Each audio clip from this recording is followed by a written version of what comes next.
Good evening, everyone. We are at the starting point of this closing event of the Global Awareness Week. Before starting officially, I'm presenting myself. I'm Moira Monacelli. I'm the Director of Operations at Caritas Internationalis General Secretariat, and I'm very pleased to be with you today for the first part of this live marathon, which marks the closing event of the Global Awareness Week in the framework of the Global Caritas Internationalis campaign, Together We.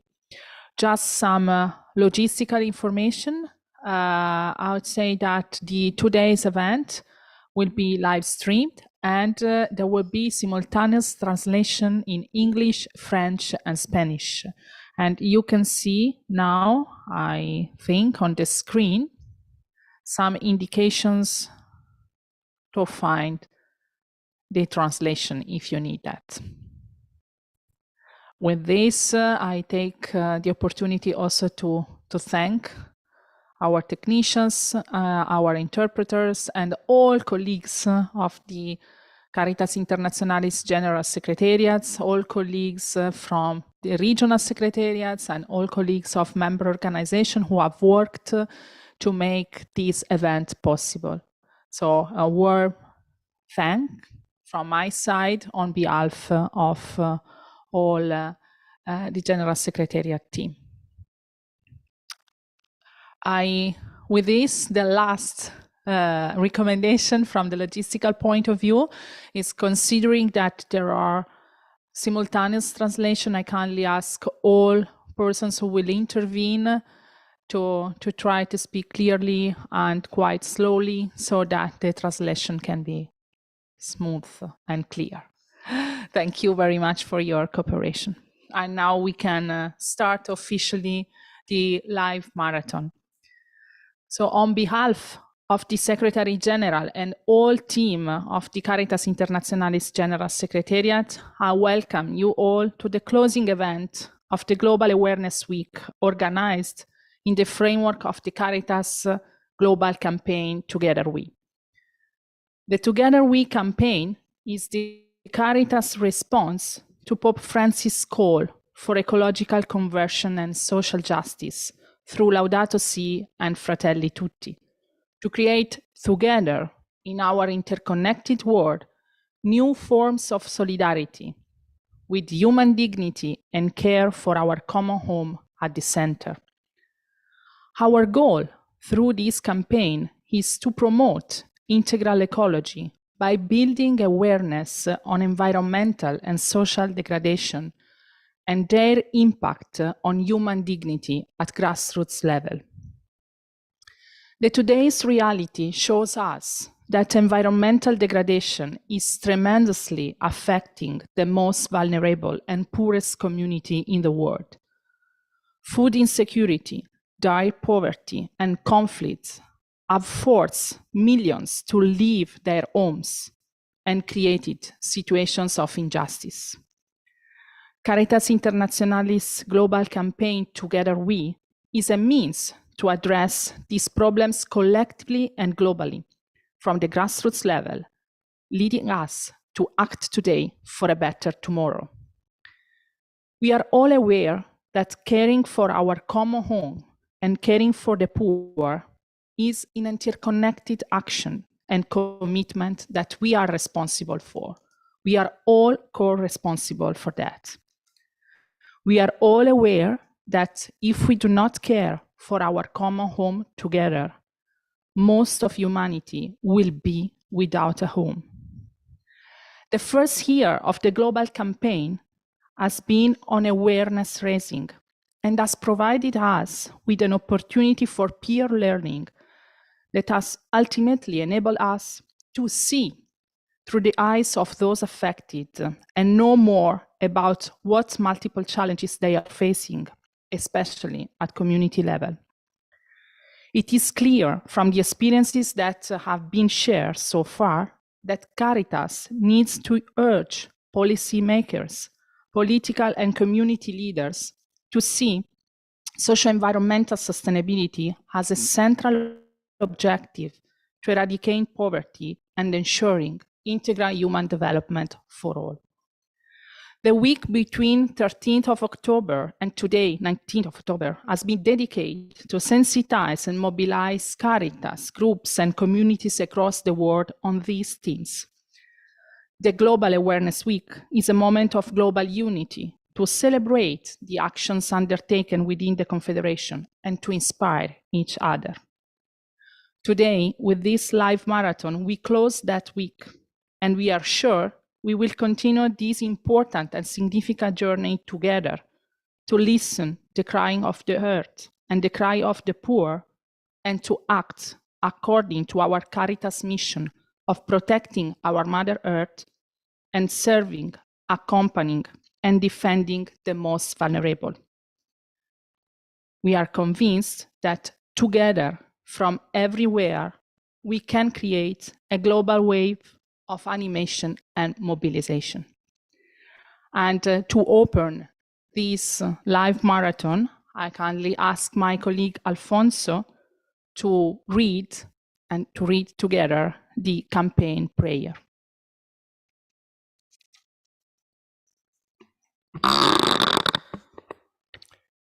Good morning and good afternoon, everyone. This global campaign prayer has been prepared by all of the regions of the Caritas Confederation for us to kickstart today's event. God our Father, in your bounty, you created heaven and earth and all that is in them. All that you created was good. You made us in your image and called us to be co-responsible of your creation. Have mercy on us, Lord, for we have sinned against you by failing to abide to your will. Give a heart that sees the damage that we have caused to our common home. We ask you to guide us to shift our attitudes towards a culture of care. Your Son became poor so that we, through his poverty, might become rich. Like him, help us with a self-giving disposition so that we are able to share the gifts of creation which you have freely given to us all. Strengthen our efforts to love so that we overcome the boundaries in our hearts and see all humanity as one human family. Do not let us be indifferent to what is happening around us, but send your Holy Spirit to water our hearts with hope and stoke in us the flame of fraternity.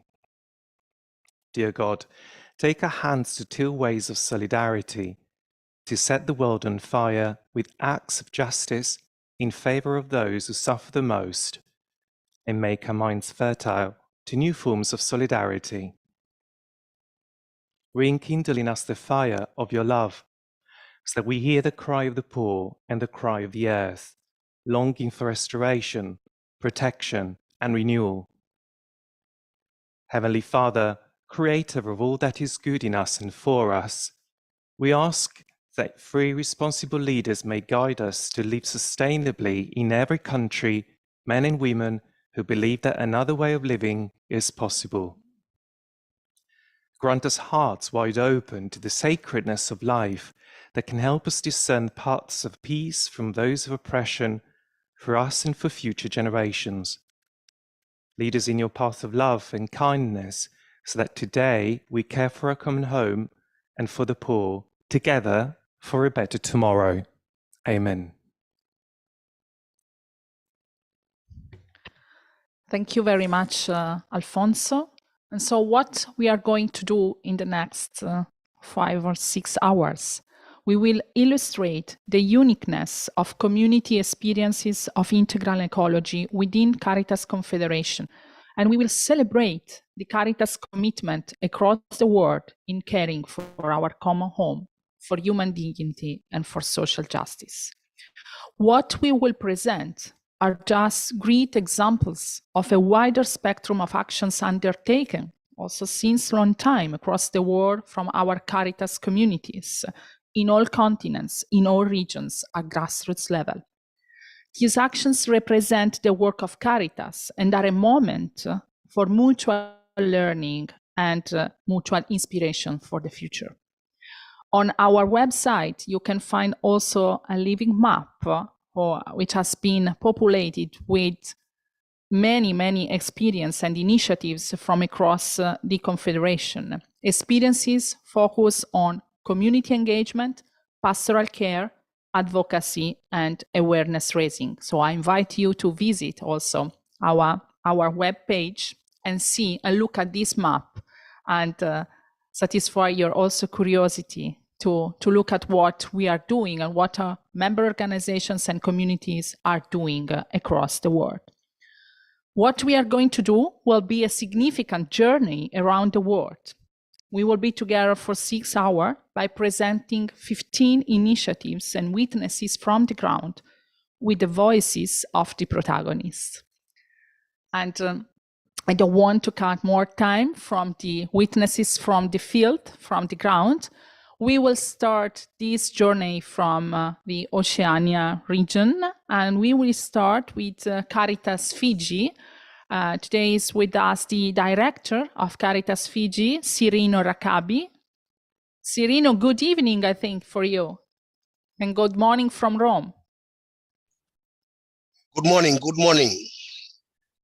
Good morning, Cirino. Cirino will illustrate us the experience of Caritas Fiji with the communities. And we will ask you, Cirino, to describe briefly the context in which your initiative has been undertaken. What is the commitment on integral ecology of Caritas Fiji? I know that there is a great and significant commitment in it. And in describing your initiative, you will certainly describe how the community is really actively involved in these initiatives. And you will end, of course, with the commitment for the future about Caritas Fiji and integral ecology, caring for our common home and for the poor. So I give the floor to you, Cirino, for your 12 minutes of space to present the experience of Caritas Fiji. Thank you very much for participating in this marathon, Cirino. Thank you very much, and warm bula greetings to you all from Caritas Fiji and Caritas Oceania. Alfonso, if you can share my screen, please. I mean, my presentation. And you can see behind you, if you look into Kosi's page, the people who are experiencing the plight of social and ecological injustices in Fiji, who will sing to you after my presentation. So here goes my presentation. As I presented already in our last meeting, the name of this project is called the Tangi. Tangi literally meaning the cry of Vanua, the land, Wasa Wasa, or the ocean, for the injuries we humans have caused to our sister or our mother earth. This is the cry of the people of Oceania and the stories we want the world to hear. This is maybe a replication of the letter, the video that is around, and this is the story of Oceania. The vision for this production is a socially and ecologically transformed Oceania. Next slide, please. Through artistic expression, we the Tangi movement is committed to provide platforms for learning, engage the Oceania people to reconnect with Mother Earth, empower the voices of victims of social and ecological injustices, network with communities and organizations to amplify our messages of change, guided by our values for the transformation of people in the world to act justly for the good of creation and the common good.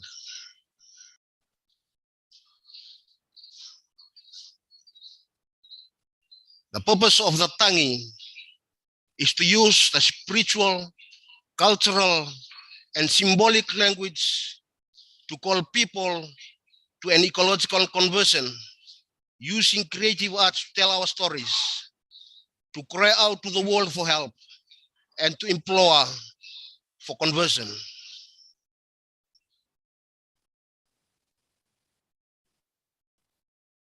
So the social and ecological injustices focus are on three major issues that are affecting Oceania right now. One is climate change, the rights, especially in the rights of civil level, where most of the islands are vulnerable to. And secondly is the issue of self-determination, especially for islands in Oceania who are still under colonial rule. Their cry for self-determination, for political self-determination, their cry for freedom. And today we are going to sing a song of freedom for our brothers and sisters of West Papua who are currently under the rule of Indonesia. And the third is the extractive industries, the social and ecological and economic injustices that people experience on the ground through extractive industries, which is widely spread out in our Oceania islands. The goal, the people become socially and ecologically transformed, where they have reframed and reweaved their narrative and lived harmoniously with Mother Earth and each other, achieved with a pastoral care attitude, building and sustaining an expressive arts pedagogical monitoring tool. Our objectives, the people of Oceania are empowered to amplify their voices to remedy the loss of connectedness with Mother Earth. The empowered people of Oceania are encouraged to raise awareness on the realities on the ground, to foster true conversion and build alliances to advocate the good of creation God has willed it to be. So the changes we are trying to see after this production is people feel empowered after offering their lived experience on shared platforms. People have identified their strengths and weaknesses and are open to change. Tangi has formed networks of communities and organizations to support the transformation of people. Tangi becomes a movement of change, a movement of people and organizations. The second, the changes that we would like for our second objectives is Tangi movement is a committed and sustained agent of change. Platforms of learning have changed attitudes and behaviors towards care for creation. Empowered victims of ecological and social injustices use their collective voice to speak out against environmental destructions and social injustices. Strengthened networks of communities and organizations have amplified messages of change for true conversion.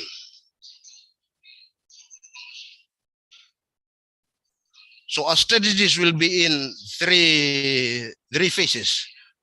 The collection of stories from the different parts of Oceania, which are linked to the three issues that I've shared above on climate change, self-determination, and on the extractive industries. Then the next strategy,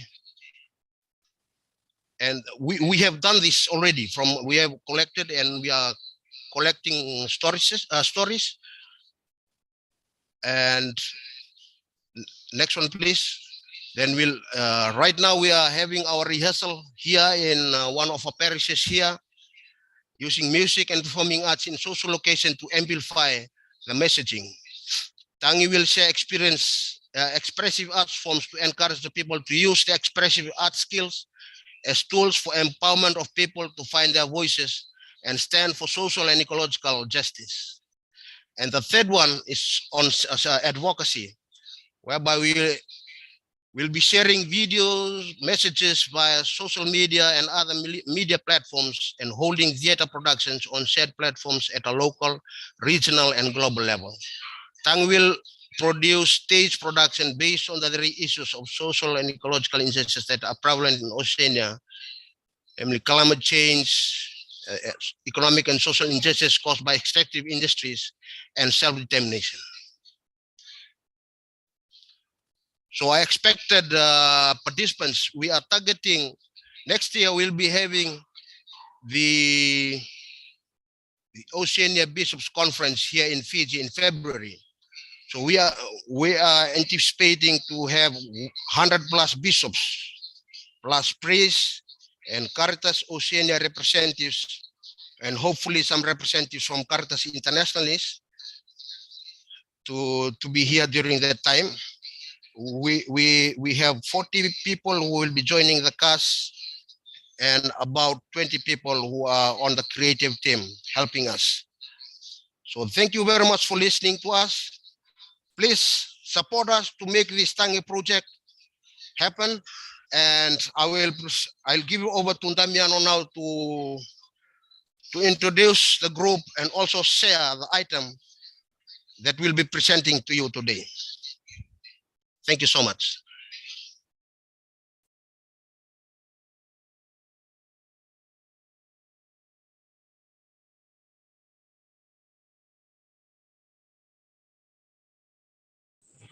Okay. Bulabanak, Arizona, and our brothers of Caritas International. Here we have today is our choir from Our Lady of Assumption in the Archdiocese of Suva, who have willingly coming to join us. And as much as we believe in our oneness and our unity in together we, as Siri has already shared, we treat all our rehearsals as a sacred space and our prayer connected to the journey that you have already begun for ecological justice in the world. So here we are going to present to you the choir singing on the 3 levels of our of the production, which Siri has already shared.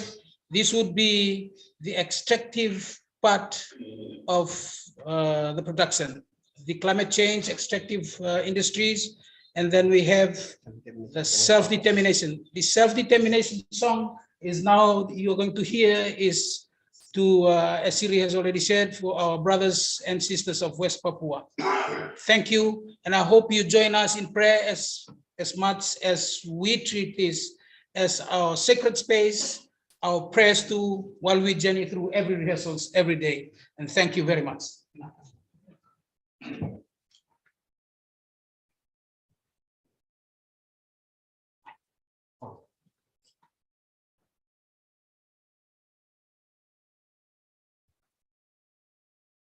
Sorry, we're just waiting for our track to come in.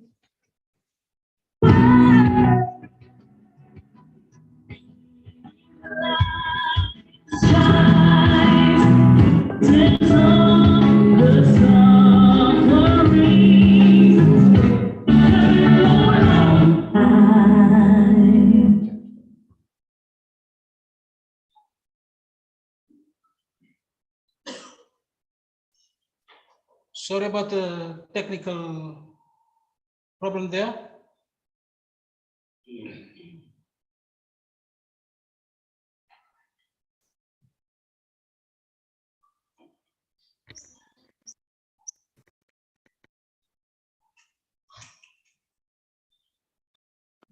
Meanwhile, we thank the community to be there and to be with us for this direct witness of the work and the sensitization and mobilization that you are doing. So from in the human heart, please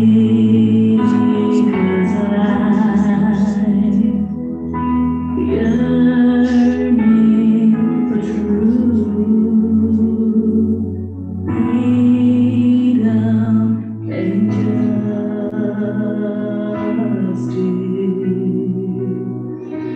in a world where some people live in fear and despair. Let self-determination shine brightly, shining for freedom, truth and justice.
Thank you very much. Thank you for this witness. Unfortunately, we cannot continue to listen to these concrete examples of what a community can do. Cirino, you are still with us to conclude.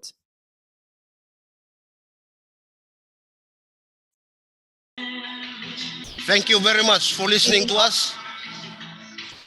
Thank you very much for listening Cirino. to us. Yes. Thank you too. Thank you very much. That's briefly what we are preparing for our bishops next year, and hopefully we will come global. Yeah, Cirino, just a question for the people who are less familiar with the context of Fiji. We saw this important work and sensitization at community level. You said at the beginning for land and for the oceans through the Tagi projects and through the arts. Can you explain in few words what are the injustices that you are experiencing? What are the problems that every day you have to address in order for people who are less familiar with the context of Fiji to better understand? Thank you very much. The issues of injustices that we are experiencing in Fiji and also in Oceania is linked to the three thematic areas that I've shared above on extractive industries through the contracts that are given to companies without full consent of the landowners, traditional landowners, or at times they are bribed with money without their consent, which have caused lots of destruction into our environment. By extractive industries, I mean mineral resources from the land and also from the sea,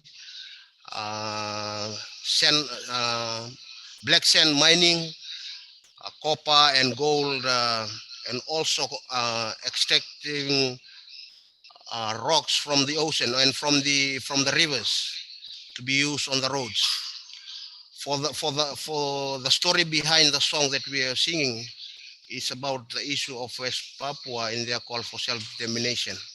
As brothers and sisters of Oceania, this story is not only particularly for Fiji, but also for all the islands in Oceania who are also facing the injustices. Some have been caused by the governance within, and some are caused by global groupings like that have the power over us. And the issue of Thank you very much. Thank you very much, Cirino. Very clear. Yeah. I retain two key words from your presentation and from the testimonies from the Archdiocese of Suva. The call for people, for ecological conversion, and especially transformation and be an agent of change. I think that each of us can be an agent of change, and you show us how at community level this can become a reality. So thank you very much for this witnessing, for these experiences, where we would like to stay more with you and with your communities, but we will continue with the marathon and we will continue our journey. And we thank you so much, you, the community, and all people coming here to join us in this marathon. Thank you, Cirino, and thank you to Caritas Fiji. Thank you so much. Thank you. And we continue our journey. We change the country. We go to Singapore, and from Singapore we have Yves Ong, the senior manager for Paris engagement at Caritas Singapore. Welcome, Yves. Thank you. Good day, everyone. My name is Eve, and I'm from Caritas Singapore. I'm happy to share with you what Caritas Singapore Laudato Si effort are for the past few years and what we're going to continue to do. Can I have the slides? Yes, sure, Eve. Thank you very much. And as we have done with Caritas Fiji and with Cirino, we will have a description of the context first, and then the actions undertaken by the communities. In the end, I will come back to you for a question regarding the future commitment of Caritas Singapore. The floor is open to you, Eve. Thank you very much. Sure, thank you. As many know, Singapore is an urbanized country, and our government is also doing a lot in regards to environmental sustainability. So many Singaporeans are still not aware of the dire situation. People here feel safe and not so worried because the government is doing quite a lot. But we still have many people who are aware and responded to the call. So now let me walk through with you what Caritas has done within its capacity. Next slide, please.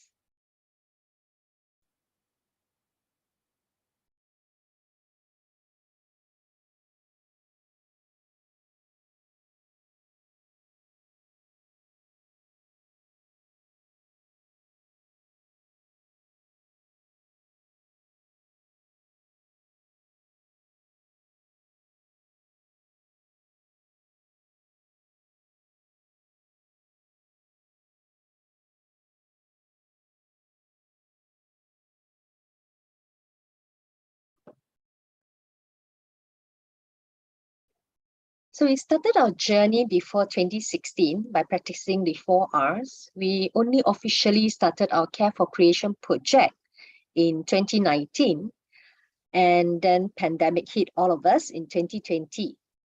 It didn't stop us. We went online due to physical restriction, and our journey continues. Can I have the third slide?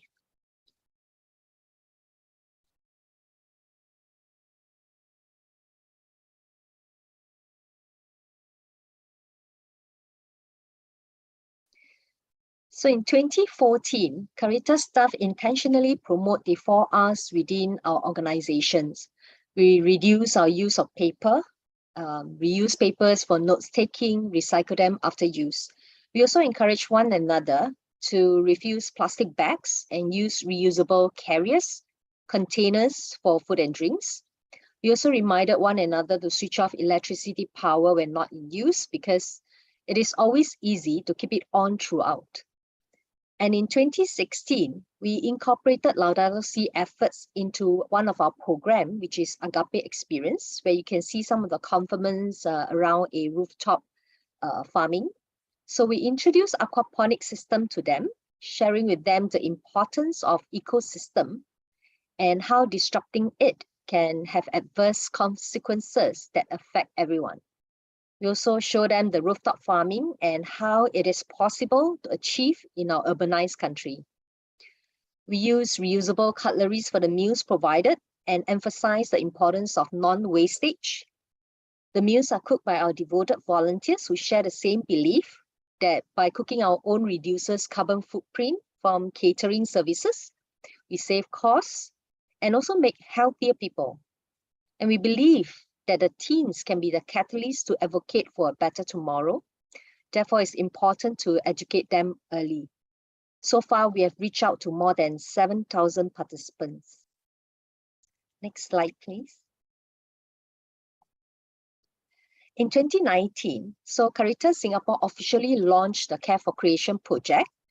And we have been using reusable cutleries for all our events. We also collaborated with organizations, providing them the cutleries and services to them for their events. We had the opportunity to also work with one parish for their program. So for all this, we set up a team of volunteers to assist in serving and washing up. Next slide, please.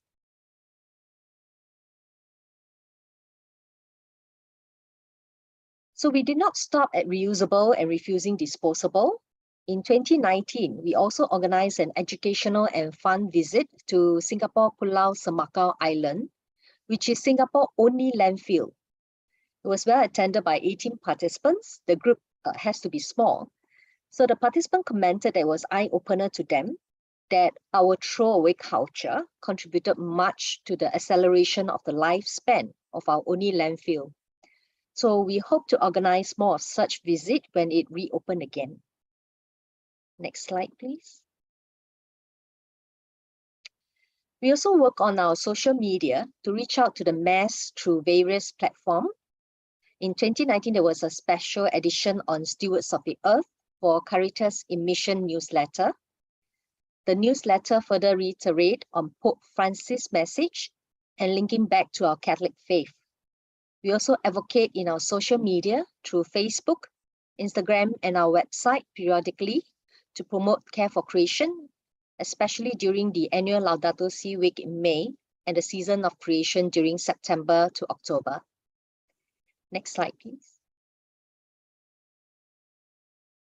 So the Caritas in Mission also share information on Singapore statistics and also asking the public to do their part to reduce carbon footprint. Next.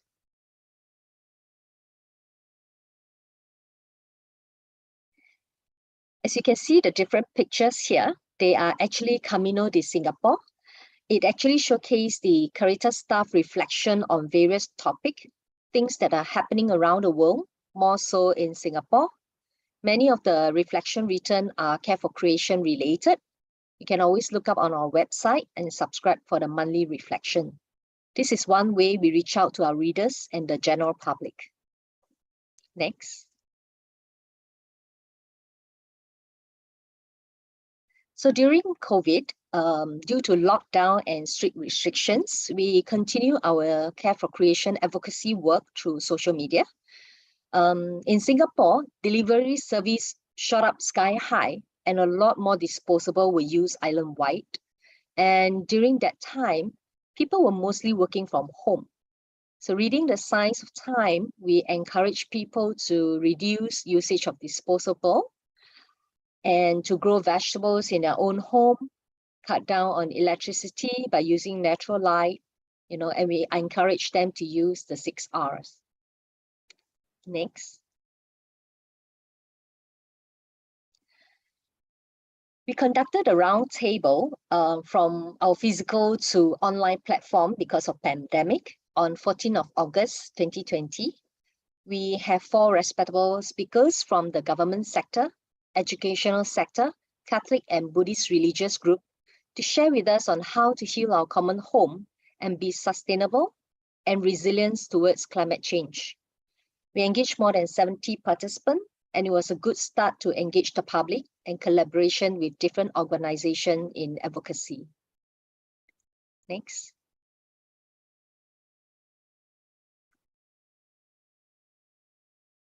So a year later, we again promote Care for Creation in our Caritas in Mission quarterly newsletter entitled A Letter to You. Next.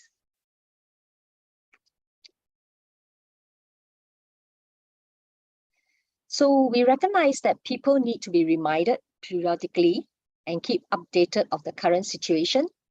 We do realize that people are making more efforts to reduce their carbon footprint. We see more people bringing their own containers for takeaway food and drinks and taking public transport. Next. And in the same year, which is 2020, Singapore Archdiocese invited Caritas Singapore for a talk show on YouTube entitled Let's Talk About Our Imminent Future. Our Caritas young adult, Mark Tang, along with Mr. Joseph Teo, Wilson Ang, and Friar Derek, shared their views and knowledge on climate issues and faith relating to Care for Creation. This was screened on 3rd October and it attracted more than 3,500 viewers. Next. In the year 2021, we had the honor to be invited by Singapore Church of St. Ignatius to collaborate in organizing Climate Action Conference. So the conference consists of 2 parts. One is the online conference where we had more than 1,000 viewers. The second part is a physical session where we had in-depth discussion with more than 20 parishes representatives. Next. In 2022, we continue with our awareness and educational message through social media. And we also have our own posters and have it up in our building to continue reminding people that they can do better. We created 20 posters with various messages and ways to reduce one's carbon footprint. We also share this with our Catholic member organization and put it up in our website for others to download freely. The poster will continue to remind people what they can do and make an informed choice. Next. Singapore was slowly opening up in the beginning of the year. We organized an upcycling class for people who wish to learn how to upcycle daily household item to another useful item. Although people are still cautious in meeting physically, we got a good handful of participants to learn how to upcycle household products, which are usually discarded or recycled, and make them into new and useful items, such as the one in the picture, which is a stationery holder. The participant feedback that they enjoy the session and learn more about upcycling. Next. So in October this year, we did a talk for L7 students in the Church of St. Vincent de Paul, engaging about 50 participants. The session was well received and the students are keen to know more and to do more. We encourage them to set up a ministry within the church and to advocate for care for creation. We also did a similar talk to students from another church in 2021. Next. So Caritas will continue to work on caring of God's creation through the faith perspective and the reality of what is happening and what we can do. We'll continue to engage the parishes, Catholic organizations to work together to advocate for a better tomorrow. Caritas board, committee members and staff are going to kick off our very first beach cleanup on 19 November this year. We hope to inspire, lead and collaborate with our Catholic community so that our generation will live well. This is the end of my presentation. Next.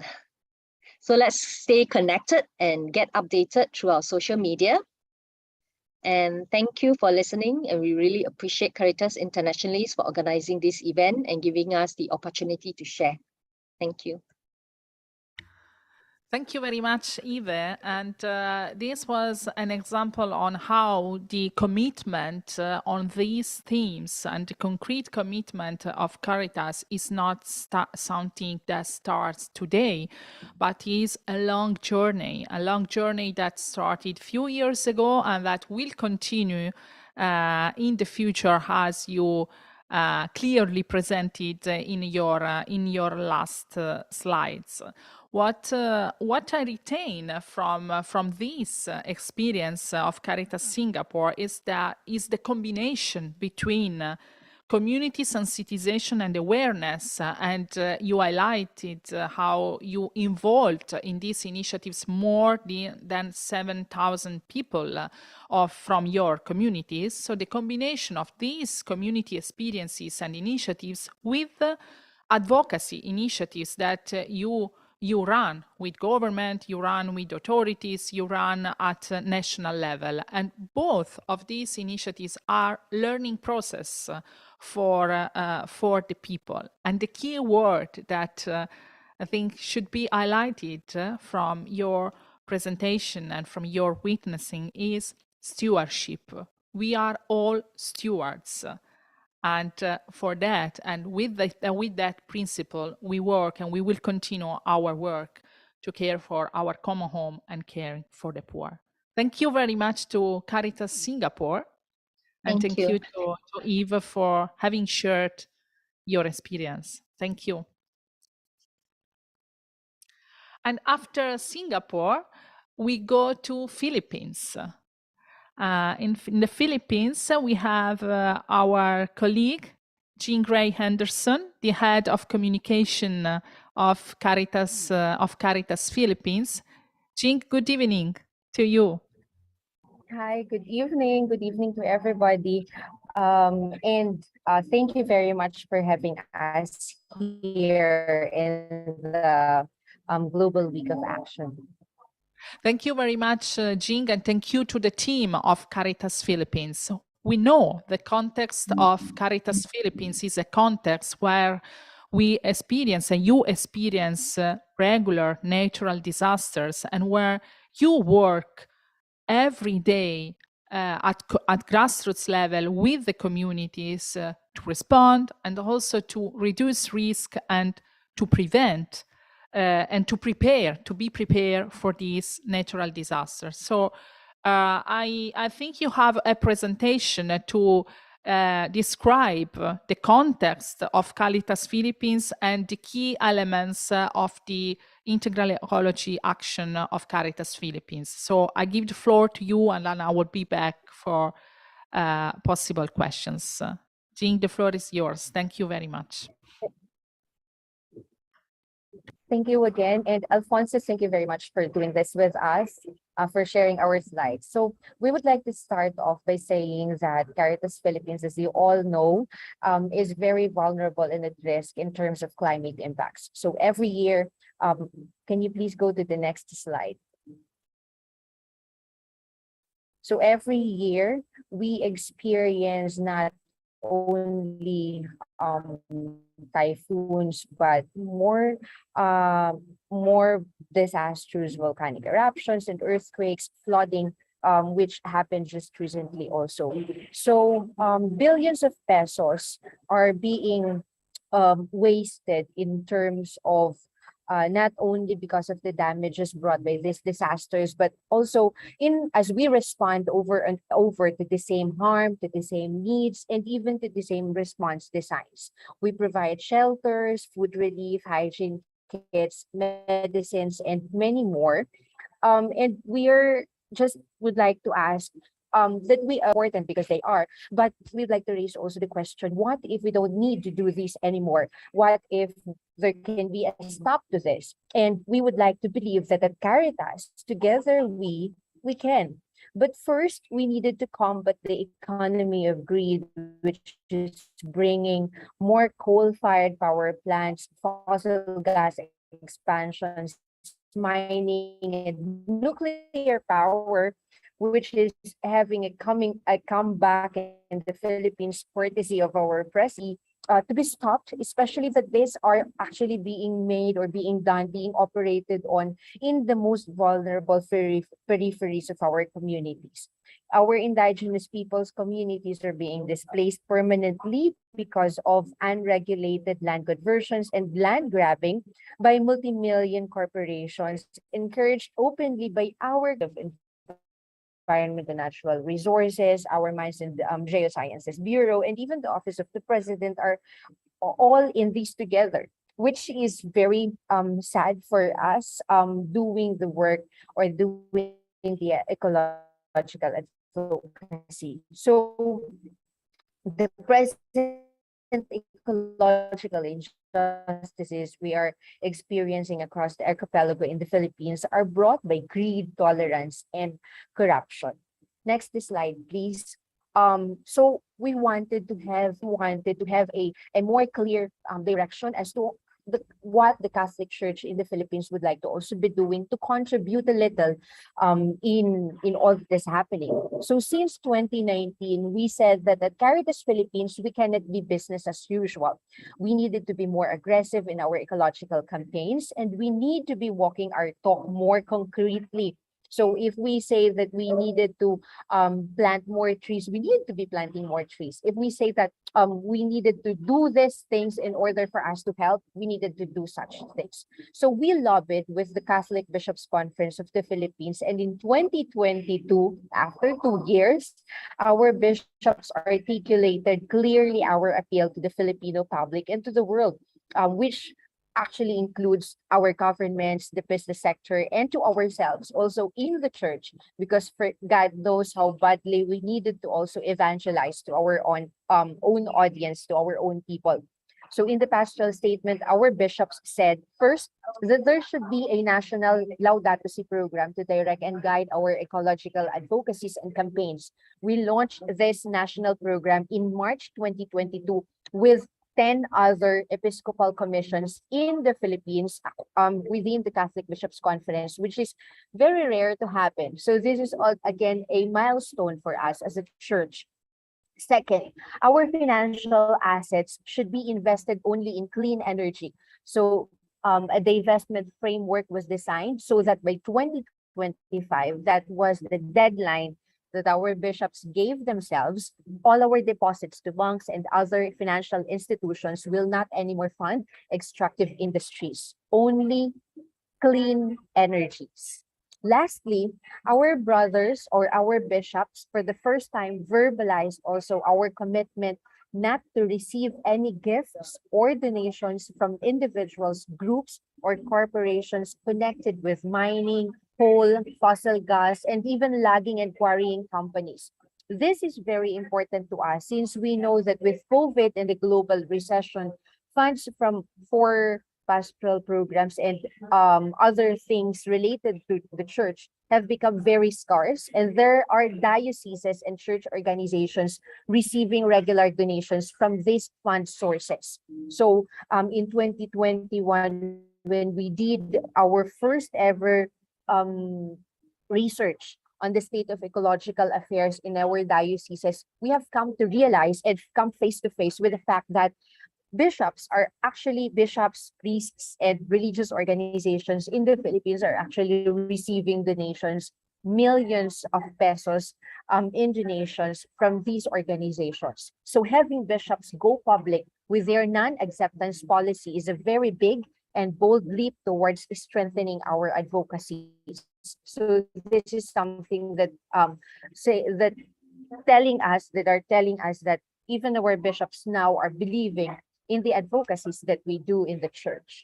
Next slide, please.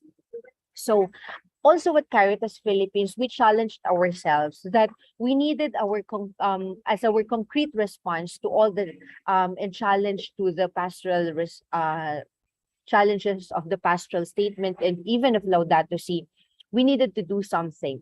And that is why just recently, in October 8th, we launched the Caritas Bamboo Forest Project, which is a 5-year project to establish bamboo forests in at least 75 out of 85 dioceses in the Philippines.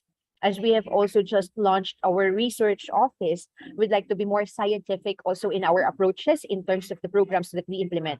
Thus, the Bamboo Forest Project is not only going to help establish community social enterprises, make good forests to respond to our food security and livelihood needs, but also to contribute to carbon sequestration, no matter how small it would be for now. So through a bike event which was led by our National Director, Bishop Colin Bagaforo, at least 1,123 bikers from all walks of life, from 7 years old to 75 years old, joined our call to reduce our carbon footprint through the establishment of bamboo forests.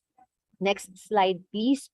With our ecological advocacies, we are hoping that our communities will be more engaged in our activities. Just recently, we recorded a win against a multinational mining company when, through the pressure we provided to our local government unit officials, the mining permit was revoked in favor of the environment code of one of the provinces in Mindanao. So our communities are on top of this. It is not just the work of the church, our church leaders, but more so of the communities who believe that we will never have a future, a good, beautiful future, if their communities will be wasted will be damaged because of the mining operations in their area.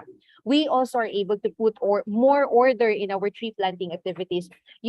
Funny, because for decades already, we have been planting trees in our dioceses. It has become part of our program. In the Philippines, we cannot get baptized, you cannot get baptized, or even you cannot be buried and go to your final resting place when you die without you or your family planting trees. So that's become a program for us. But we don't really have any monitoring platforms to see if the planted seedlings grew or what happened to the plants. So with the Bamboo Forest Project, we are hoping that we can turn things around and make bamboo planting or any planting activity for that matter, be more interactive for our communities to participate, but also be more systematic so that we would really be able to monitor our contribution to what we are doing for the environment in the Philippines. To preserve also the ecosystem that we have in the Philippines. Next slide. So as our contribution to a global campaign, to a global journey to protect our environment, to protect our ecology.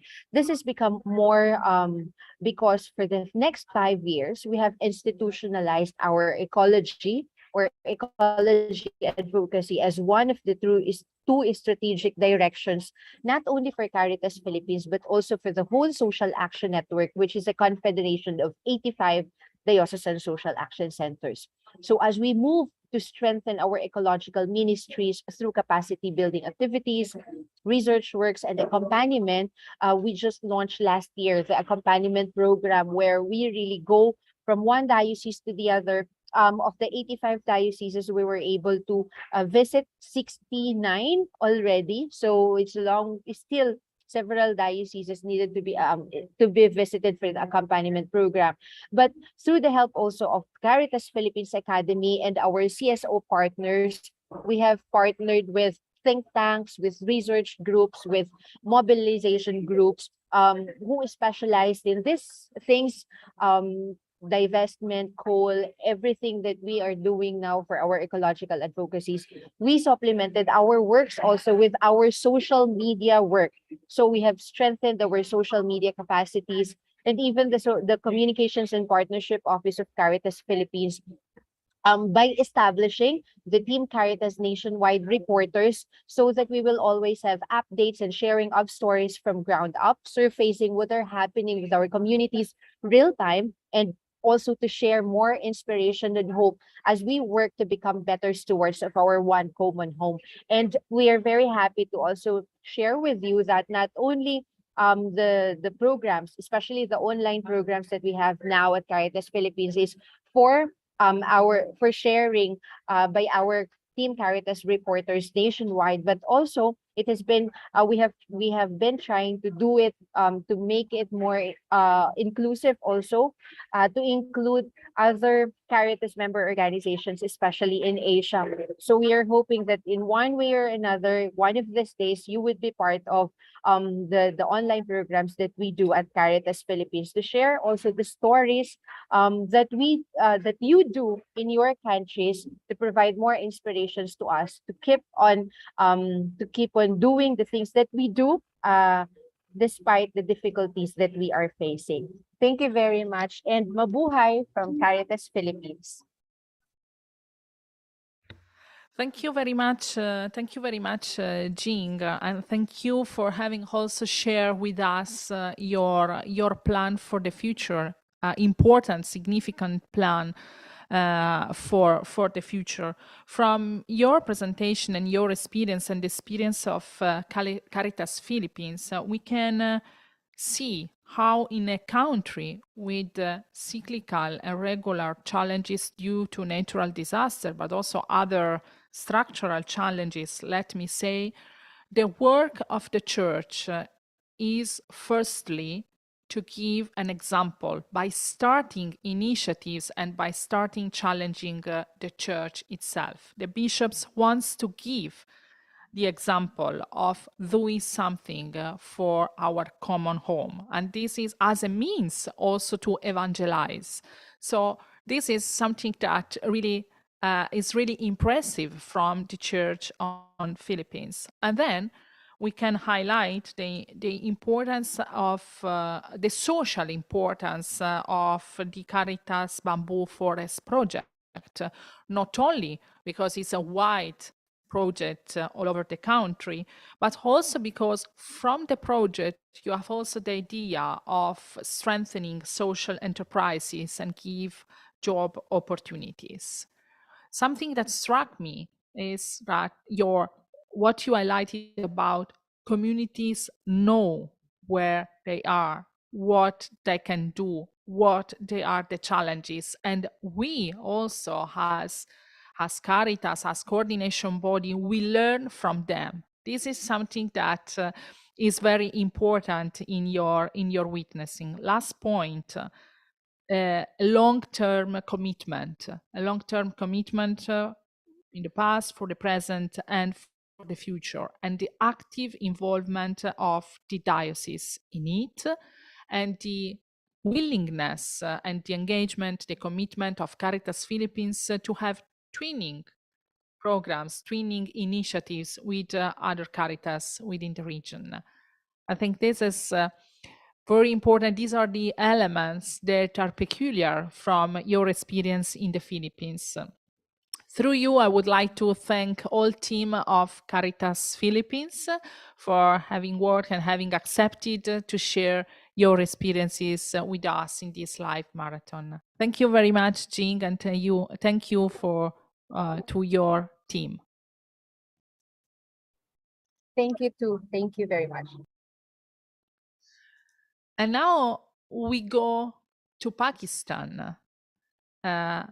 Pakistan, we know Pakistan has a country where there are major challenges, and we know because recently also we had and we saw in social media, in the TV, in the newspapers, the heavy floods that affected Pakistan and the most vulnerable people in Pakistan. Today with us is Amjad Gulzar, the director of Caritas Pakistan. Welcome, Amjad. And Amjad, Thank you. Amjad will present us, will share with us, of course, the work and the response of Caritas Pakistan to the floods, and also the commitment of Caritas Pakistan in disaster risk reduction and preparedness has an important element in that community.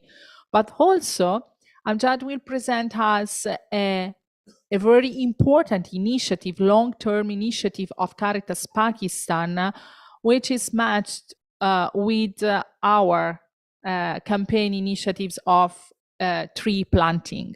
Caritas Pakistan launched the project 1 million tree, and this is really in common sharing with our initiative that we launched this week to each Caritas, each group, each community, each one of us to plant a tree, being a tree an example not only of our caring for our common home, but also of community, sense of community. So Amjad, it's my pleasure to give the floor to you. I know that you will start with a video, and then I will give you the floor to explain the initiative. Thank you very much.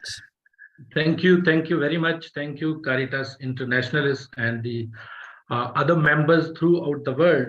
Like you have just shared about a recent flood in Pakistan, which has caused a huge destruction in Pakistan. More than 33 million people, they have been badly affected. And I would say that more than half of the area that is completely affected, and the livestock, shelter, public infrastructures, educational institutions, they have been badly affected in our country. This is just because when we see different speeches and different studies and findings after the recent floods, and we have come across that the climate change impacts, they have played a very significant role towards this major crisis which we are going through. And once again, thank you, many members, and of course the whole Confederation. They have been very good in solidarity by communications and through their support in different means. I would just, because this initiative is really very important when we talk about the together we and our care for our common home, because these things are very connected with the integral ecology. When the humans and the environment, they have a very strong relationship. So we, Caritas Pakistan, we started an initiative like you have just referred a few years back, and the orientation behind was, of course, the Laudato Si and the Caritas Internationalis, different orientations about caring for common home. I would just present here a brief video what we in our country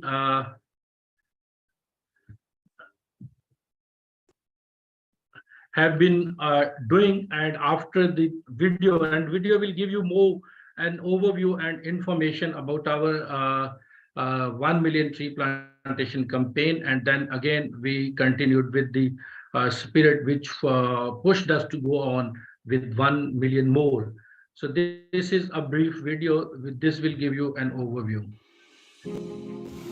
As you all are aware that the country is facing climatic changing impacts, which is causing different crises, disasters, which we have experienced in our country during the last decade, and many more in past. If we go, we can see such situation for which the country has to face certain disaster due to the climatic changing impacts. Caritas Pakistan responded in this way, that we initiated a campaign of 1 million tree plantation campaign in 2016, which continued till 2019.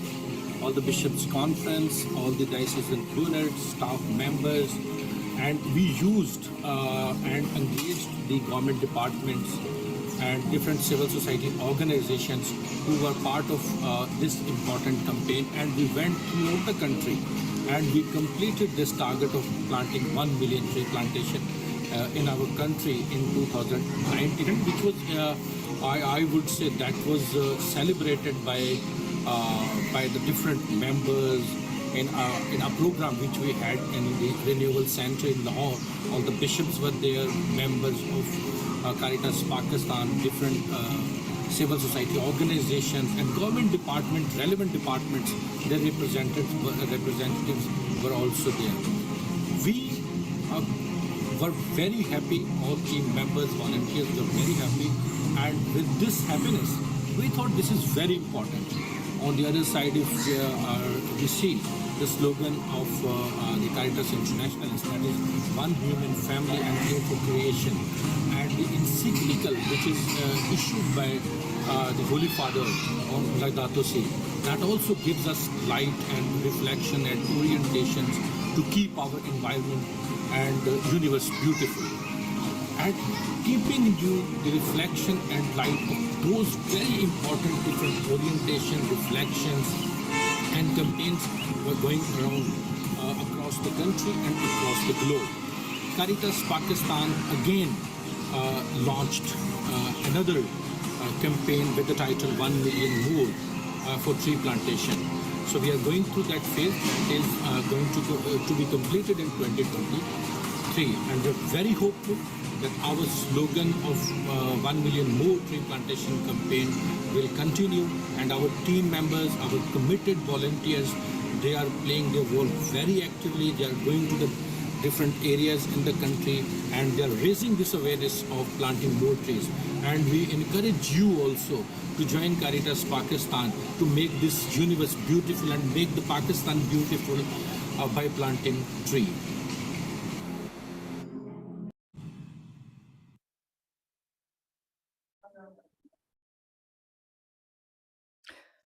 Thank you very much. Thank you very much, Amjad, for this example from Caritas Pakistan, an example which can inspire all of us. And I want to retain the last part of the video when you say we can do more. And you learn that on the launch of the campaign 1 million more tree plantation. So thank you for this continuous commitment and commitment also to do more and to strengthen what you are doing. But I think that now you can explain a bit more about the context and the initiatives of Caritas Pakistan also in the response to the floods and to this challenging context that you have in Pakistan.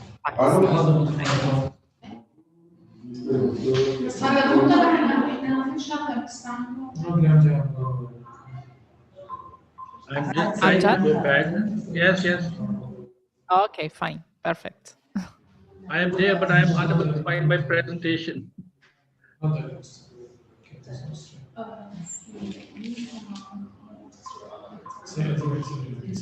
We have your presentation. Would you like that we No, share? that's fine. That's fine. That's fine. Let me.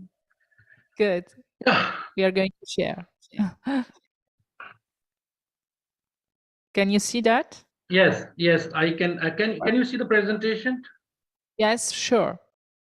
Thank you. Thank you. The floor is yours. So yeah. Thank you, sir. No, that is of course, like it has just been shared about the country context. And if you see, Pakistan is prone to natural disasters, and Pakistan is one of the countries that is going to be most affected by the global climate change. We could say climate change, because that has affected the country at a very large scale. And we have experienced in last 2 decades that number of natural disaster Pakistan had to face, and government of Pakistan, sometimes whenever we see, they are very much willing to contribute for it, but the willingness is something else, and sometimes the practical actions, they are very important to take on. So the Pakistan had to pay the price, and we saw that more than 33 million population, they had to face the circumstances due to this recent episode of the flood disaster in our country. And by now it is very clear that what is happening in Pakistan flood 2022, because it can repeat if the will is not there, and the actions are not taken properly, and the policies are not properly formulated and not implemented. Sometimes policies, they exist, but the implementation, that is a big component that has to be taken into considerations. And of course, the rise in air temperatures and makes it possible to carry more water than usual.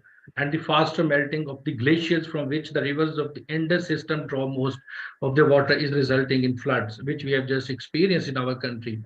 And for every degree of warmer temperature, the air can hold about 4% more water, leading to torrential rainfall, which we experienced in south of our country, South Punjab area, and that has also resulted huge destruction. Together that is very important component, which Alfonso, she has been making communication, and we have been receiving and responding and making ourselves more into it. And Caritas Pakistan is in line for achieving the objectives of Together We campaign. Through different programs, Caritas is mobilizing stakeholders for dialogue, peer learning, and participatory action, which we call communities of care, in order to fight poverty and protect the environment.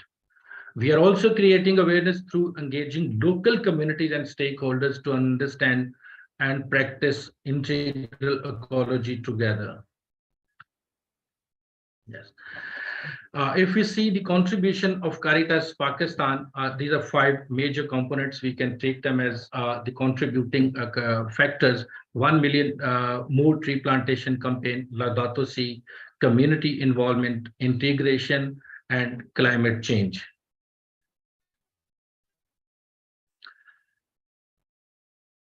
Caritas Pakistan, yes. Why we initiated it after the Laudato Si, and of course the COP21's Paris Agreement, and then the SDGs, and of course Sendai framework on disaster risk reduction. So Caritas Pakistan, being an important member of the Confederation and a dedicated organization inside Pakistan, we realized that we need to bring up some important actions which can make ourselves more oriented, and the people and the communities and the institutions who are connected with, they should also be part of it. So we initiated our 1 million tree plantation campaign in 2016, which was ended in 2019. And Caritas Pakistan, almost we completed our target.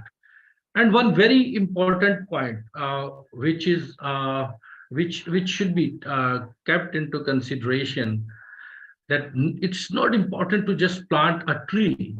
It's important to create awareness, the retention of those trees, and making people engaged to take care of the environment and to connect them. And in this proper campaign, we have seen and we have experienced, and it also helped Caritas Pakistan to make itself more visible amongst the public institutions, private institutions, Catholic Church, other institutions, and also at the community levels. And this was not because everywhere where we have our communities, our target groups, our volunteers, sometimes they are not very much technical.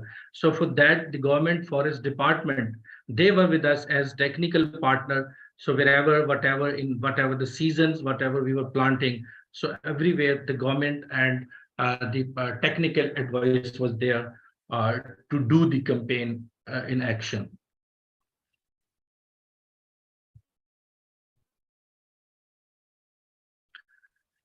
So when it was completed, so it was the program was organized, and the bishops' conference was there, our members and different stakeholders, government departments.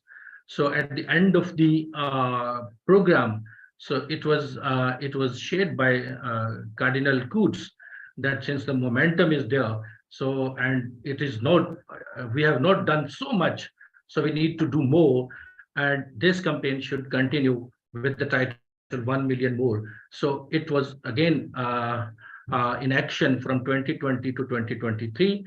And during this phase of 1 million more, we had to face a major a pandemic, which the whole world had to face, the COVID-19. But our team members, they were taking the opportunities of wherever they were moving. They were also using a time to take the chance or opportunity to plant the tree and making people more connected to it, of just bringing them out of that traumatic situation which they were facing due to COVID-19. So these are some glimpses. And Laudato Si, yes, since the launch of encyclical, Caritas Pakistan has taken certain initiatives through different projects and programs also. It's not only just 1 million tree plantation campaign, because we have 6 thematic areas, and all of them, in all those 6 thematic areas, Caritas Pakistan has been integrating of making the environment better and raising the awareness amongst the different stakeholders and the engagement of the different communities and the stakeholders into the environment and climate change related components. The commitment to care for our common home continued through building the knowledge of communities, staff, volunteers, and their other institutions as well. Caritas Pakistan building staff capacities, creating awareness among communities, and taking other practical steps to protect our planet. Laudato Si also helped in creating awareness for planting more trees, which contributed in reaching to our target of 1 million tree plantation campaign. Community involvement. Yeah, that is very important. In Pakistan, we, the Caritas Pakistan National Secretariat, together with the diocesan units, because they are our implementing partner and they are on the ground. So we have a very direct link with the communities. And when we are working with the communities, with the vulnerable communities and ignored communities and the target communities of different thematic areas, and where we are forming disaster management committees, village development groups, and community development groups, and smallholder farmers groups and volunteers. So in those all different programs, Caritas Pakistan has been very much into of making the ecology tree plantations campaign, mobilize them for becoming part of the tree plantation campaign. Following is an overview of different projects, which we can see that these number of groups and entities, they are with Caritas Pakistan, and they are playing a very important role as volunteer at the community level to raise the awareness amongst the communities and amongst the areas and the localities where they are dwelling. Almost 175 committees under disaster risk reduction program, they are throughout the country. And 80 peace green clubs, because we are running our non-formal education project, which is targeting the children who are out of schools, street children, to one way we can say. So in those schools, we have our peace green clubs also to just making them aware of how they have to take care of their areas, whatever they plant, or making the environment more green and clean. wherever they are living. So at least the attitudes among the small children when they grow up, so that is with them. So at least they become a very sensitized member of the society. 90 farmers groups under livelihood program and agriculture and food security, and 120 WASH committees and 130 institutions that we are taking in that sense, because when we are implementing our tree plantation campaign, so it has also provided Caritas Pakistan an opportunity to link with many Catholic institutions, many other private institutions, government institutions, because it has provided an opportunity to have a strong network with different organization, entities, and companies and organizations. Integrations. Of course, Caritas Pakistan adopted integration approach, and all projects and programs interventions are integrated to emphasize on climate change awareness raising, Laudato Si, and ecology. Following programs are integrated on regular basis because these are our certain thematic areas whom we are implementing throughout the 4 years from 2020 to 2023. Climate change, yeah, that is very important. In last strategic plan in 2020, we realized in our national consultation where these thematic areas, they were going to be finalized, because we start our strategic planning process from the ground level, and it takes normally 9 months to 12 months, and we started from the field level, and then at the parish level, then diocesan level, then at the national level, and then it further goes to a dedicated committee to endorse it. So we realized that the climate change component that became, and that was taken as a standalone component, that Caritas Pakistan should focus on it and should develop strategy and comprehensive plan for the next 4 years, and which we throughout the country with our 7 diocesan unit and national secretariat, we adopted and we developed different programs to complement the different activities of the climate change adaptations and working towards the climate change impacts, and how we can reduce the risks for impacting the communities. Caritas Pakistan will, of course, the capacity building of the staff, volunteers, and stakeholders on different climate change issues and adaptation measures. Caritas Pakistan has been addressing climate change issues in the past through different interventions. Keeping in view the consideration, the impact of climate change, and complementing to Laudato Si, Sustainable Development Goals and outcomes of the World Summit on Climate Change and Paris recommendations, because these are certain orientation, they are very important, whatever we plan, which links to the different international minimum standards. We need to link ourselves with those priority areas, so at least we can calculate what we are doing, so we can build a comprehensive plans to contribute for carrying the common home. Caritas Pakistan is focusing on integration of climate change adaptation interventions to thematic areas. These are certain pictorial view of our tree plantation campaigns, and thank you very much for this opportunity for sharing our point of view and our interventions in this Together We campaign. And apart from this, our flood response that is going on with our diocesan units, and we are in a process of to develop a comprehensive need assessment, so at least we can see, because in many areas the water is still there and people are facing so many hurdles, and huge effects are on the lives of the people. Mostly many people, they are still out of their homes because they have already washed away, and people are in the tents in different localities. So Caritas Pakistan, together with the Confederation members and some other stakeholders, we are making ourselves available for assisting the people who are in very difficult situations, and we look forward that our contribution will definitely bring a significant presence to assist the people who are going through a very difficult times. Thank you very much. Thank you very much. Thank you, Amjad, and thank you to the team of Caritas Pakistan. 1,062,000 trees already planted, and we can do more. This is the message that I retain from your major experience in it, but also the importance in these initiatives to work with other groups, with other institutions, and in collaboration with the government for technical support. As Caritas, we are not working and serving the poor in an isolated way, but we work with others and with other stakeholders. This is very important.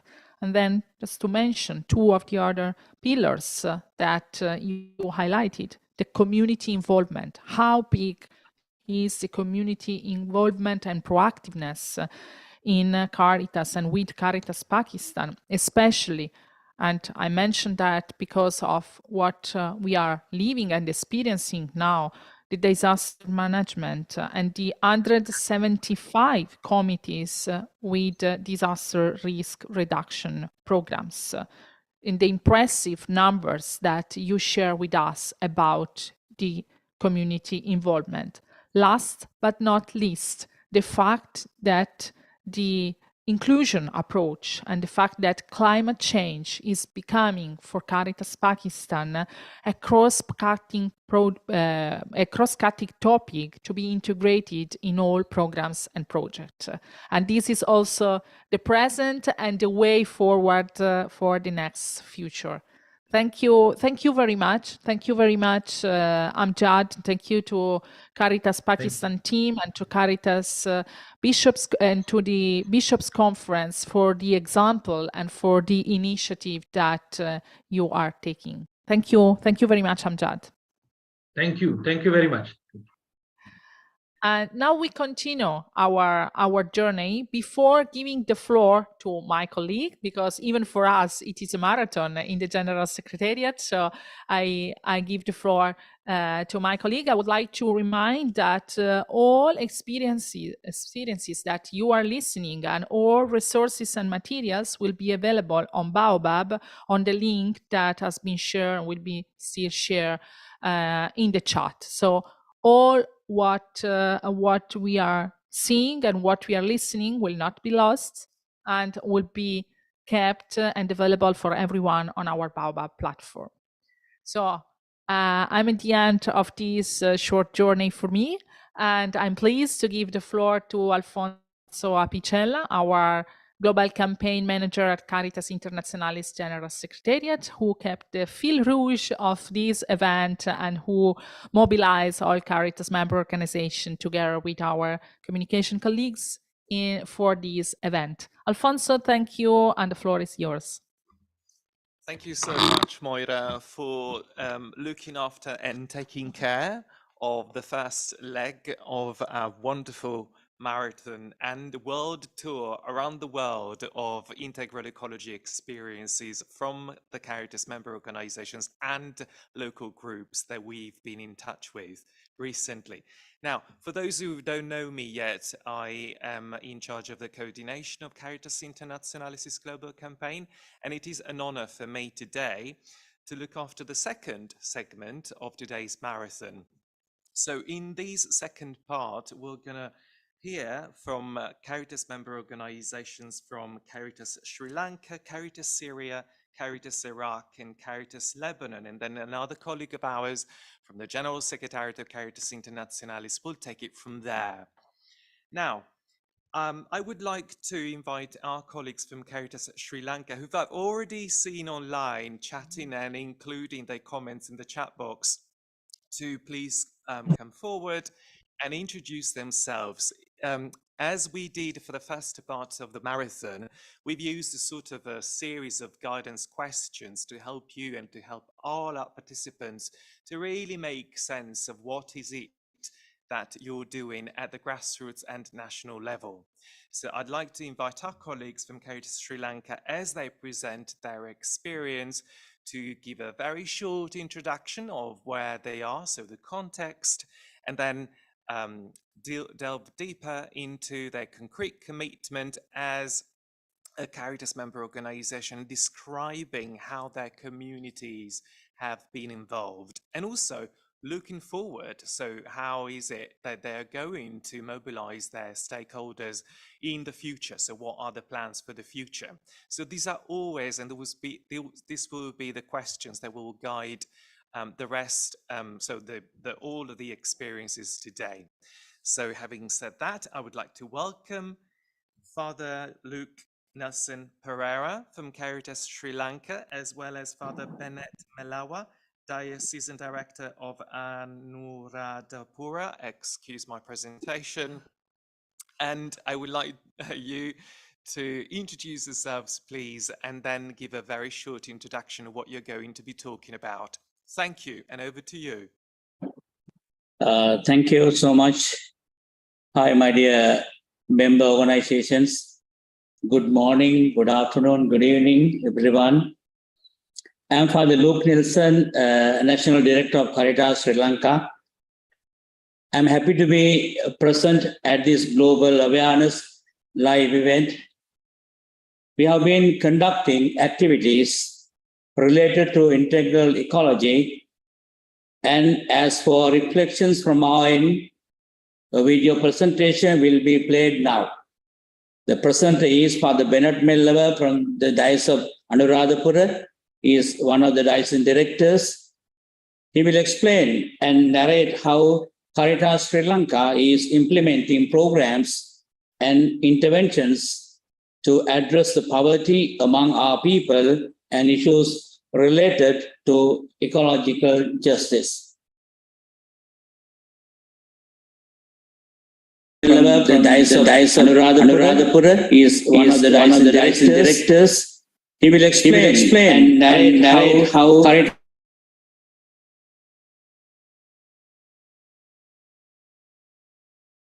Just to confirm that I can play the video, Father Luke.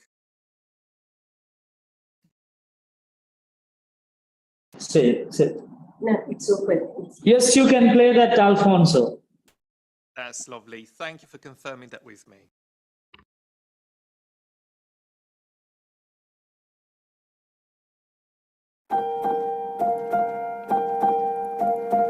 Just to confirm that I can play the video, Father Luke.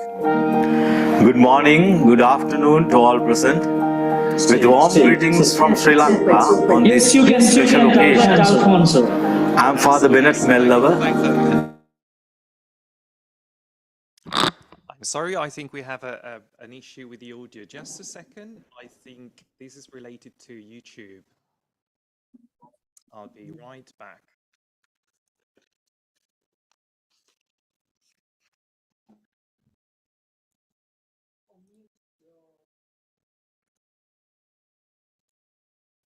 I'm sorry, I think we have an issue with the audio. Just a second. I think this is related. Good morning, good afternoon to all present. With warm greetings from Sri Lanka on this special occasion.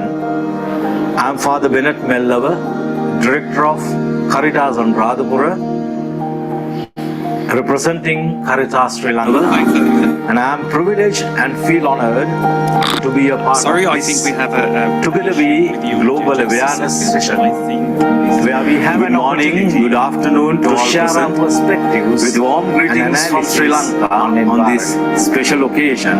We human beings, I'm Father Bennett Melawa, Director of Caritas Anuradhapura, with all living and representing Caritas Sri Lanka, and I am privileged and feel honored to be a part of this. Together We Global Awareness session, where we have an morning, good afternoon to share our perspectives with warm greetings from Sri Lanka on this special occasion.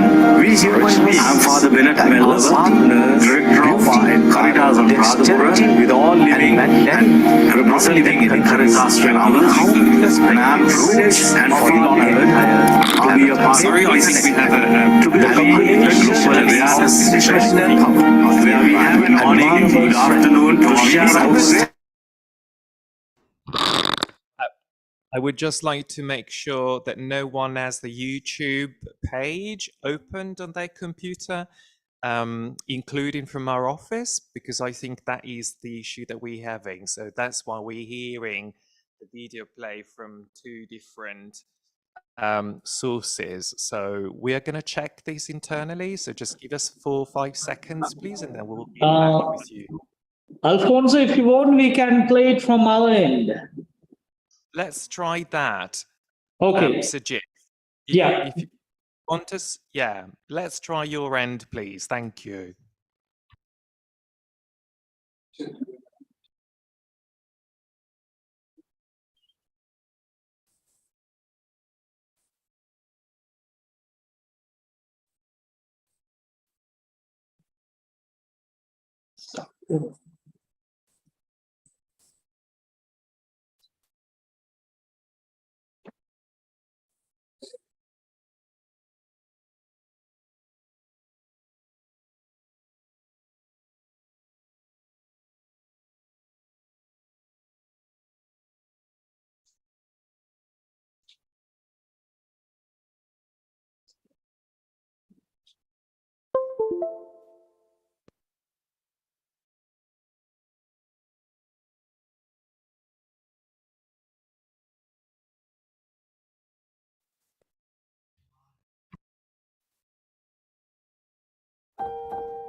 Okay, so we're going to try once more, and I'd like to ask you to please lower the volume wherever you are, please. That may also be one of the audio settings that is causing this problem. I'll try again.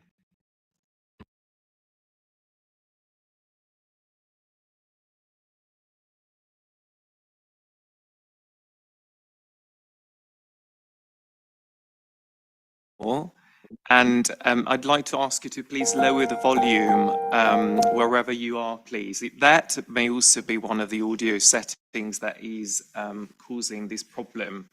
I'll try again.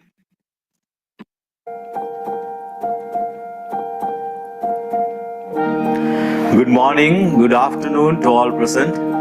With warm greetings from Sri Lanka on this special occasion. And I'd like to Father ask you to Bennett please lower the volume Director of Caritas Internationalis, That may also be one of the audio representing settings Caritas Sri Lanka. I am really sorry about this, but I don't know how to sort it out. If you have any ideas, you can put them in the chat box, but in order for us not to waste any further time, I'd like to ask our colleagues from Caritas Sri Lanka to please give us an account of their experiences, and we can then share the video through Baobab for people to be able to watch it at a later stage. Would that be okay with you? Hi, Alfonso. Michelle from Caritas Sri Lanka. We had a technical issue earlier, so I have the video. So shall I share it from my end now? Okay, one last try, and then we'll proceed. Yeah. All right. Thank you.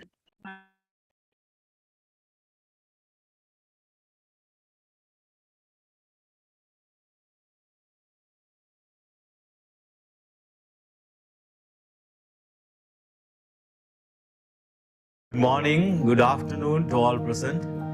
With warm greetings from Sri Lanka on this special occasion, I'm Father Bennett Mellava, Director of Caritas Anuradhapura, representing Caritas Sri Lanka, and I'm privileged and feel honored to be a part of this. Together we global awareness session where we have an opportunity to share our perspectives and analysis on environment. We human beings are partners of our environment, with all living and non-living elements around us.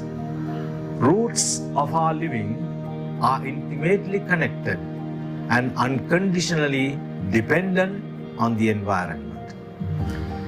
We need to be grateful to the great attributes such as its richness, diversity, beauty, dexterity, and magnanimity that contribute countless benefits for the entire planet Earth.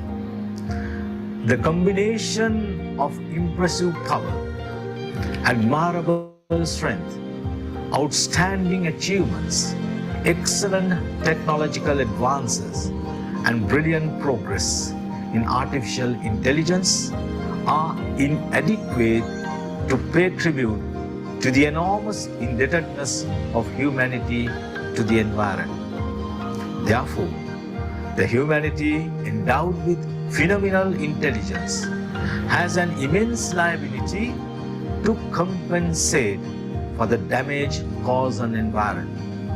And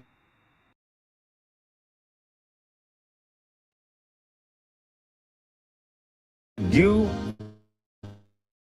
very strong consideration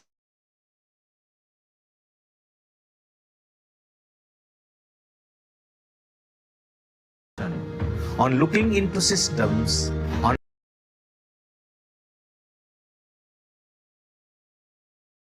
our common home, has launched new activities to draw the attention of Sri Lankans on environment.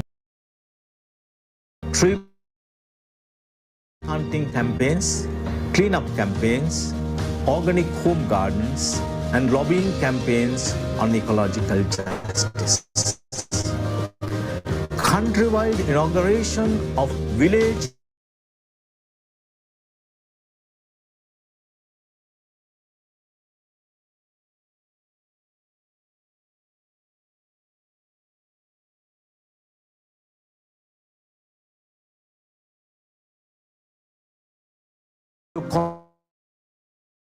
colonies of pollinators and pest predators, which was greatly beneficial to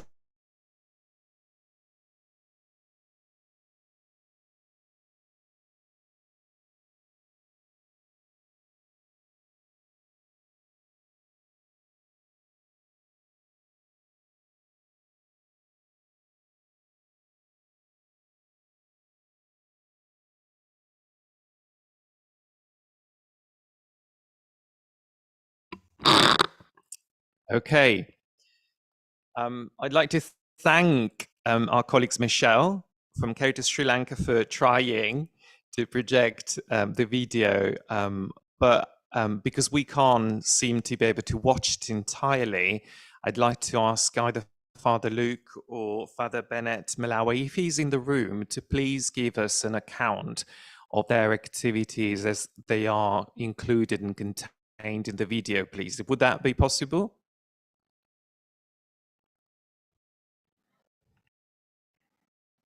Can you hear me? Father Luke, Michelle, Sajith? Anyone? Okay, if we don't have any more people from Caritas Sri Lanka online, we will proceed and move to the next speaker. I'd like to ask Caritas Syria and Urado Krikorian, who's online. I can see her and her team already. Hello, everyone. How are we doing? Great. It's great to see you. So, Urado, again, as we said earlier, the format is basically the same for each and every contribution. So we'd like you, as we present your experience, to delve deeper into what your experience on integral ecology has been, how you involved your community, what kind of plans you have for the future. What is it that you did exactly to translate integral ecology with your community into practice? I'm eager and keen to see your presentation, and so over to you. Thank you. First of all, just allow me to introduce to you our team. Joining me, the Executive Director of Caritas Internationalis. Gerardo, I'm sorry, can I ask you to please speak into the microphone, please, so we can hear you better?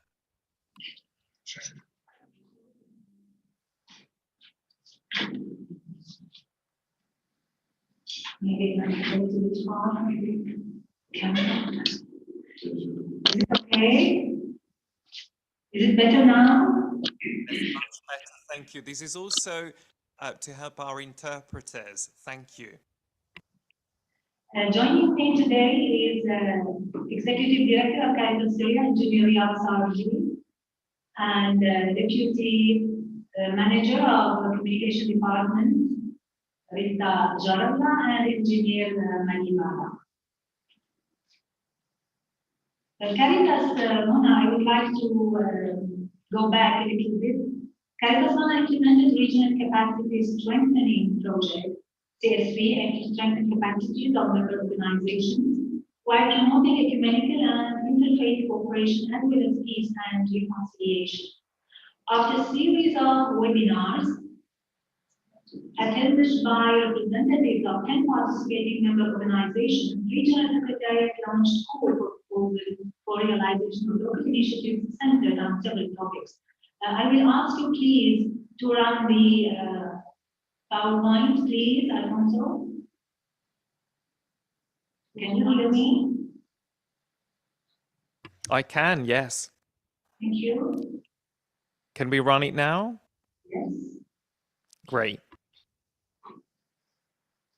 And I've already read the first slide.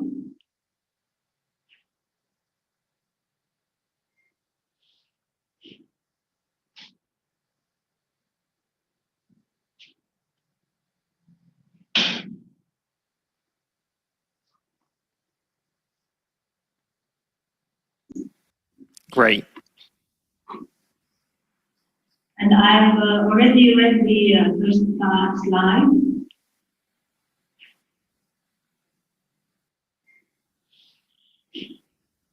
Yes, this one. We can pass to the next, please. Yes. Caritas Internationalis initiative entitled Variant Mosaic. And I've already read the first slide.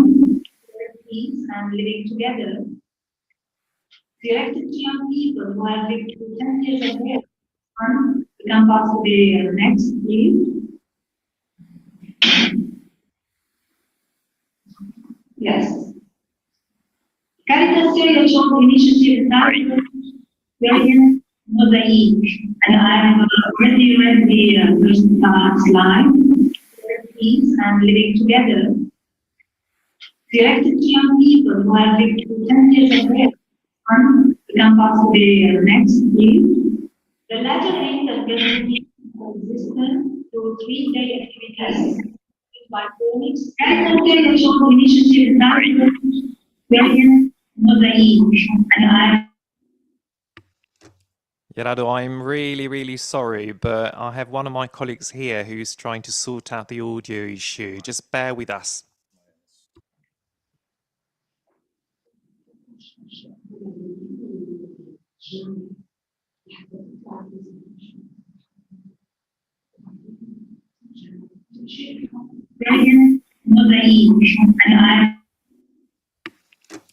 Gerardo, I'm really, really sorry, but I have one of my colleagues here who's trying to sort out the audio issue. Just bear with us.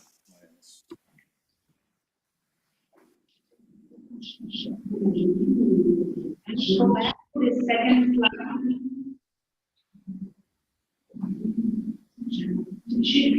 Variant Mosaic. Gerardo, I'm really sorry, but I have one of my colleagues here who's trying to sort out the audio issue. Just bear with us.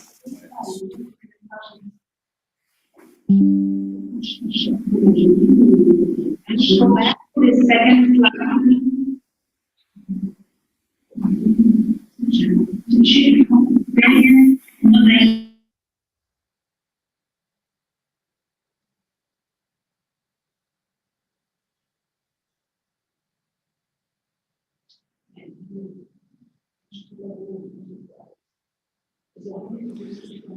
Perhaps, Gerardo, as they try and sort out the issue, would you like to go about your experience without the presentation? Okay. As I mentioned, Caritas Syria chose initiative entitled Syrian Mosaic that dealt with topics building peace and living together, directed to young people who have been through 10 years of war. The latter aimed at building peace and coexistence through 3-day activities concluded by forming sustainable core to monitor possibilities of further implementation of these activities to promote peace, tolerance, acceptance, social equality, and environmental awareness. Furthermore, some of these activities included an afforestation campaign that targeted the concept of preserving environment and the importance of restoration of vegetation cover among participants because of its long-term and sustainable impact. 120 olive trees were planted in eastern Al-Utam. Inspired by Holiness Pope Francis encyclical, Laudato Si and Tutti, and to raise awareness around the impact of environmental degradation in the community, promote tree planting and rebuild communities that care for our common home, I think these activities might be useful and helpful in quest of achieving global campaign's message of environmental action and loving human fraternity. Caritas Syria celebrated International Day of Being Together in Peace, where 22 participants from the Sustainable Core of Syrian Mosaic Initiative team visited Al-Manara workshop of the Sakina group, during which participants were introduced to handicrafts made by people with mental deficiency. It also included recreational activities contributed to creating friendship and love between two groups, concluding the celebration with sharing food as one family. Hand in hand with elderly and people with special needs, Sustainable Core of Syrian Mosaic Initiative team carried out an activity on the occasion of World Environment Day through rehabilitating the Al-Karama garden in Damascus with the help of some residents of the center, cleaning the garden, removing and removing weeds, and planting seasonal seeds, in addition to spending time filled with joy and love with them to strengthen roots of true love and desired peace among brothers in their homeland. Under the slogan Together We global campaign launched by Caritas Internationalis, which seeks to take care of the poor and our common home, Sustainable Core of Syrian Mosaic team and in hand with Caritas Syria team implemented community initiative to preserve environment in cooperation with Damascus Governorate, in addition to cleaners and observers, during which a number of old Damascus streets and public parks were cleaned. As protecting our common home stems from protecting and preserving the environment, and within the framework of Caritas Internationalis global campaign Together We, Caritas Syria implemented a afforestation campaign at a Rial private school's garden in El Bleha area in Damascus countryside, planting 1,000 olive trees there.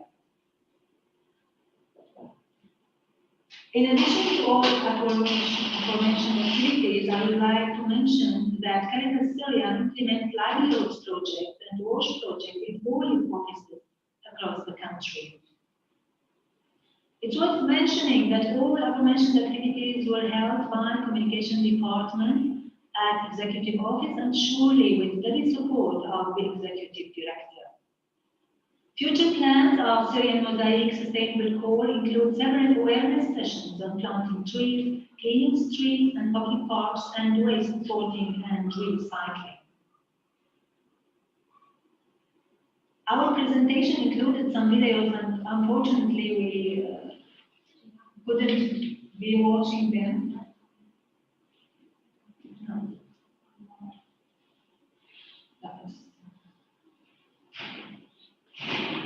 Okay, Geraldo, what page of your presentation are you on, please? Second or the third one. Third one. Number 1? No, not number 1. Number 3, I think. Number 3. Okay, we'll see if we can get there.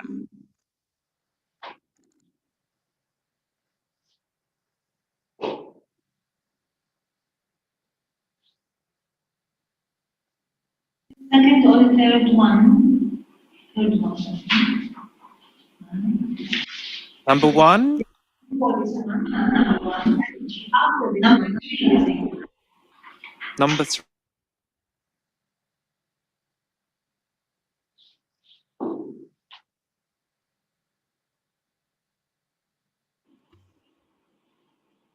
Like to apologize to all participants, but this is beyond me, so they're trying to sort it out, so sorry. Slide number 4, please.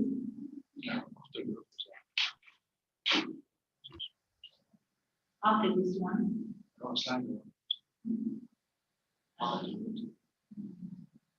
Yes, this one. There's a short video.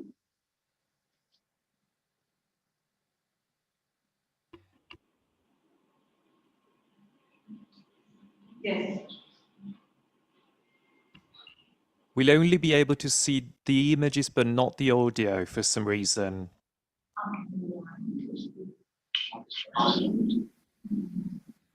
Yes, this one. There's a short.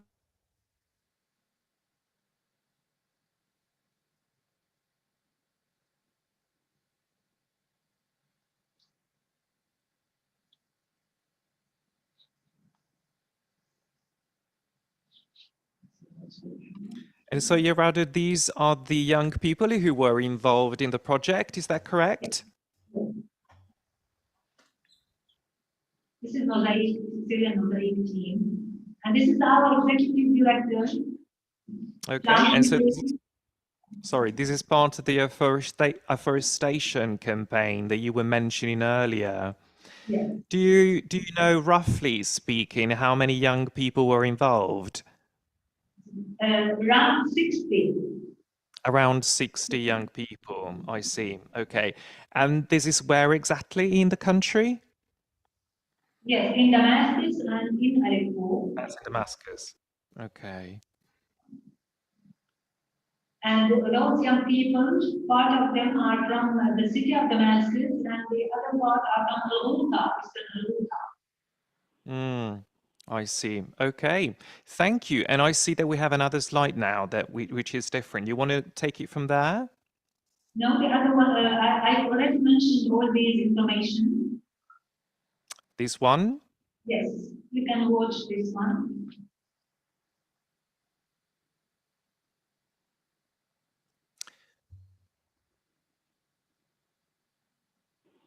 So this is again about another activity of yours where 22 participants from these Sustainable Core of Syrian Mosaic Initiative team participated. Yeah. And this was a workshop, as far as I can see there. They are dealing with recycling those people with mental deficiency. We visited them. Really nice. And again, do you know off the top of your head how many participants took part, sorry? In that day, around 22 of them, and in addition to some social workers at the municipal office. I see. That's remarkable. Thank you.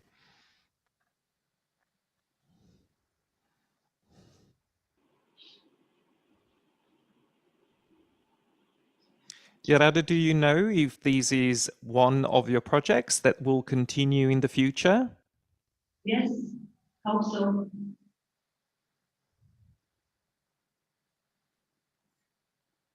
Do you have many staff members from Caritas Syria working on this? Yes, sure. We have around 100 social workers at the Damascus office. They are already always ready to support us. Okay. in addition to the modality, of course.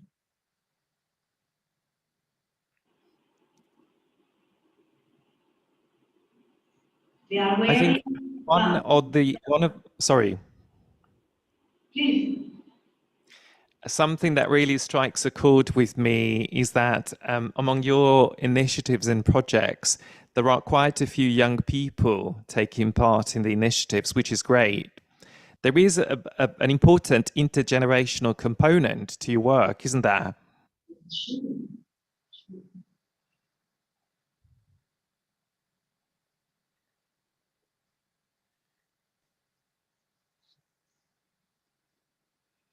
Can I also ask, Gerardo, are the arts and crafts from these activities also for sale? So these activities can generate income for participants? Yes, they have annual exhibition. They sell their products. Okay.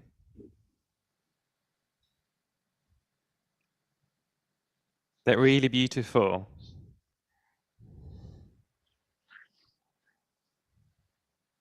If you visit us in Damascus, we can accompany you. That would be absolutely lovely. I hope so. Well, there was quite some entertainment there, as far as I can see. Is this one of your community centers, Gerardo? No. No. What is this venue? This is the Arch, if you have heard about it. The Arch Okay. Initiative. It is international. I see. They have a branch here. Okay. I think we have another video. Yeah. Thank you. Okay, we can continue with next one, maybe?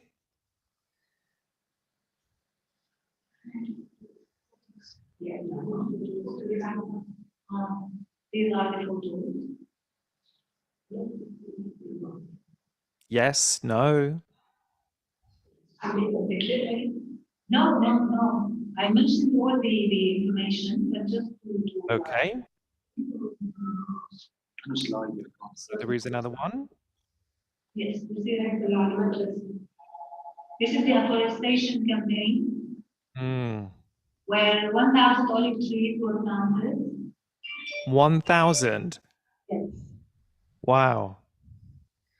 And we are planning to plant another 1,000, maybe next month. This was yesterday, just yesterday, we had this campaign.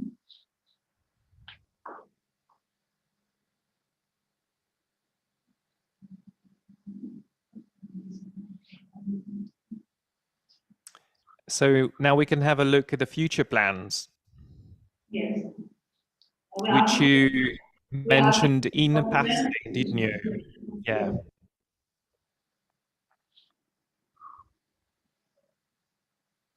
Okay. I'm really sorry, Virada, that these happened to your presentation for reasons that I don't understand. But I've been glad to, at least be able to interact with you and know a little bit more about the photos and the images that we were able to see.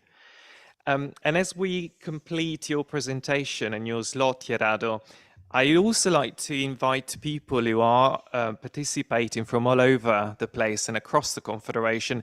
If you do have any questions about the experiences that you see projected with or without audio working, sadly, please do use the chat box to pop your question, and if the other colleagues who have presented their experience would like to then answer those questions, they're absolutely most welcome to do it. So, Gerardo, thank you so much again, and I apologize for the inconvenience. And with that, I would like to invite our next speaker from Caritas Iraq, Nabil Nisani, if he's online already.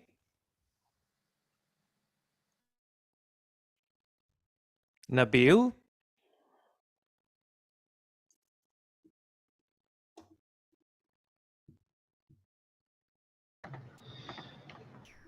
Yes, this is Ghassan Wilson speaking.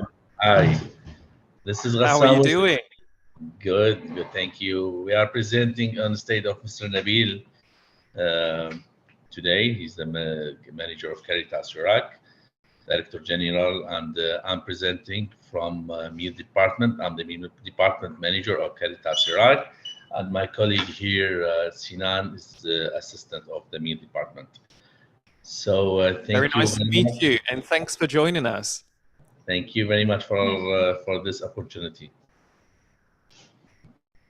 Okay, so what we're doing today is try and encourage all our speakers to touch on specific questions about their activities, their integral ecology experiences, as we like to call them.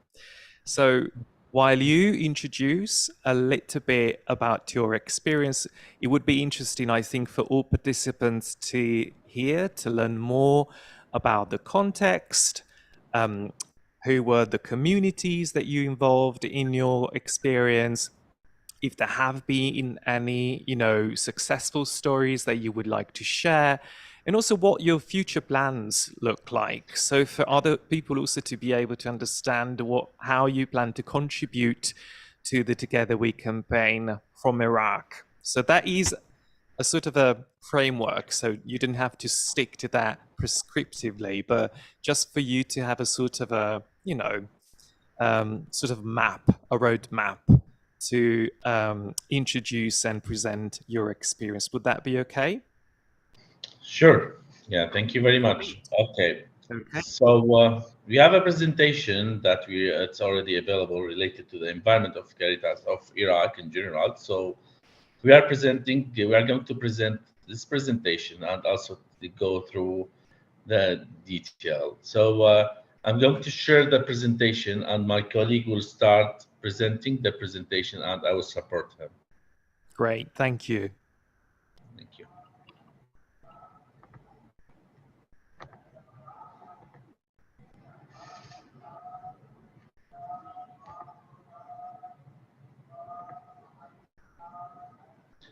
Did you see my screen?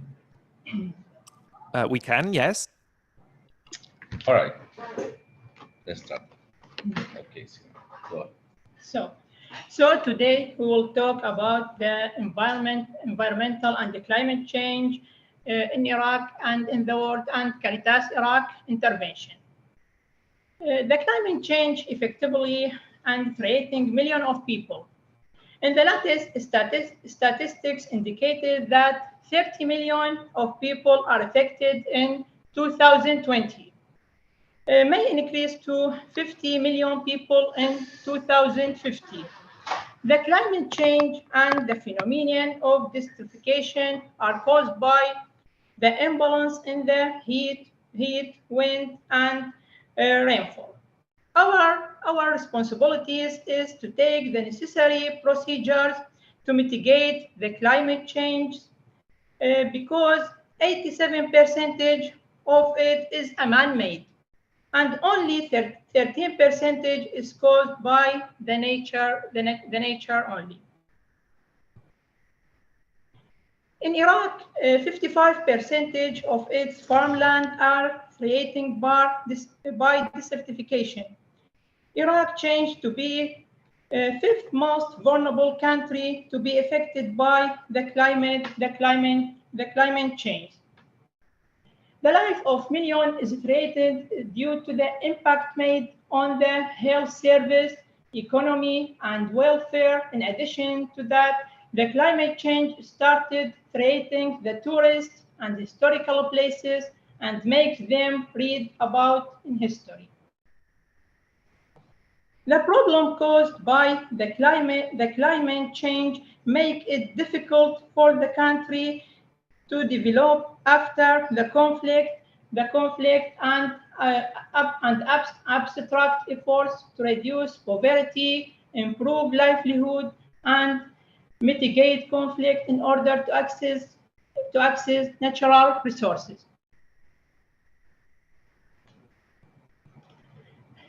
We have factors related to the climate change and the beginning of desertifications in Iraq.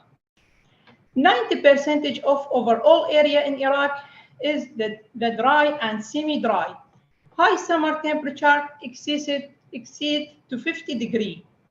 Rainfall is low. Dry and hot winds in Iraq. Increased sand and dust storm.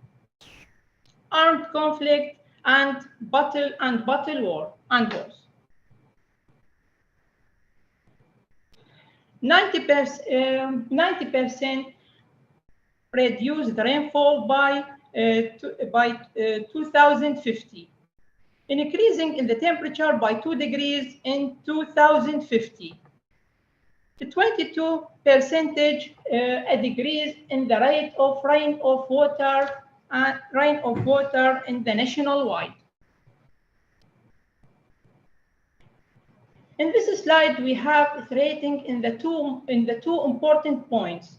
We have to know that when livelihoods are disrupted by climate change, people, especially the families with low income, will be exposed extortion by terrorist groups.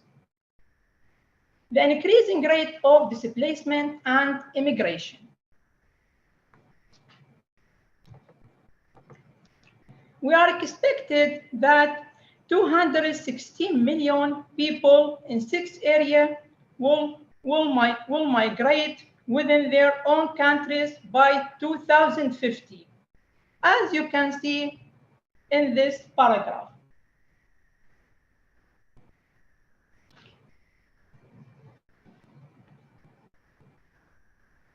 Now we have the addressing in the present and in the future. We can see that in our assessment that studying the gaps that contribute to the climate change, providing technical support and knowledge building, manage water resources in a scientific and methodical way, prepare for drought and disaster, reducing gas emissions causing nature pollution, encouraging the use of renewable energies, reducing encroachment on agricultural lands and green areas. In the future, coordinating work between the countries and considering these crises are collective, making strategies on the long term, laws, regulations, and structures relevant to respecting nature.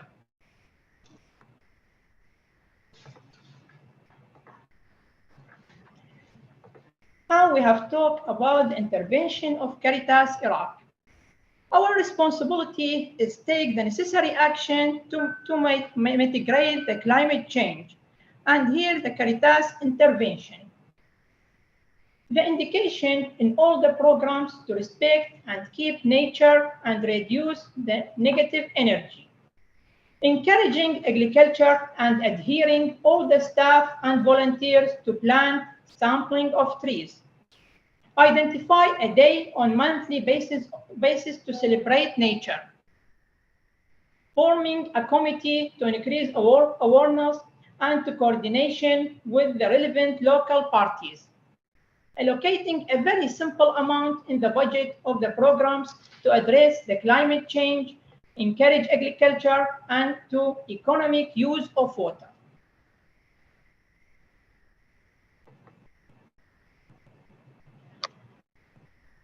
Caritas Iraq intervention. Caritas play a major role to contribution to reduce the impact of climate change through its project and activities in Baghdad and the Amariyat al-Fallujah AAF camps and the northern region. And now we have the first program in Baghdad for volunteers and peace building. From 2018 to 2022, 3,600 children from Baghdad and 1,000 from North region participated in a festival to disseminate the concept of voluntary work and plant seeds of free service. holding 16 awareness raising and field campaigns of various types, and keep the environmental for 36,000 persons from different groups of a community, especially the youth, in the activities, keeping the environmental, firefighting, and cleaning the residential complexes.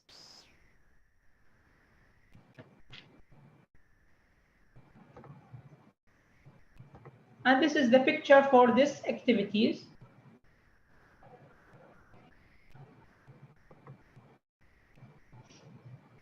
Now we will talk about the Caritas Iraq intervention Amriyat al-Fallujah camps in AAF camps. We have a safe space and environmental in AAF camps. Safe space, they are places that have been developed to be safe and have safety rules for children in emergency situation, disaster, and war in AAF camps. They have been implementing and designed in the area of child protection and psychological and social intervention that help them on emotional decompression. It's considered a park of children to play and spend fun time, as the camp is free of such places.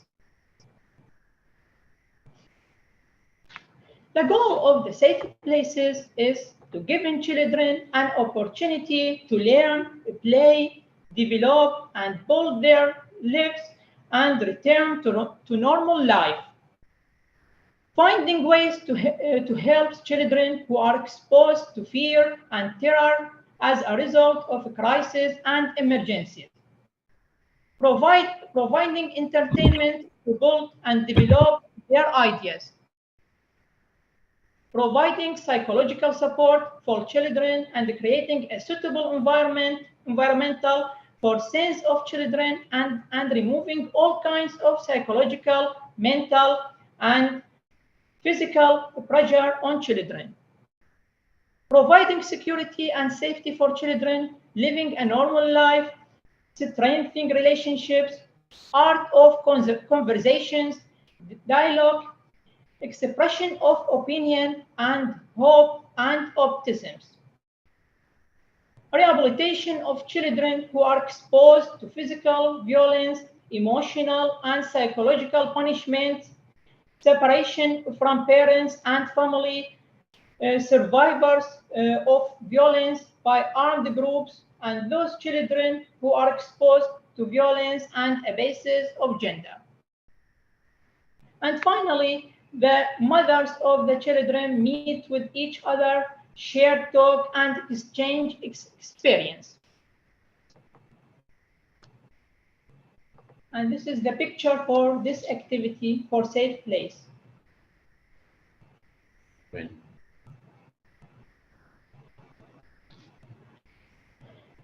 Caritas Iraq also executed sport field and nursery in AAF camps. Caritas Iraq decided to collaboration with the center administration in AAF camps after being given a small space for the construction of the playground and nursery for the playground due to the nature of the desert land and the lack of green spaces in the Amriyat al-Fallujah camps. You can see the square meter for space for this sport field and nursery. Utilizing the sport field and the nursery for sport and agriculture activities, targeting teenagers as activities that help in emotional evacuation, support, and enhance the self-confidence of the beneficiaries, as well as to preserve the environmental and to make it higher. Learning the profession of agriculture and planting seed and to get benefit from the harvest and to distribute it to the people in the camp. The program succeeded distributing 870 agriculture kits from the teenager from the beginning of 2019.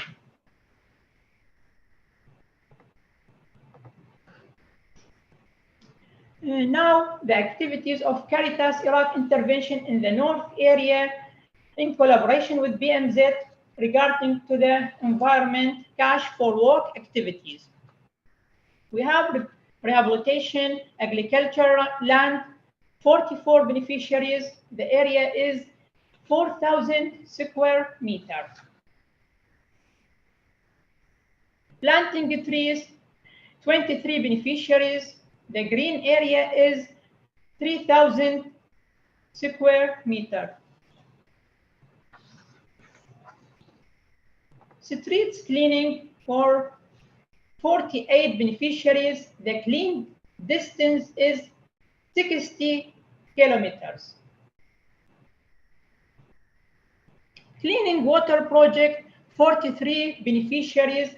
The clean distance is 2,500 square meters. Now we have the Caritas Iraq intervention in Zaho.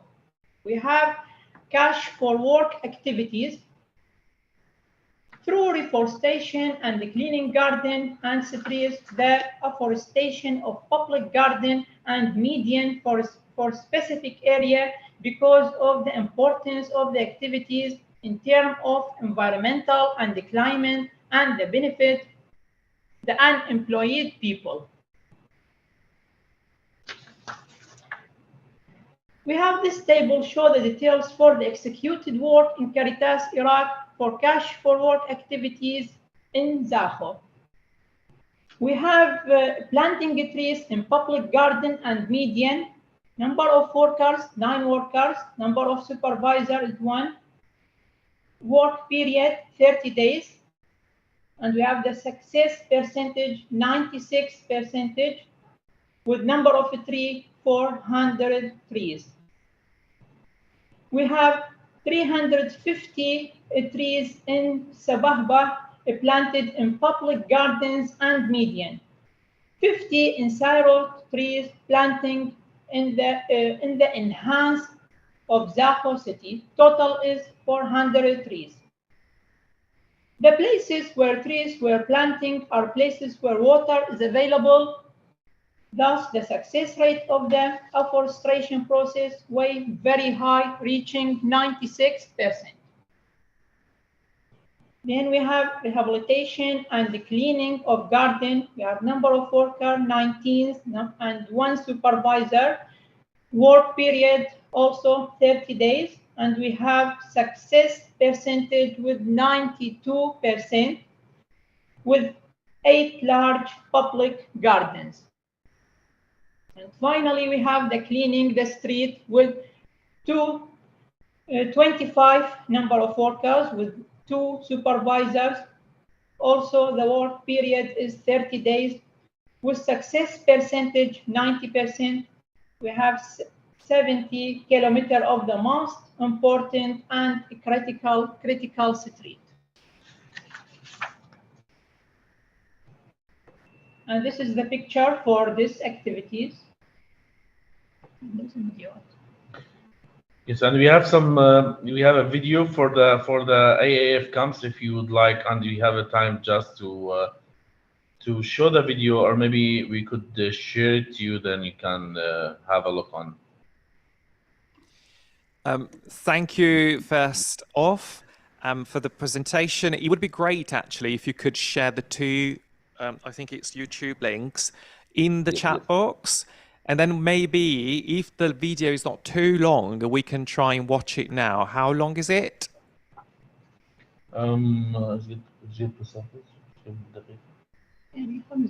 Yeah, it's almost 5 minutes. 5 minutes. Yeah. 5 minutes. In that case, I would like, because we need to move on to Caritas Lebanon, sadly. Well, not sadly, really, but everyone's time is important on the schedule. So if you could please share the links in the chat box, we can then invite everyone who is participating in today's event to then watch it at a later stage. And then also we can download the videos and upload them to Baobab, we are going to have a dedicated space where you will find all the resources that we are using today. Would that be okay? Sure, of course. Yeah, we will share OneDrive file contain the PowerPoints and the videos as well. That's fantastic. Thank you so much. And can I just say one thing before greeting you? I think that one of the things that really stayed with me during your presentation is the fact that you're going to be setting up a sort of a committee. It was under point number 4 in one of your slides, to raise awareness of climate change in Iraq. And I think that that's exactly what we are trying to encourage our member organizations to do moving forward. That is, trying to get people together and form a group to raise awareness and take action on how climate change is affecting people's life. So I'm really very much look forward to seeing that committee forming going forward.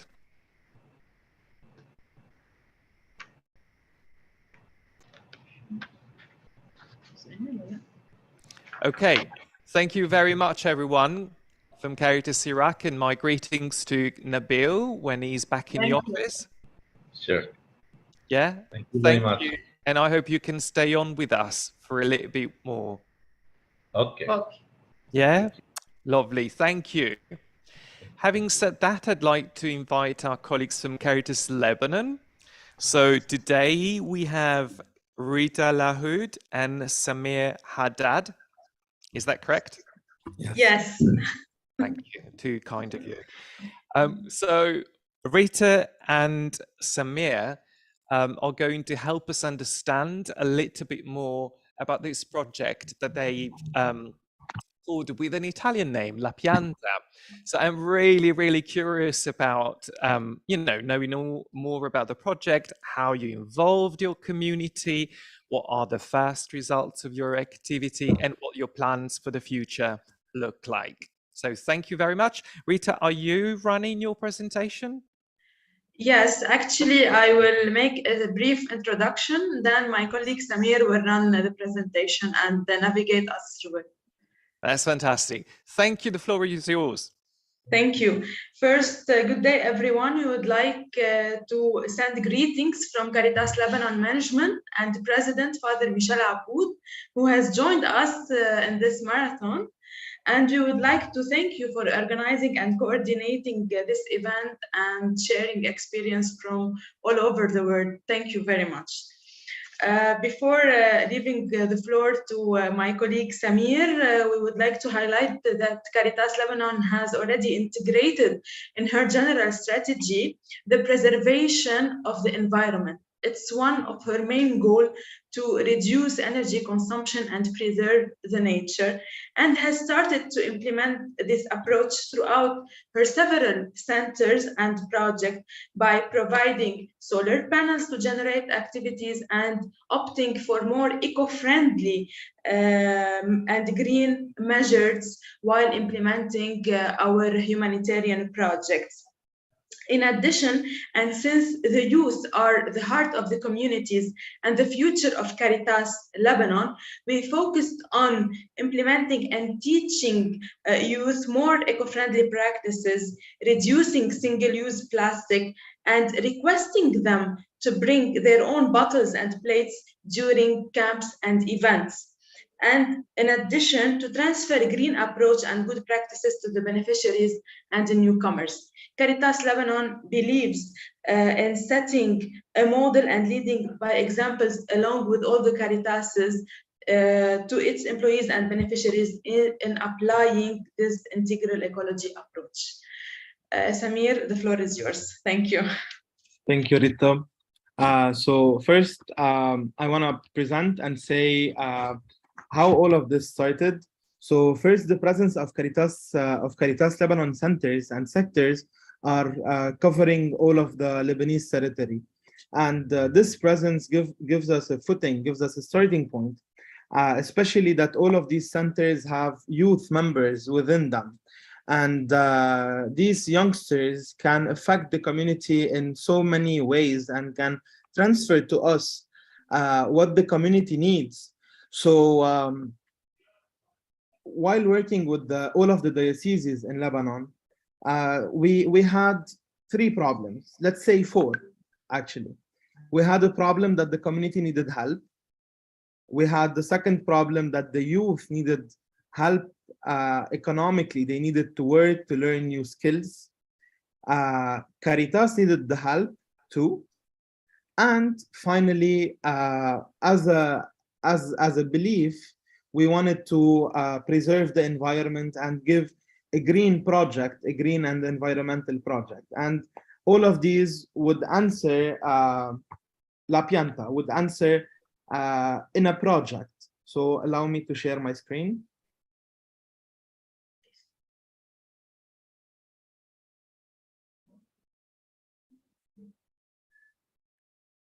So the project called La Pianta is an agricultural project run by Caritas Lebanon Youth. Here is the logo. We had a logo. It's a social enterprise run by Caritas Lebanon Youth. And what was the issue raised by the youth first?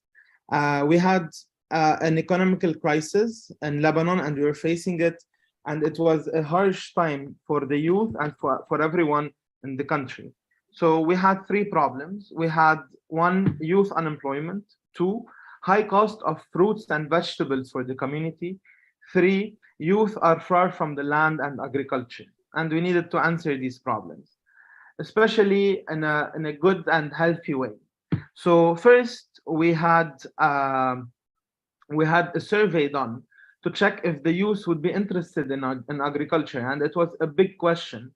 And to our surprise, the youth loved it, loved the idea of learning a new skill in agriculture, and they were excited because we were presenting many faces for agriculture: food processing, training, beekeeping, greenhouse maintenance, so everyone could find something that they would excel in. So this was the first step, and it gave us the answer that yes, the youth are interested. And then we went and contacted the church. We contacted the dioceses of Tripoli and Zahle, that are 2 regions in Lebanon. And we asked them for support providing pieces of land. So they both provided a land of 10,000 square meters in each area. So we developed the project. We built a whole project based on that to answer the needs of everyone, keeping it definitely green and eco-friendly.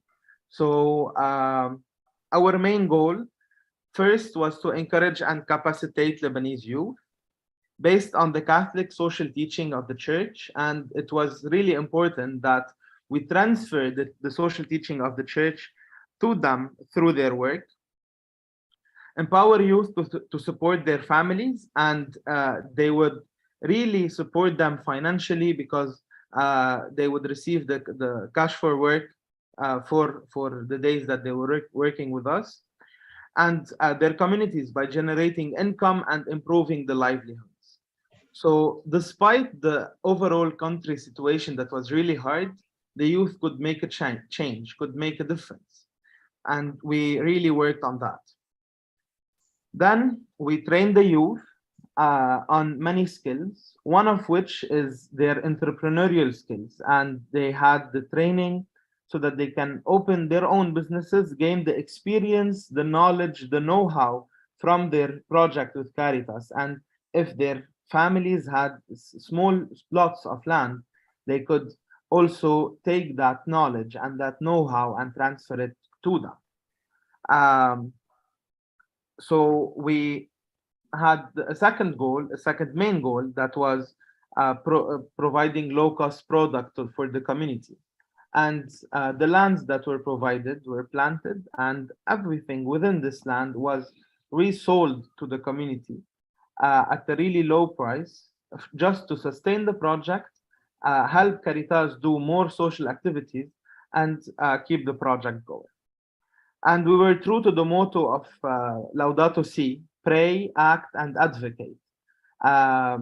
We were working with the church. We were working with priests who would like to join us while working. We were acting because we were making a difference within the community, and we're advocating for what we believe in a better community that works with the church, that works all together and provides for itself.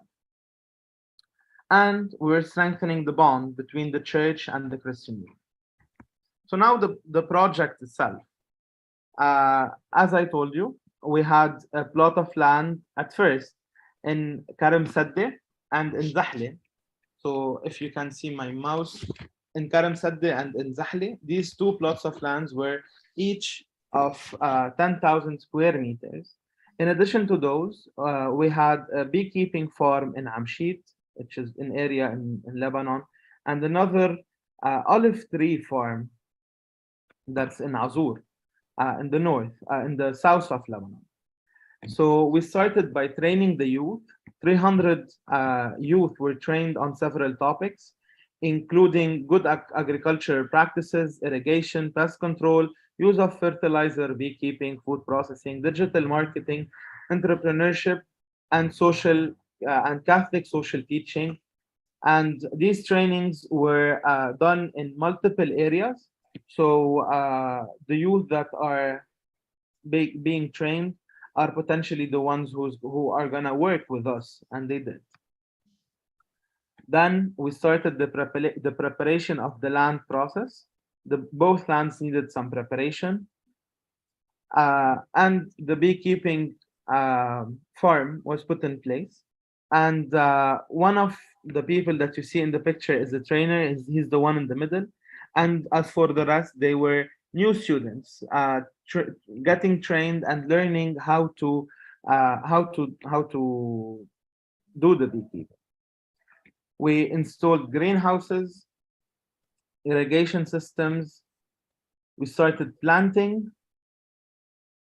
After the planting, the harvesting, and we were selling the crops, to the local communities. The youth themselves used to go to the local community,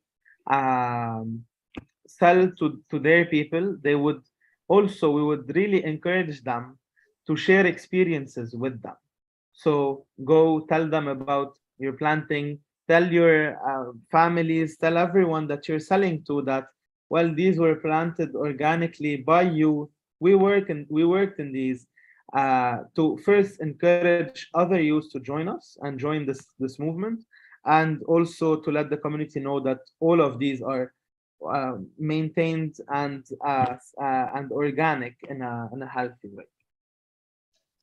And then as any farmer, the big question was the shelf life of the product, and a lot of products did not have a long shelf life, and we needed to find different answers and different strategies. So we went for dried fruits that you can see in the bottom picture, definitely honey and apple jam. We also had apricot jam, we had pickles, we had many other products that were processed by the youth themselves. They were taught how to, and they did it themselves. So the results of year 1 and 2 of the project, and we have also a result that's not mentioned here, but I will talk about it, and it's important at the end. So 30,000 square meters of land transferred into agricultural plots that are still being well maintained and sustainable till date. They take care of them. They are planted, harvested, and sold on a bi-yearly basis. We have 80 beehives and counting. Every year we have more beehives. We have 9 greenhouses, 300 olive trees, and 150 fruit trees that are also sold to the community at a really low price. 300 youth trained. This was the initial number of youth trained, but that number is adding up exponentially these days, because the youth are learning from peer to peer. So they learn from each other the techniques, they learn from each other the ways and what they should do. 70 youth and women trained on food processing. Youth unemployment, we have 72 males and 30 females employed at the moment.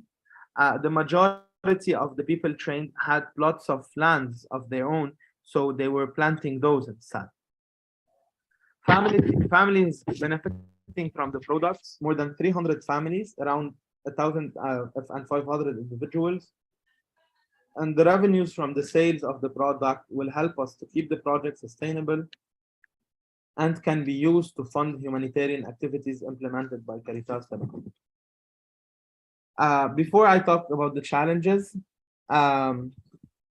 one example, besides the project that we've seen, we have a lot of farmers currently in Lebanon that can afford the prices of people coming and helping them to harvest what they planted, or if they had fruit trees, especially olive and apples, they couldn't afford the working hand and the payment for the working hand, and they asked Caritas Lebanon if there are youth who would like to volunteer in harvesting their fruit trees. So the youth would go to several regions. They would go, let's say, to a region where they have apples, and they would collect the apples for the farmers. The farmer would take less than 10% because it was actually going to waste, and they would donate the rest to Caritas Lebanon youth. And we would do two things with these. First, we would donate it back to the community. We would do like stands and like free donation focal points where anyone who'd like to get apples, they can come to us, get the apples for free. And we would reproduce them into apple jam, give back to the farmers some apple jam, and donate to the community also apple jam. So this way we have more than 1,500 youth volunteers within Caritas Lebanon Youth, and the majority of them already participated in a harvesting day where they go to, as I said, a plot of land, they help the farmer helps the community, and we help as much as possible to continue throughout this difficult time. So the challenges we faced, we had a decrease with water supplies and a huge increase in fuel prices in Lebanon. So we are having a huge, a big problem with providing water for the two plots of land. Since the water pump works on diesel and the diesel prices increased a lot, it's being really, really hard to provide electricity for the pumps.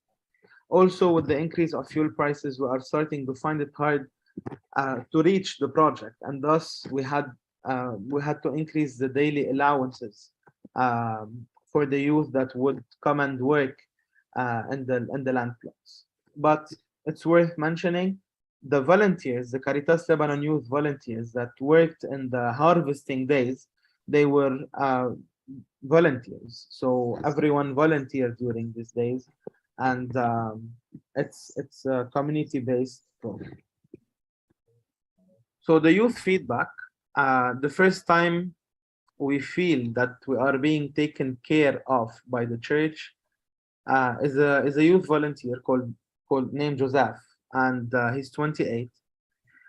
They really expressed a lot that there was a gap between the youth and the church, and this project also helped to reduce this gap. And while working with the church hand to hand to finish up this project, they were all really grateful.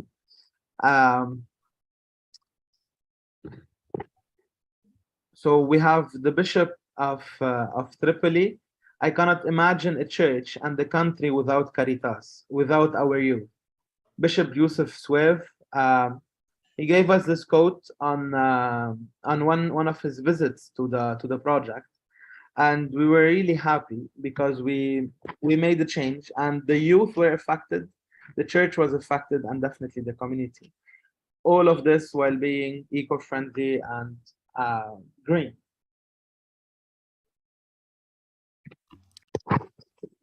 Thank you so much, Samir, and thank you so much, Rita. This has been a really eye-opener, a really absolutely fantastic eye-opener. You know, your activity is great, and I hope so many other member organizations will also delve deep into what you've been up to so far.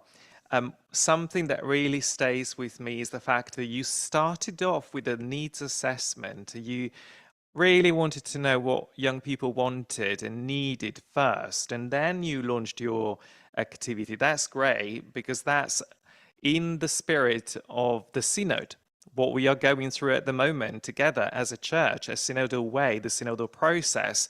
You know, we're listening to the many voices in the church to then give answers that really are important and relevant to their life. So thank you for that. It's been absolutely enlightening to learn more about it. As I gradually and slowly transition towards our next moderator and speaker, I would like to remind everyone on this chat webinar that we are constantly putting in the chat box the link to Baobab and the link to our website to not only download the resources that we're using today, but also the toolbox for the Together We campaign for you to use in the future.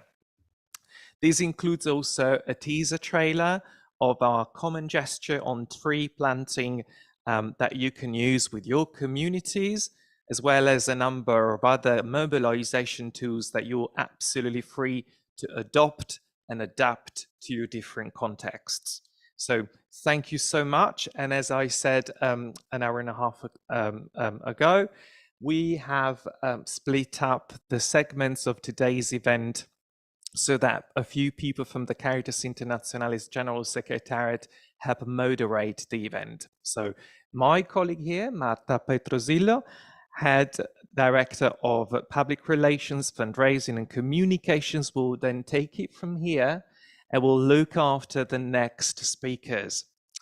And as I say this, and I'll switch to French, je vois déjà nos collègues de Caritas Djibouti en ligne. Je vous salue. Bonjour. Et je passe la ligne à ma collègue Martha. Merci et bonne continuation. Good morning, good afternoon, and good evening to everybody. Thank you very much, Alfonso. It's a pleasure to be here with all of you and participating in this really wonderful event of the Caritas Confederation.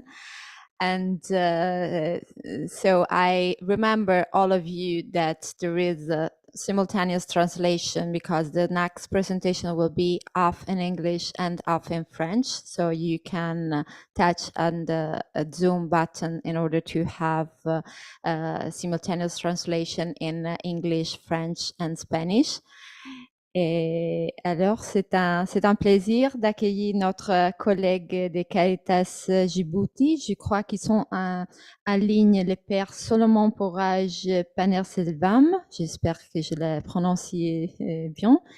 Et Alain Jeji. Alors, on sait que les Djibouti, c'est un pays qui maintenant vit comme les restes de l'Afrique un moment très difficile cause au changement climatique. On va vous écouter et on sait que Caritas Djibouti fait beaucoup d'activités pour les communautés qui sont affectées par la sécheresse et l'insécurité alimentaire. Alors, je vous donne la parole. Bonjour à tous et à toutes. Nous sommes de la Caritas Djibouti. Je suis Père Salomon du diocèse de Djibouti. Depuis le mois de décembre 2021, je suis le directeur. Et nous, Caritas Djibouti, nous travaillons plutôt avec l'UNICEF et IOM, etc., pour les enfants en difficulté qui vivent dans la rue. Mais avec nos charités quotidiennes, il y a aussi une petite infirmerie, il y a des gens qui viennent, il y a des familles pauvres qui viennent aussi de prendre la ration, etc., chaque mois, 2 ou 3 fois. Et avec ces projets, nous avions fait aussi, il y a 2 ans et demi, un projet sur la permaculture. Je n'étais pas présent à la Caritas Djibouti en ce moment. Il y avait notre ami, M. Alain Djeji, qui a dirigé ces projets et qui était lui-même participé dans ces projets. Je donne les paroles à notre ami Alain Djeji. Merci, Père Salomon. Bonjour ou bonsoir à tout le monde. Alors, je vais commencer déjà par un bref résumé de cette formation sur la permaculture qui a eu lieu il y a 2 ans, en 2019. À l'ouverture de cette formation sur les techniques de la permaculture, l'évêque a fait référence à la 2e encyclique du pape François, le Laudato Si, consacré aux questions environnementales et à la sauvegarde de la création. La permaculture arrivait ainsi à respecter la nature considérée à cet effet comme notre maison commune, disait-il. La pratique de la permaculture est ainsi liée aux méfaits dont la mère nature est victime. Le profil climatique de Djibouti est marqué par des précipitations irrégulières et cela a pour conséquence première la vulnérabilité de l'agriculture et de l'élevage. Et aussi, une autre conséquence de ce profil climatique, c'est une population face à des ressources en eau très limitées. La première partie théorique de la formation était axée sur la conscience environnementale. Cette formation visait en partie les acteurs venus des localités de l'intérieur et issus des familles d'agriculteurs qui sont pour la plupart victimes du changement climatique.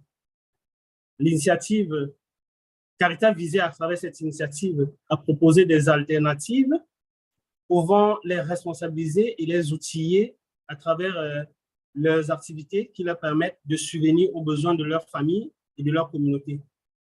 Mais ces besoins donnent parfois lieu à des pratiques destructives de la mère nature. D'où cette sensibilisation paraît indispensable pour éveiller davantage les consciences sur les responsabilités et le pouvoir de chacun de changer les choses. L'un des formateurs, justement, avait mentionné l'utilisation des fertilisants naturels comme un palliatif aux produits chimiques. Et la question désormais était de savoir comment faire pour accéder à ces fertilisants naturels dans l'environnement immédiat des participants. Et entre autres, les participants avaient cité les fientes des animaux qui étaient abondants ici, puisqu'il y a beaucoup de bétail, il y a beaucoup d'élevage de chèvres et de moutons. L'autre question était aussi comment procéder concrètement à la fertilisation, en particulier de ces éléments. Et il y avait certains participants qui avaient utilisé, qui avaient cité l'utilisation directe de ces fientes ou en mélange avec les déchets présents ou aussi en mélange avec la terre. D'autres ont parlé du compostage avec une alternance des couches de déchets. Plusieurs techniques traditionnelles aussi avaient été exposées par les participants. Par exemple, ils parlaient de sécher les fientes, les couvrir hermétiquement pour éviter les odeurs, les arroser régulièrement ou bien faire des sillons et mettre des fientes au milieu des sillons. Après les techniques de fertilisation, on a aussi assisté à l'utilisation des insecticides naturels. Comme beaucoup de participants parlaient d'une bonne production, donc ils disaient que pour protéger la production, il fallait utiliser les insecticides pour les protéger contre les attaques des insectes, des oiseaux, des rats et des autres prédateurs de tout genre.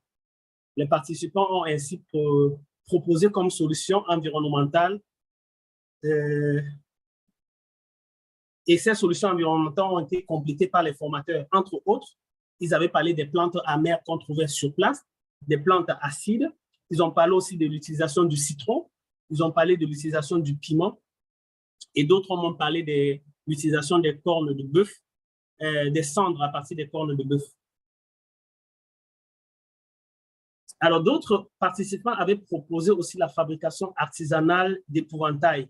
D'autres parlaient des haies végétales avec des épines. Les interventions de certains participants ont donné plus de substance et d'exemples sur ce qui avait été évoqué. Par exemple, la question du type de sol, la préparation des sols, vu qu'ici le sol est très salé, compte tenu de la proximité de la mer. Donc, pour une agriculture qui respecte l'environnement à partir des déchets ménagers disponibles. D'autres intervenants ont proposé d'avoir une vision globale de la permaculture, en disant que la permaculture ne doit pas seulement se limiter à avoir des techniques naturelles, mais elle entend créer un écosystème en vue de cultiver en protégeant la biodiversité environnementale. L'autre partie de cette vision globale consistait à observer un équilibre entre la faune et la flore dans un environnement où la biodiversité devait rester en harmonie. Alors, il s'agissait ici des cultures, de la culture des plantes pour l'alimentation des hommes et de l'alimentation des alimentations animales, ou encore des herbes à vaches ou des herbes pour les chèvres. En résumé, alors, c'était la nécessité de varier les cultures en incluant l'élevage. La partie pratique de cette formation a été de visiter un centre, une station d'épuration des déchets et de traitement des eaux usées. Les participants ont alors pu se rendre compte de la disponibilité des fertilisants naturels issus de la station d'épuration. En effet, cette station d'épuration de l'ONEA est située à la périphérie de la ville de Djibouti. Alors, dans cette station d'épuration, les eaux usées sont traitées et les déchets sont recyclés afin de fournir à titre expérimental les fertilisants aux agriculteurs. Aujourd'hui, force est de se rendre compte que ce projet expérimental s'est déjà développé, car récemment, le ministre de l'Environnement a annoncé, lors de la campagne sur l'environnement, que plus de 25 hectares de terres cultivables utilisent déjà ces eaux usées issues de la station d'épuration. Et désormais, ces eaux usées sont disponibles pour l'utilisation des fermiers dans la zone de Douda, qui est une zone environnementale. Donc, d'autre part, la phase pratique avait été aussi de visiter un jardin, des jardins qui sont dans la zone d'épuration et qui bénéficient de ces déchets-là. L'enjeu de la formation était d'utiliser les techniques acquises de façon exclusive et restreinte, mais aussi de l'associer à ce qui avait déjà été pratique et de faire une sorte de passation avec les autres membres de la communauté. Le projet a fait en sorte que les participants puissent diffuser auprès des autres membres de la communauté. Donc, au départ, il y avait 32 participants et les bénéficiaires indirects devaient être au nombre de 160. Mais selon les propos recueillis et les perspectives, le nombre de bénéficiaires indirects devait être de 260. Voilà à peu près ce que Caritas Djibouti avait fait il y a 2 ans sur la permaculture et pour la protection de l'environnement. Merci.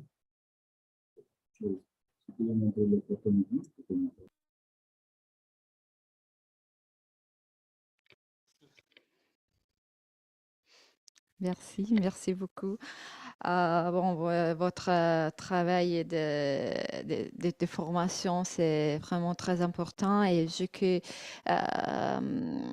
je veux souligner, c'est quand vous avez dit qu'il faut augmenter la conscience environnementale et que chacun est responsable. Et ça, c'est vraiment en ligne avec notre campagne globale parce qu'on est tous responsables de notre maison commune. Je voudrais vous demander quels sont les prochains pas, qu'est-ce que sont les activités que vous projetez d'organiser dans les domaines de notre campagne ensemble aussi, avec les différentes communautés.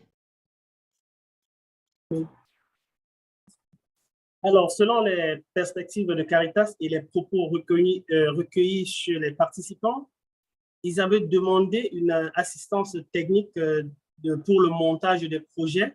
Ils demandaient aussi qu'on puisse les soutenir et les accompagner dans la présentation des projets auprès des bailleurs. Mais une autre perspective de Caritas, c'était la diffusion auprès de la communauté, des communautés, de ces connaissances et de ces techniques. Et enfin, c'était de réduire effectivement les pesticides chimiques et l'utilisation des fertilisants chimiques dans les communautés qui pratiquent l'agriculture. Donc, c'était le perspective de Caritas.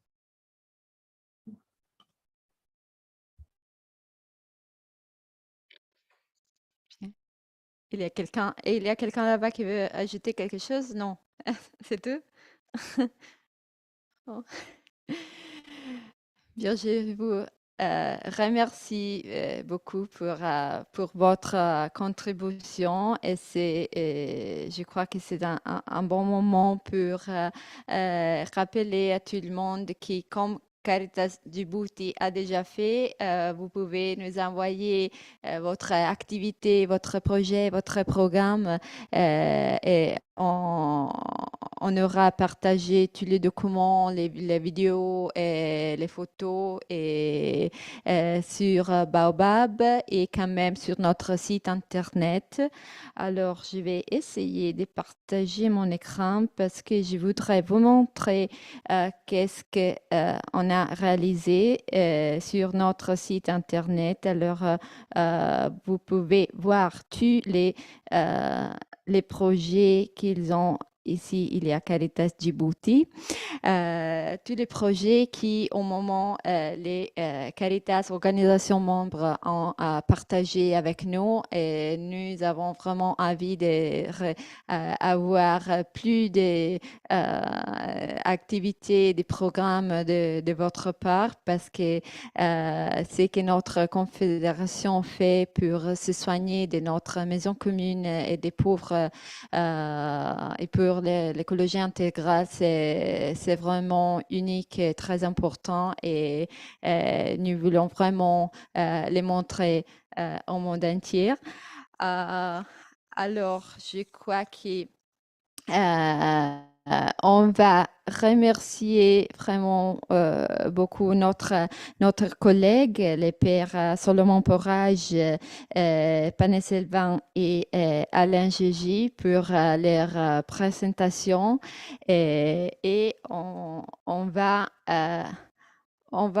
on va voyager et changer de langue quand même. Alors, je vous remercie. And I switch to English because now we are going to talk with our colleague in CAFOD. And we have Ellen Mosley connected. Good afternoon, Ellen. It's a pleasure to have you here with us.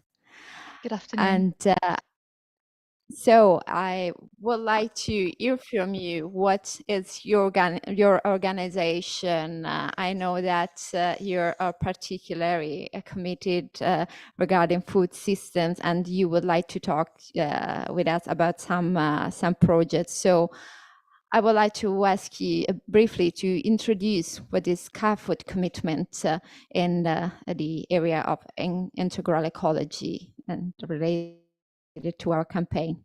The floor is yours. Thank you. Hi, good afternoon. Well, good afternoon for me, everybody. I hope that you're well. It's lovely to be part of this event and to hear from so many colleagues around the world. CAFOD is the Catholic Agency for Overseas Development based in the UK. So we sometimes are referred to as Caritas England and Wales, but we work closely with our colleagues in the domestic Caritas organisation. We've been campaigning on climate change for many years in CAFOD, and this year we expanded the way that we talk about climate to focus on the global food system and the huge problems that are part of that system and how it contributes hugely to the climate crisis.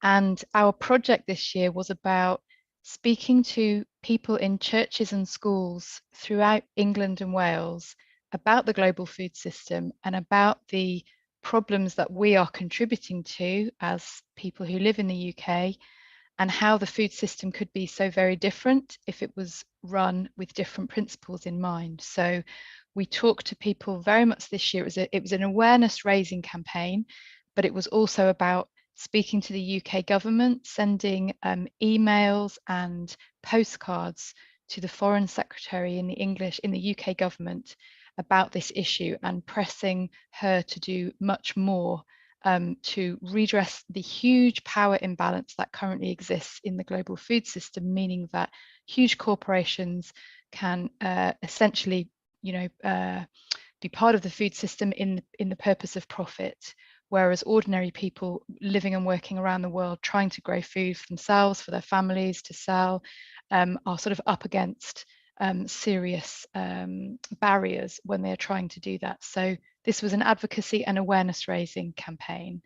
I just have a few slides to show you, if that's okay. I will share my screen. So our thank you. Our campaign, I hope everybody can see this okay.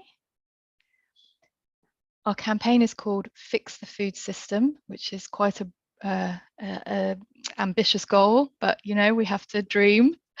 And we're taking inspiration very much from Pope Francis this year, and we use some quotes from him a few times in our communication, such as this one, when Pope Francis said last year, we need a new mindset and a new holistic approach, and to design food systems that protect the earth, keep the dignity of the human person at the center, that guarantee sufficient food globally and promote decent work locally, and that feed the world today without compromising the future. So we began talking to people, thousands of people in this country, about the way that we produce food, actually perpetuating poverty. So rather than the food system being designed with the #1 goal of making sure that every human in our world has enough food, it's actually designed or run now for the purposes of profit primarily. And that the way we produce food is accelerating the climate crisis. So we talked a lot about the fact that around 1/3 of all of the global greenhouse gases that we're putting into the atmosphere each year are from the way we produce our food. And it could be so very different. We talked a lot about how around 800 million people around the world go hungry each day, and that the majority of those are the people who grow the world's food, but that the world produces enough food for everyone. So we talked about the statistic that in order to feed every person in the world, we would need to produce 3.7 billion tons of food, and actually we produce 4 billion. Lack of food is not the problem, which of course is no surprise to anybody in this event today, but this is the message that we were trying to spread to ordinary people in churches in England and Wales. So we talked about things like the fact that a few big corporations can influence trade, influence economic policies, and dominate food production, putting profit before people, essentially. We talked about communities being trapped using inputs like fertilizers and pesticides. We've talked about those things today, which are expensive and which damage the land. It's been great to hear from colleagues about all these projects to use non-harmful products instead. Communities can't decide which crops to grow and have limited choice of which seeds to buy. So we were talking about some case studies that we had from our partner organisations, and that community land is taken away. These are some of the issues that we were explaining to people in our project. And we talked very much about how alternatives are possible and that they are happening all around the world. You've talked about some of them today, but that these kind of initiatives need more support. So our campaign is about supporting alternative food systems where farmers can choose what they grow on their land, make a dignified living by producing food in harmony with our common home, which demands a rebalancing of power of big businesses in favour of local communities so that such alternatives can flourish.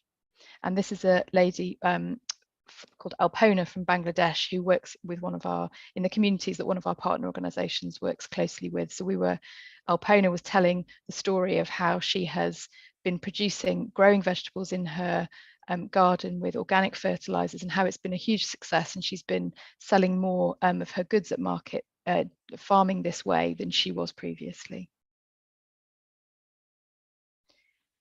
And then coming to the end of my presentation, this just shows some pictures of the many, many groups around the country in England and Wales who got involved in this campaign this year, learned about these issues, and educated themselves about what's actually happening in our global food system. And this petition that I talked about, these emails to the UK government, 11,000 people signed that. We actually had the handing of this today. So a small group of people took this communication to the Foreign Office, part of the UK government today, and handed it into people there, saying this is what ordinary people, Catholic people across England and Wales, are asking you to do. We want a different food system that better serves the people of the world and the planet itself. 150 Catholic parishes have taken part this year, and 50 schools, having events like you can see in the pictures here, where groups gather together, often outside in nature, and listen to stories of people around the world talking about how the food system needs to be different. And feedback from parishioners was that actually people were very, very interested in these issues, and people wanted to learn more, and they wanted to understand critically how our role in the UK is so important. I think somebody's just mentioned, it was Sebastian's just mentioned this in the chat, that of course we know the lifestyles of people, particularly in nations like the UK, need to drastically change if the future of our planet is to be safeguarded better. And that came up in a lot of these discussions, that people were learning about the global structures and how we want to press our government to use its considerable influence to make changes. But also these groups talked a lot about their own lifestyles and how we know that 1/3 of food produced in the world globally is wasted. So there's a food system that doesn't serve everybody, whilst at the same time a huge amount being wasted, whether that's at earlier stages of production or by consumers. So people talked about this a lot. They talked about waste. They talked about how their own purchasing power is important, where they can choose organic products, where they can choose to support small producers rather than large corporations. So we think this was really, really a successful campaign as a starter. We're going to be campaigning on this for many years, and this was just our first phase, but it was all about generally raising awareness of the problems and the vision for how things could be different.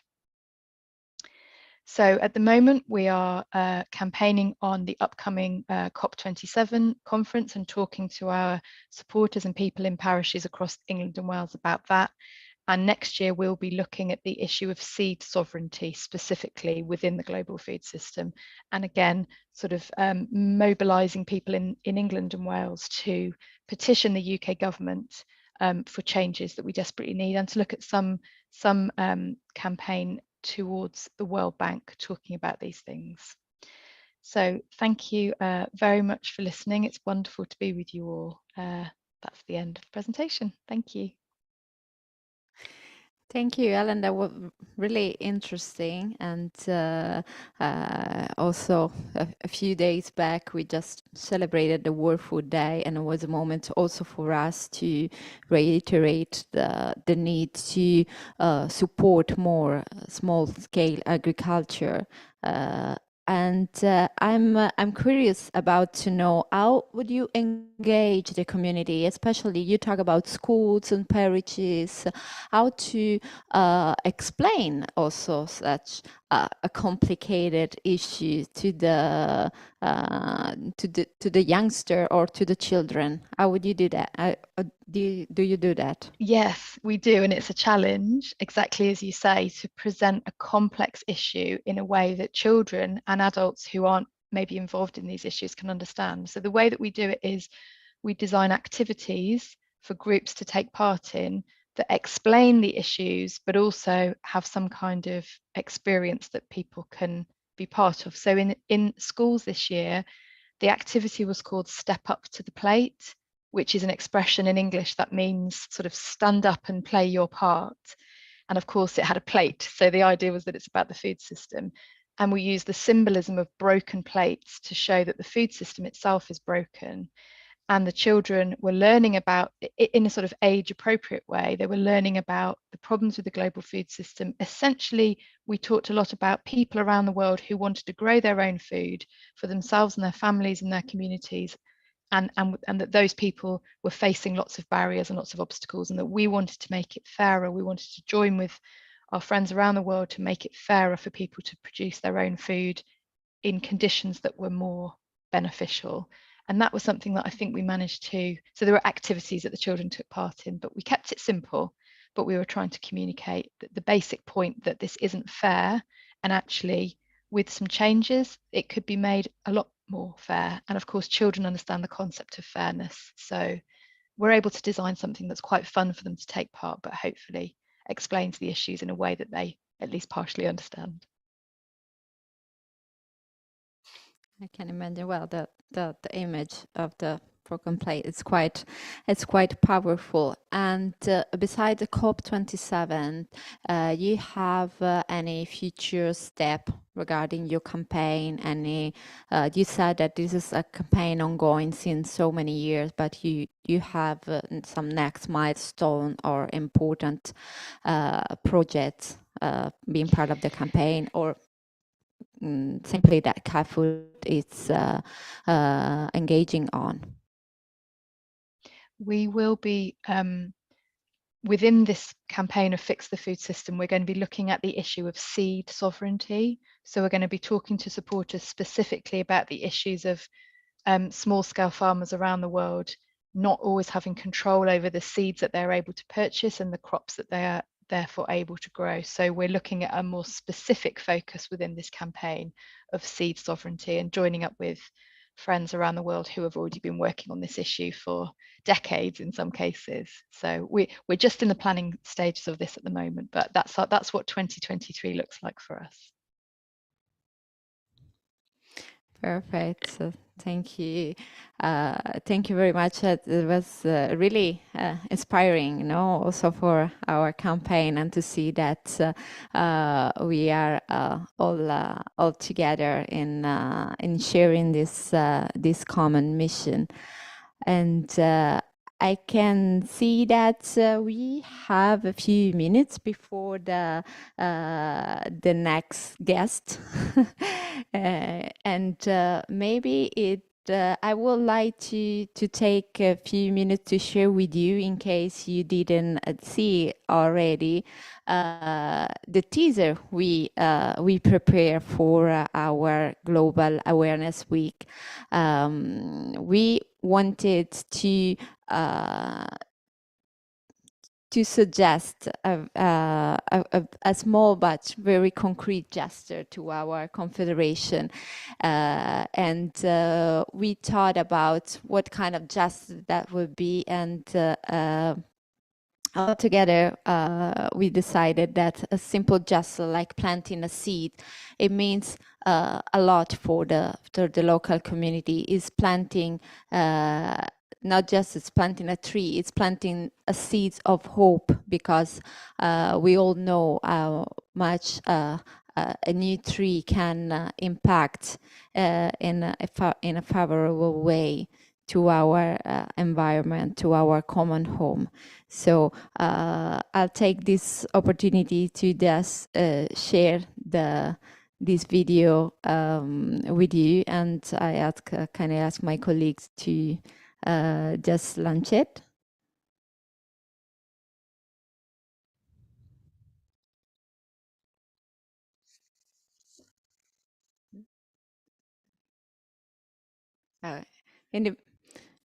We are almost ready. But in the meantime, since okay, we are there.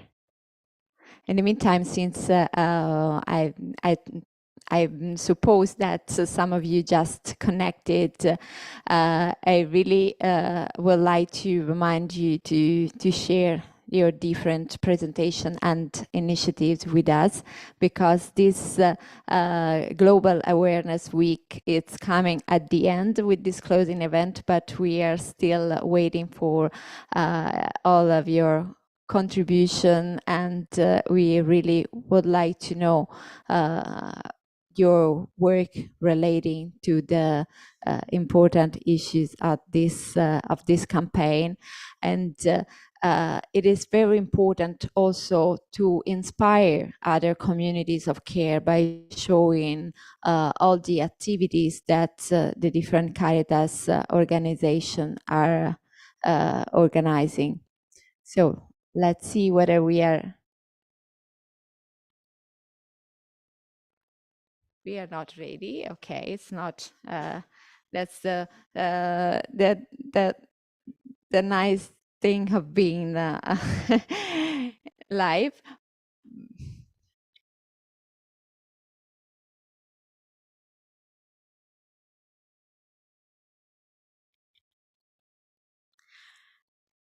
In the meantime, I think that we are in a few minutes, we are going to connect with our colleagues of Caritas Guinea-Bissau, and I'll take these few minutes to share more on the different content we can have on our. We are posting on our website, and maybe I will. Okay, no, I cannot. Apparently there are some technical problem with the sharing, so hopefully the next guest will have no any contribute to share. We have just some problem with the Zoom, but this is something that it happens.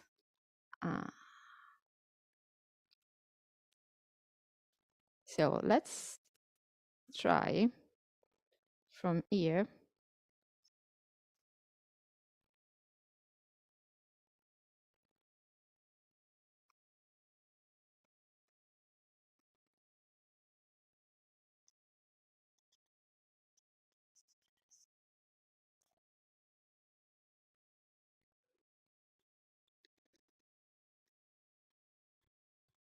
Most vulnerable and poorest communities.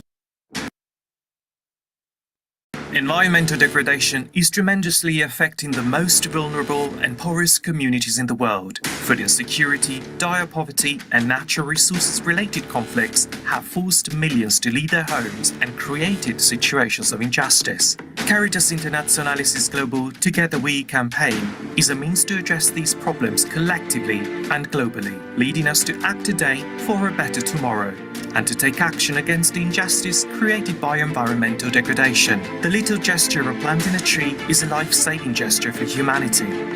As the saying goes, is it too hot? Plant a tree. Is the air bad? Plant a tree.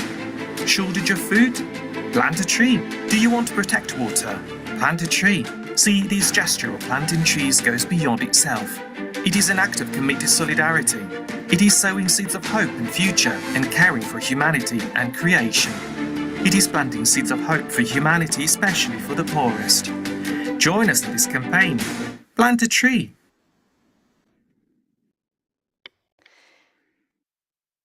Here we are. So this was our teaser that I told you about, and this is the page dedicated to our campaign and the Global Awareness Week that we have on caritas.org website. You can also find other content that we already shared with you through Baobab, and that was shared with you last December when we launched our campaign. So you can find also our the song of our Together We campaign. And now I think it's time to first of all switch again the language and introduce our colleagues from Guinea-Bissau. Je ne veux pas notre collègue, mais je crois qu'ils sont en ligne. Raston Suarez Kasama, il doit être là. Oui, je suis là. J'ai un petit problème avec la connexion. Mais je suis là. Bienvenue. C'est un plaisir d'avoir avec nous. Bien, je voudrais vous demander quel est l'engagement de votre Caritas dans les demandes de se soigner des communautés qui souffrent à cause du changement climatique? Vous voulez en parler un peu de votre projet? Oui, je vais faire une exposition.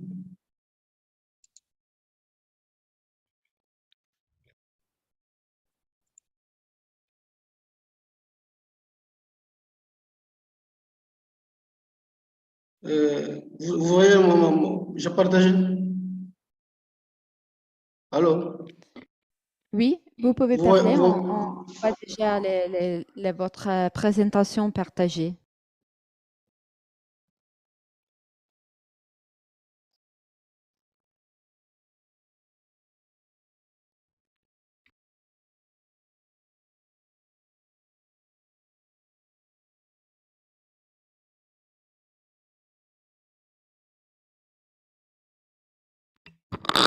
Rostan, bonjour, c'est Alfonso. Est-ce que vous êtes en ligne?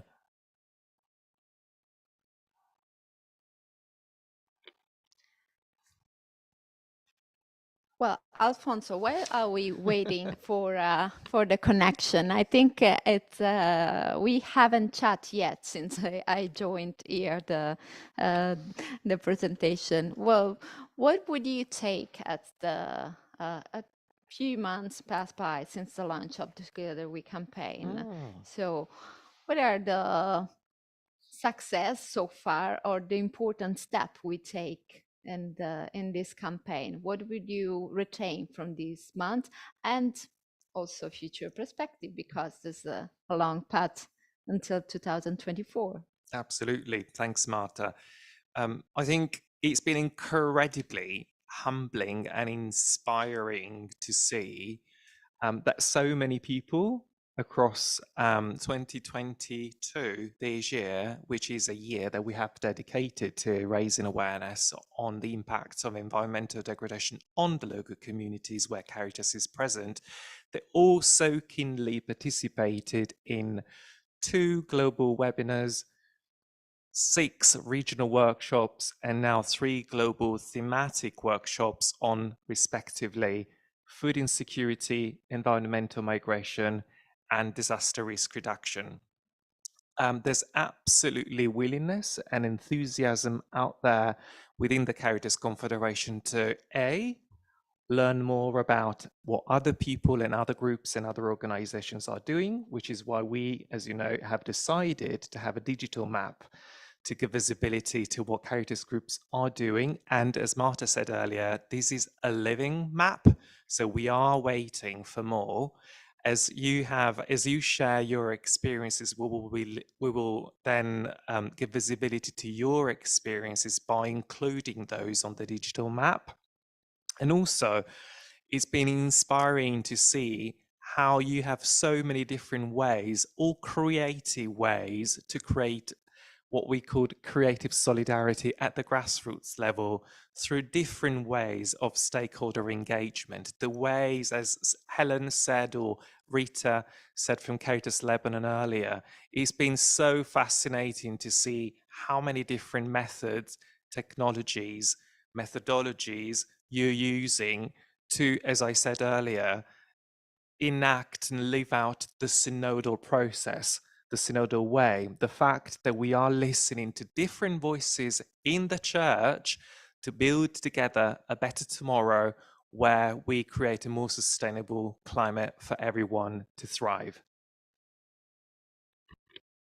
Indeed, I think that's really, it's inspiring, you know, to look at these different Caritas and their ability to respond to the different needs from the ground and to help and support the resilience of the local community. So I really hope that Rustin will be able to connect again. We know that in some areas connection are really a problem when it comes to this this webinar, but hopefully it will be able to join us again.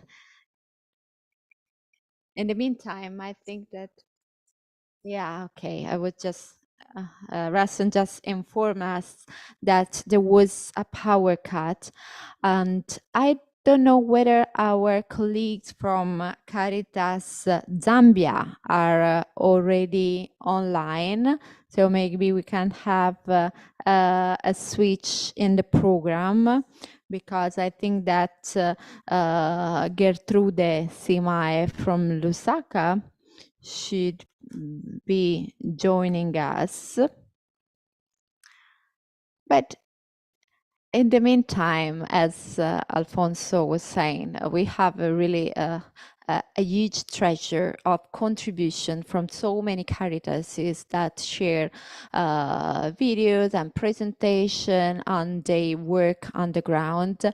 And I think that we can seize this opportunity to at least try, if we can manage with our very powerful means, to share some videos, because Ruston, bienvenue again. So it's again with us. Alors on espère que la ligne va être un petit stable. On est vraiment heureuse de vous avoir encore avec nous. On va partager votre présentation de manière que vous pouvez commencer à parler. Je vous donne la parole. Merci. Ok. Bonjour à tout le monde. Je me demande toutes mes excuses. On vient de subir une coupure d'électricité. C'est pour cela que je suis un peu... Ok. Ok, là, c'est la présentation de notre... là, on a ça, la situation géographique de la Guinée-Bissau, dans la partie rouge, là.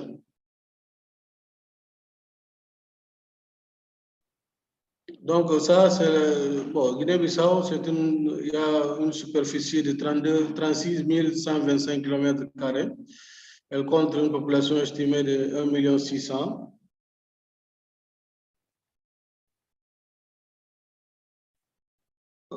Ok, ça c'est la carte de la région. Là, on travaille au niveau de la région de Cacheu dans ce projet. C'est la région frontalière avec le Sénégal. Donc ça, c'est le contexte actuel de la situation de changement climatique. Le premier point, on a le début tardif de la saison de la pluie. Avant, c'était au mois de mai, mais maintenant, la pluie ça débute au mois de juin. Aussi, on a les saisons de pluie irrégulières avec des vents forts. Ça se sent jusqu'à présent. On a aussi la réduction de la saison froide qui était de décembre à février. Et maintenant, on a seulement 2 mois de décembre à janvier. Il y a aussi l'avance de la mer, l'érosion côtière, la désertification, la réduction des mangroves. C'est un problème dans les zones où on travaille. Il y a aussi les pertes de terres arables et de pâturage. Il y a aussi la réduction de disponibilité de l'eau pour l'irrigation.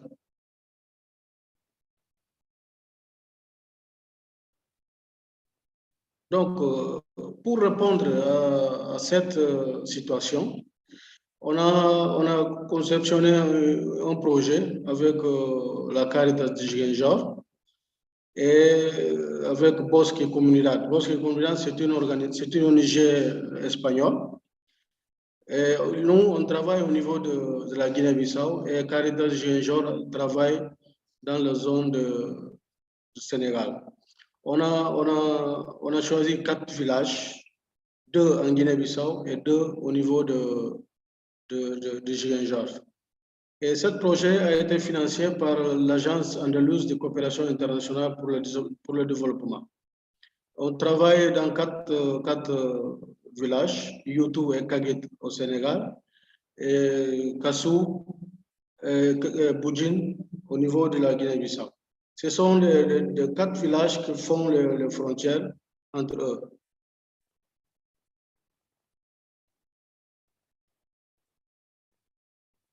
Donc ça, le projet qui a été conceptionné, c'est pour promouvoir le développement socio-économique basé sur l'adaptation et l'atténuation du changement climatique dans une perspective de genre, dans les 4 frontières. Parce qu'on a choisi la perspective de genre parce que les femmes sont les plus touchées pour la situation de développement de changement climatique. Donc, comme je disais, le donateur, c'est l'Agence andalouse de coopération internationale. On a nous sommes 3 partenaires dans ce projet, à savoir Bosque et Comunidad, Caritas Guinée-Bissau et Caritas du Sénégal. Le budget total, c'est de 299 877 €. Donc, les cibles de ce projet, au total, c'est 6 317 personnes dans ces 4 villages. Donc, 2 834 femmes et 3 483 hommes. Donc, les communautés, comme je disais, c'est Kassou et Boudjine en Guinée-Bissau et Kagit et Youtou au niveau du Sénégal. Donc, l'objectif général de ce projet, c'est de réduire la pauvreté et la vulnérabilité au changement climatique dans les régions frontalières de Cachéo, au niveau du Guinée-Bissau, et Ziguinchor, au niveau du Sénégal. Donc, l'objectif spécifique, c'est la promotion du développement socio-économique basé sur l'adaptation au changement climatique et l'atténuation de celui-ci dans une perspective de genre à Kassou et Boudjine, et Kagit et Youtou. Ce sont pour prendre plus de femmes. Les femmes sont des cibles dans ce projet.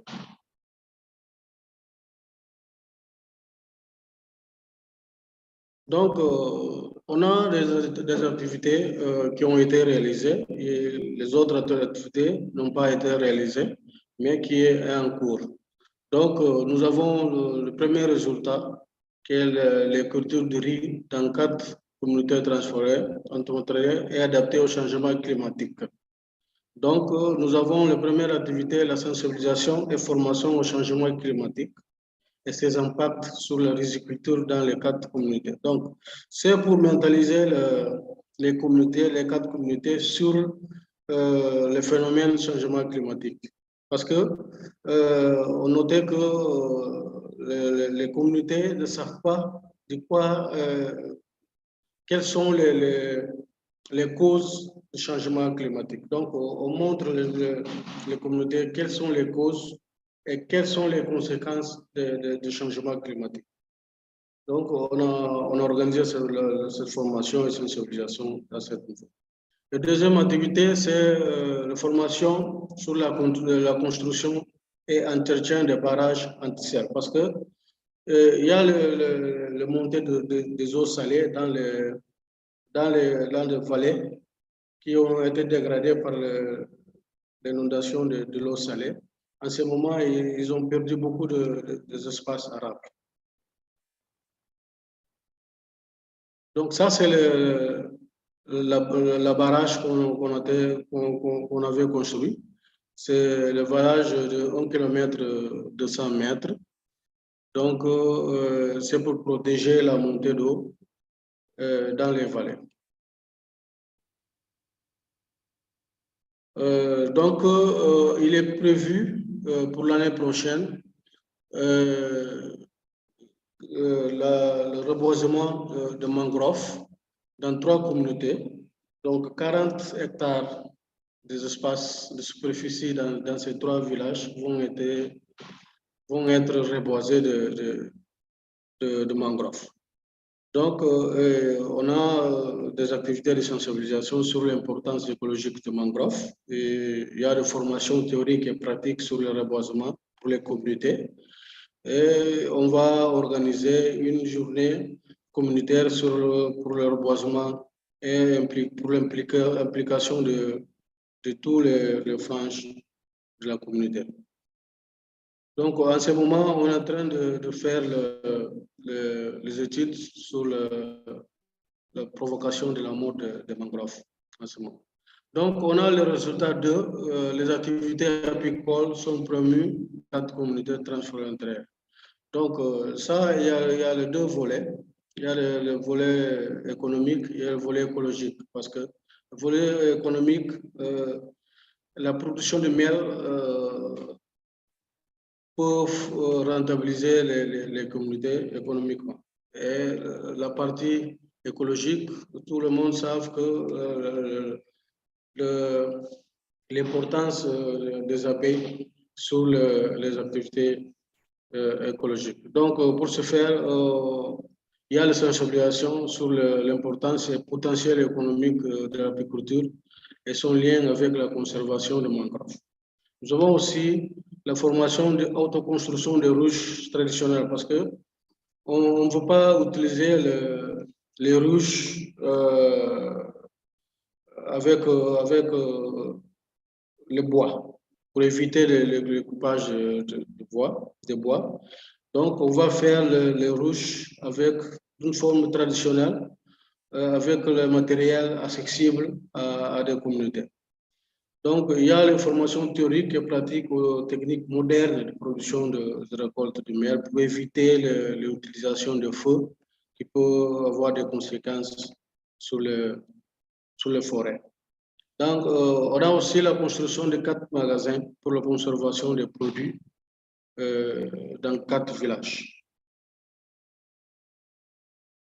Donc, le résultat 3, on a les activités génératrices de revenus dirigées par les femmes, ayant une approche environnementale pour atténuer la dégradation de mangroves.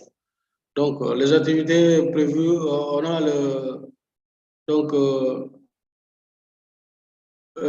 la production de sel solaire qui a été prévue pour éviter le coupage de mangroves, pour faire le sel. On a fourni aussi dans 2 villages la machine de corticage pour faciliter les femmes dans leur activité, pour minimiser leur sacrifice dans le pillage du riz. Donc, on a aussi le four amélioré qui vont être construits.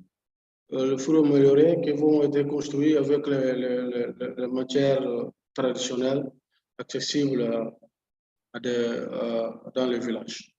Il y a l'alphabétisation fonctionnelle pour les femmes, parce qu'on sait que dans nos réalités, les femmes n'ont pas la possibilité d'aller dans les écoles, de fréquenter les enseignements. Donc, on va aller alphabétiser les femmes pour mieux gérer leur activité. Donc, en tout, ce sont les activités prévues dans le cadre de ce projet. Merci.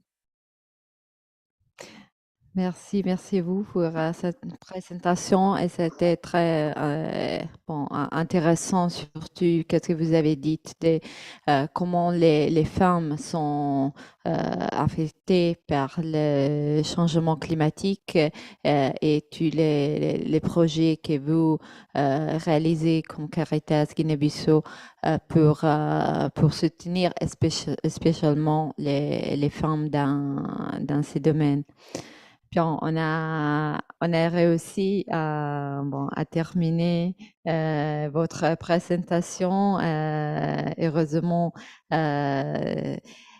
sans de problème avec l'électricité. Mais bon, je voudrais seulement vous demander une dernière question, une minute encore. Quels sont votre projets pour l'avenir, les prochains pas que vous allez prendre comme Caritas Guinée-Bissau? Bon, dans ce domaine, Caritas, comme on a c'est notre thème dans notre activité à la Caritas. On compte continuer avec le projet dans ce domaine et faire élargir le projet parce qu'il y a des zones où on coupe beaucoup trop des arbres et on va continuer à aider les communautés dans ce domaine.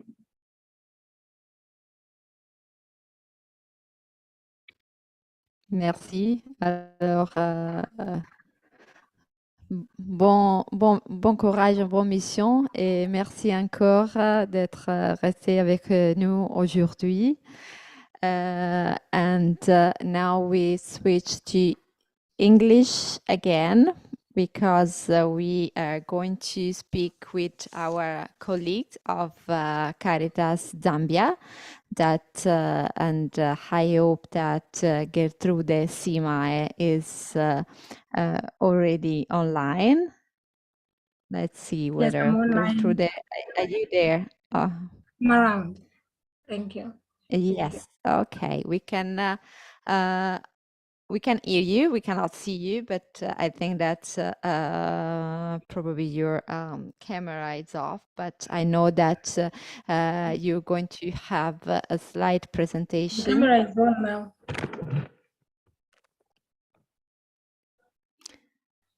Yes, no, probably that's some technical problem because, but we can, unfortunately, we cannot see your face, but at least we can hear your voice quite quite clear. So I will just start asking. I know that you have, perfect, Alfonso already shared the presentation.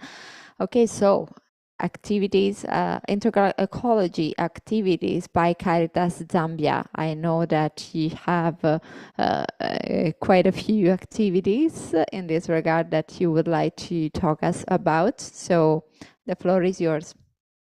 Thank you very much. I'd like you to share the screen for my presentation. Yes, we already shared it. I don't know whether you can see it. I cannot see it. You cannot see it. That could be a problem. Is it okay that I share using my screen? You'll be following?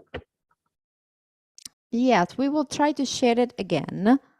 Okay. But I don't know whether you prefer to share it yourself. Okay, let me share.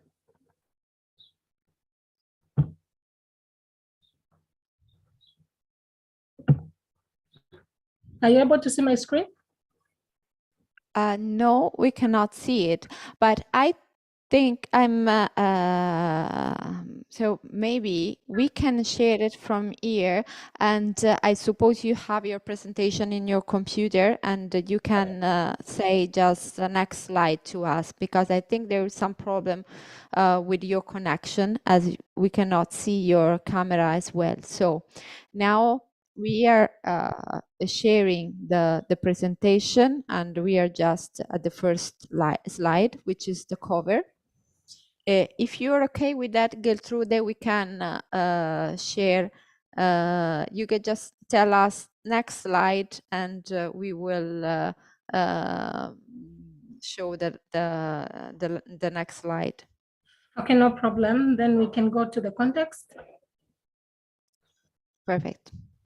Yeah, Zambia since 1991 has been experiencing unpredictable weather changes that have included the droughts, flash floods, a shift in the rainfall pattern, and at times with extreme high temperatures, which could reach up to 48 degrees Celsius, and sometimes low temperatures of up to 4 degrees Celsius, which is not something that is normal for us here in Zambia.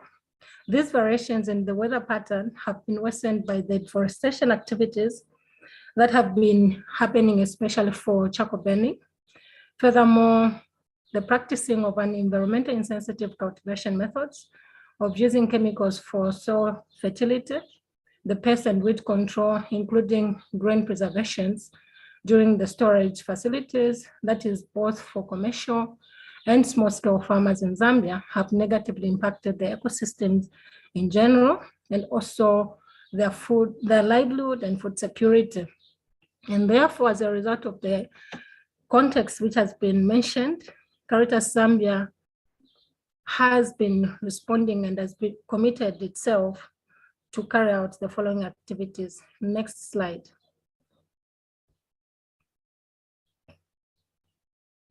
Are you on the next slide? Yes, we are. It's trainings.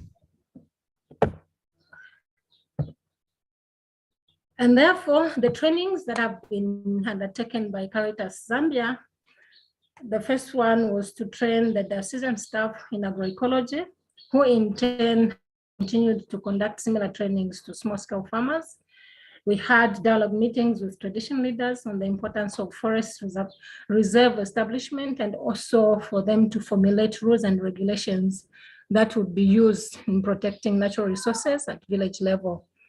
Apart from that, we also thought as Caritas to have community structures. These are formation of village forest committees that would ensure that the formulated rules and regulations are being followed.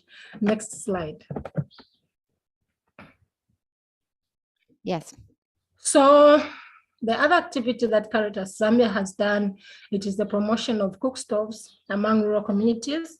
The fact that a lot of rural communities are engaging themselves in deforestation, we thought of coming up with an intervention that will reduce on the deforestation, but would still use the twigs from the trees which falls on their own to cook for their food, and also to take it up as an idea in terms of constructing the same cook stoves to other people who would be interested in, and then they would charge a minimum amount. Next slide. Considering that women are the most affected when it comes to climate change, we thought of deliberately training the women on how to construct this cook stove. And the picture that you are seeing, it was the women who were being trained on how to construct the cook stove. And as you can see, that cook stove, now it is already finished. Next slide. Why did we opt as to go for the cook stove? It's because the cook stove uses local materials in terms of the bricks. It needs water, and then the soils, which is turned into mud. Also the labor itself, it is locally acquired. The bucket for drawing water and 2 tins for making the hose. It does not require any external materials to be constructed, and that's why we thought this would be ideal to respond to issues of deforestation. Next slide. How the cook stove works, it only uses small dry twigs that fall off from the trees, just like what I've said before.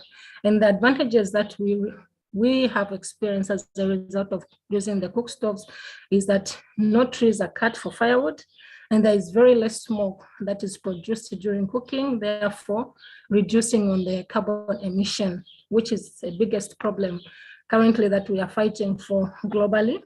It is cheaper to construct. One does not need to hire another person to come and construct the cook stove.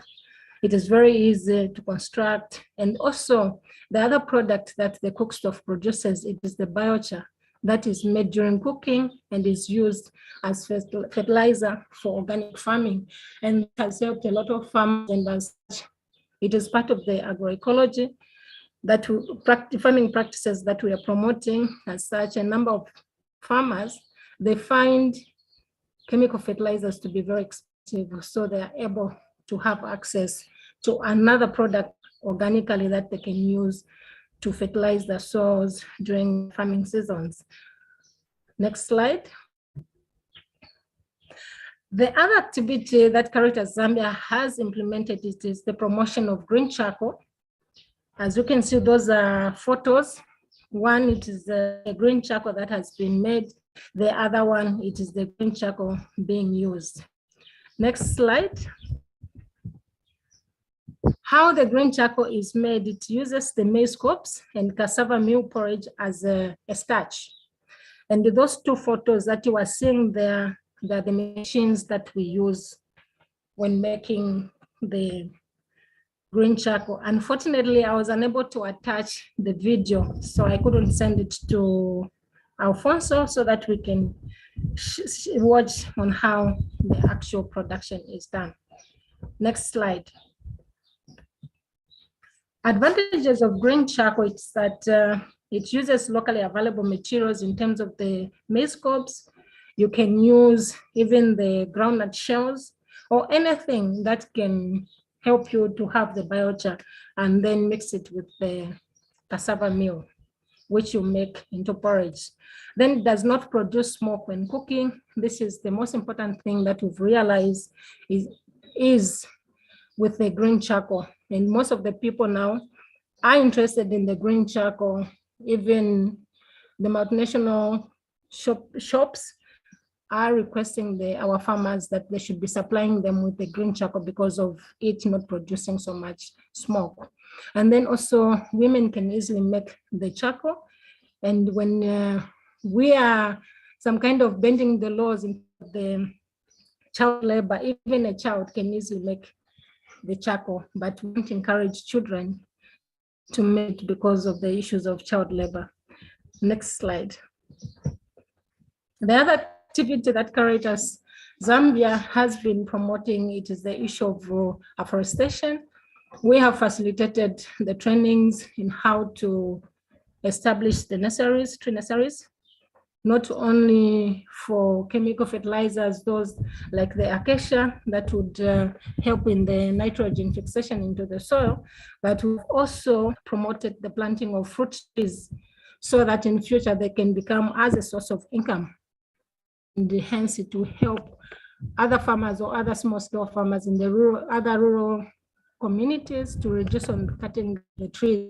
These other excuses that give, apart from using the trees that they cut for their cooking, they burn the charcoal and sell to realize income. So the major component has been that we need to encourage them planting the fruit trees so that they're able to use it for income generating.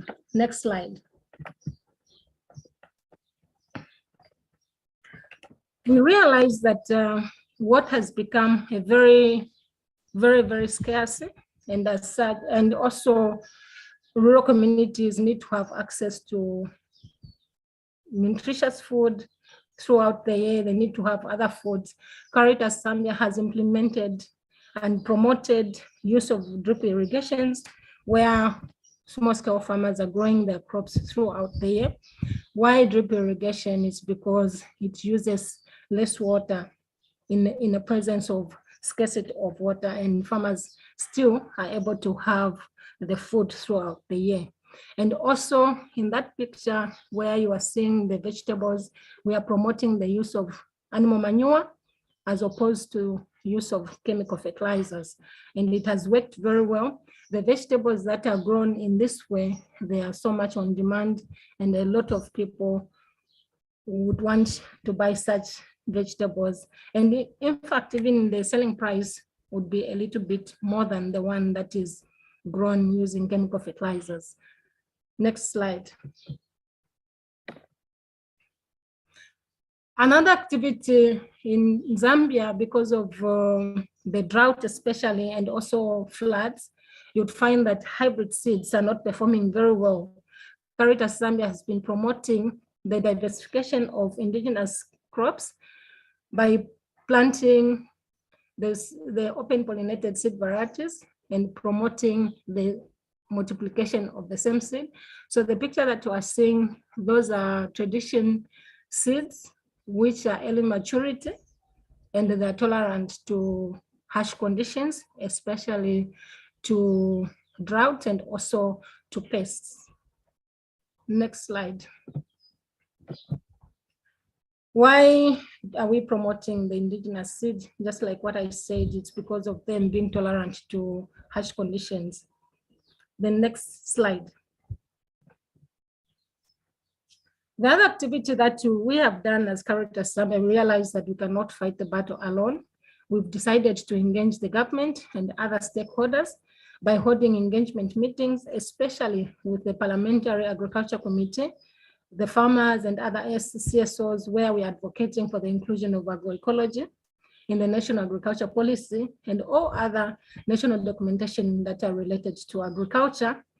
And to this effect, as CSOs, we developed an agroecology concept and we shared with the policymakers, and we are at the stage where the Parliamentary Agriculture Committee have requested us that we need to have another meeting with them so that they can learn more. And if possible, they want to visit a field where agroecology farming practices have worked without chemical fertilizers.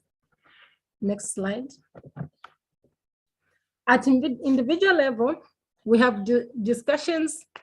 We've had the discussions and sensitizations on the need to reduce and collection of plastics, especially when we go shopping. This is just an in thing for most of us, where we collect a lot of plastics when we buy our goods. And as such, Caritas Zambia staff have started minimizing on collection of plastics.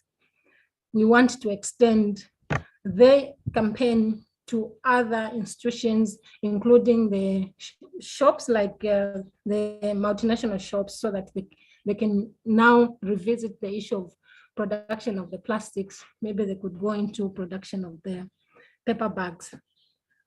Next slide. In terms of community involvement, community members have been involved in all activities related to prevention and protection of the environment by practicing agroecology type of farming, including the tree planting, use of cook stoves, and the reduce and cutting down of trees. And also when it comes to trainings, there is, the attendance is overwhelming because they want to know more about climate change. They want to know more about the activities that they do at household level that are affecting negatively to the environment. And as such, there is a lot of participation from the communities. And Caritas Zambia has also, next slide, has also been conducting trainings in seminaries where we are conducting Laudato Si. We are conducting environment activities and trainings, focusing so much on Laudato Si, where we are sharing on what the concerns from the Pope are, and also what we can do locally in Zambia and also in the seminaries to try and reduce on the pollution of the environment. In terms of the key actions, next slide. Caritas Zambia would want to continue with the engagement on agroecology with the government policymakers.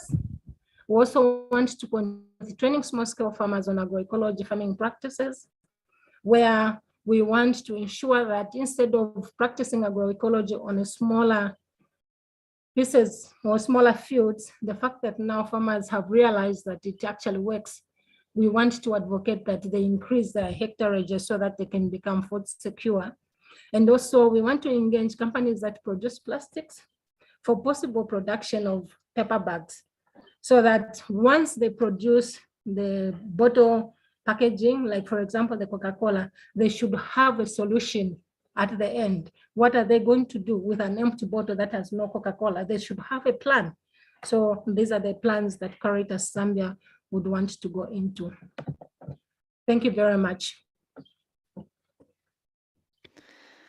Thank you very much, Gertrude, for this interesting presentation of the commitment of Caritas Zambia, which is really a wide spectrum commitment from the field with the cook stoves and the switching to green charcoal up to the your advocacy work with the government and also with companies and also all of the work that you are doing in raising awareness and in trainings.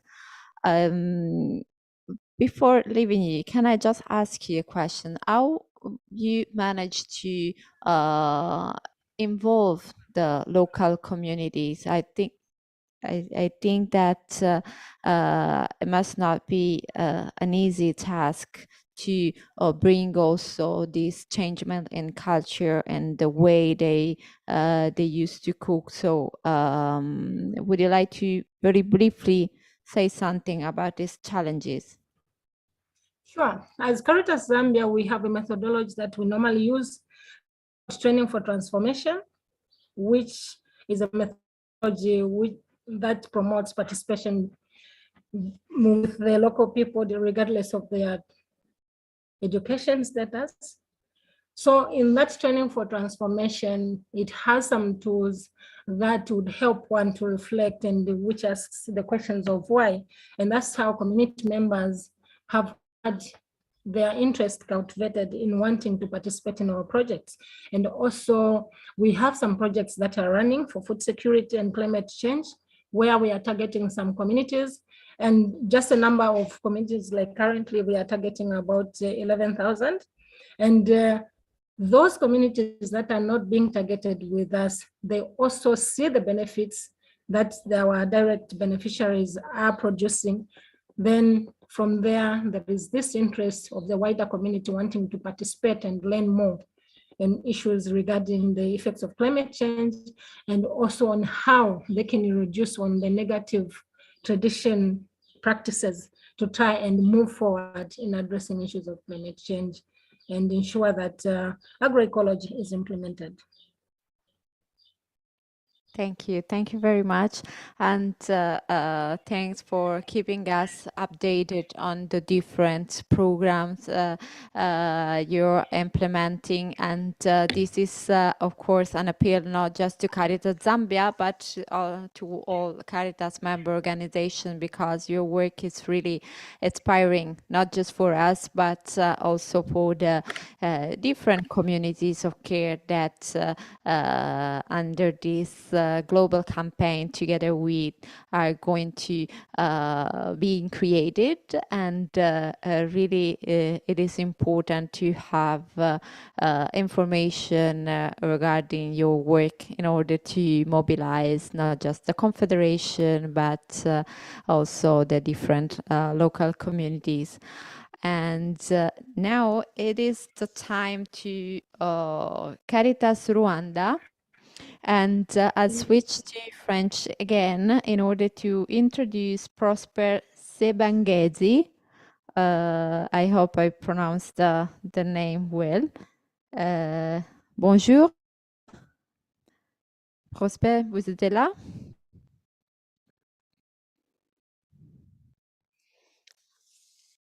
Bonjour Zofira, comment allez-vous? Très bien, et vous? Oui, très bien, merci. Je sais que vous aussi, vous avez pas mal des initiatives et particulièrement vous êtes engagé dans le renforcement des capacités, des techniques de petits producteurs agricoles. Vous voulez en parler un peu de votre travail avec nous?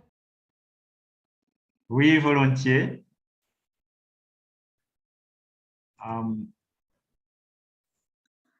On est en train de partager l'écran, votre présentation. OK. Vous la voyez? Oui, oui, je le vois. Parfait. En mode de présentation. Merci beaucoup pour cette opportunité de partager avec les membres des organisations membres de Caritas Internationalis sur le travail qui est fait au niveau de la Caritas Rwanda en rapport avec la protection et sauvegarde de l'environnement. Peut-être pour commencer, je dirais que nous avons la particularité à la Caritas Rwanda d'avoir dans notre plan stratégique un axe dédié aux activités agricoles pour la sécurité alimentaire de nos paysans ou des vulnérables que nous appuyons. et qui sont couplées avec des pratiques respectueuses de l'environnement. Et c'est ça que nous promouvons au niveau de la Caritas Luanda. Et j'avais pris un exemple du projet qui a été financé par la Caritas Internationale Belgique, cofinancé aussi avec le gouvernement belge, qui était mis en œuvre depuis 2017 à 2021. Donc, il a été clôturé l'année dernière, où nous avons introduit et promu pas mal de pratiques agroécologiques. Donc là, avec la photo que vous voyez, c'est le directeur de la d'une Caritas diocésaine de Kigali, c'est en ville, mais qui va jusque dans le milieu rural aussi, en utilisant la pompe à pédale, donc qui n'utilise pas du tout le carburant, et comme vous le savez, qui engendre aussi d'autres effets comme les gaz à effet de serre qui détruisent ou qui endommagent notre environnement. Peut-être au slide suivant. Voilà, donc c'est ce projet agroécologique qui a été mis en œuvre sur les deux districts, donc un district du nord et un district de l'est du pays. Et nous avons ciblé les districts qui ont des difficultés ou des problèmes de sécheresse et aussi des problèmes d'érosion suite à la topographie. Et nous avons touché 4000 bénéficiaires en tout qui étaient identifiés au niveau de la communauté et précisément dans des zones à haut risque. Donc, comme notre pays est constitué de collines, presque la totalité, comme on l'appelle le pays des 1000 collines, il y a risque des érosions, des éboulements et aussi il y a des zones qui connaissent la sécheresse, comme j'apparais de l'est du pays. Et ça arrive des fois à répétition d'une année à une autre, mais avec des fréquences ou peut-être des ampleurs différentes. Les suivants. Voilà, ça est un exemple. Donc, parmi les techniques appropriées ou respectueuses de l'environnement, il y en a qui sont apprises au niveau des champs-écoles, ce que nous appelons les champs-écoles, là, qui sont des endroits identifiés au niveau de la communauté et avec espaces larges. Et alors, les gens de la communauté environnante viennent apprendre de ces techniques pour aller les adopter au niveau de leur famille. Alors, ça, c'est une des techniques apprises au niveau des champs-écoles, là, qui est pratiquée dans l'enclos ou aux alentours de l'enclos d'une famille, où il y a quand même la pratique des légumes et avec le paillage à l'intérieur. Et comme ça peut résister pendant la saison sèche parce que ce paillage contribue à la diminution des évapotranspirations. Et aussi, vous voyez à l'intérieur, il y a une construction, quelque chose comme cône. Et c'est là où nous introduisons, où nous mettons de la paille, paillage ou fumure. Et c'est à partir de cette cône que nous versons de l'eau et cette eau diffuse dans les périphéries avec les fertilisants. Peut-être le suivant diapositive. Et voilà, donc, suite à la sécheresse qui est prolongée et prédominante dans les zones de l'Est, comme je parlais, et d'autres zones du pays, et qui cause la diminution de la production végétale et animale, effectivement. Et les glissements de terre, suite à disons, de la topographie accidentée des différentes zones du pays, et suite à des maladies et pestes aussi des cultures, comme nous connaissons des chenilles qui ravagent les cultures, des criquets qui endommagent les plantations, alors c'est dû aux déséquilibres écologiques. Et le déboisement aussi, qui a été prononcé après le génocide quand les gens étaient déplacés loin de leurs habitations et devaient faire le cours au bois de chauffage, la coupe aussi des forêts pour l'installation de la population et aussi pour l'agriculture. Et tout ça, il faut que nous essayons d'introduire des techniques respectueuses qui puissent restaurer la dégradation ou les endommagements causés par les changements climatiques. Le suivant.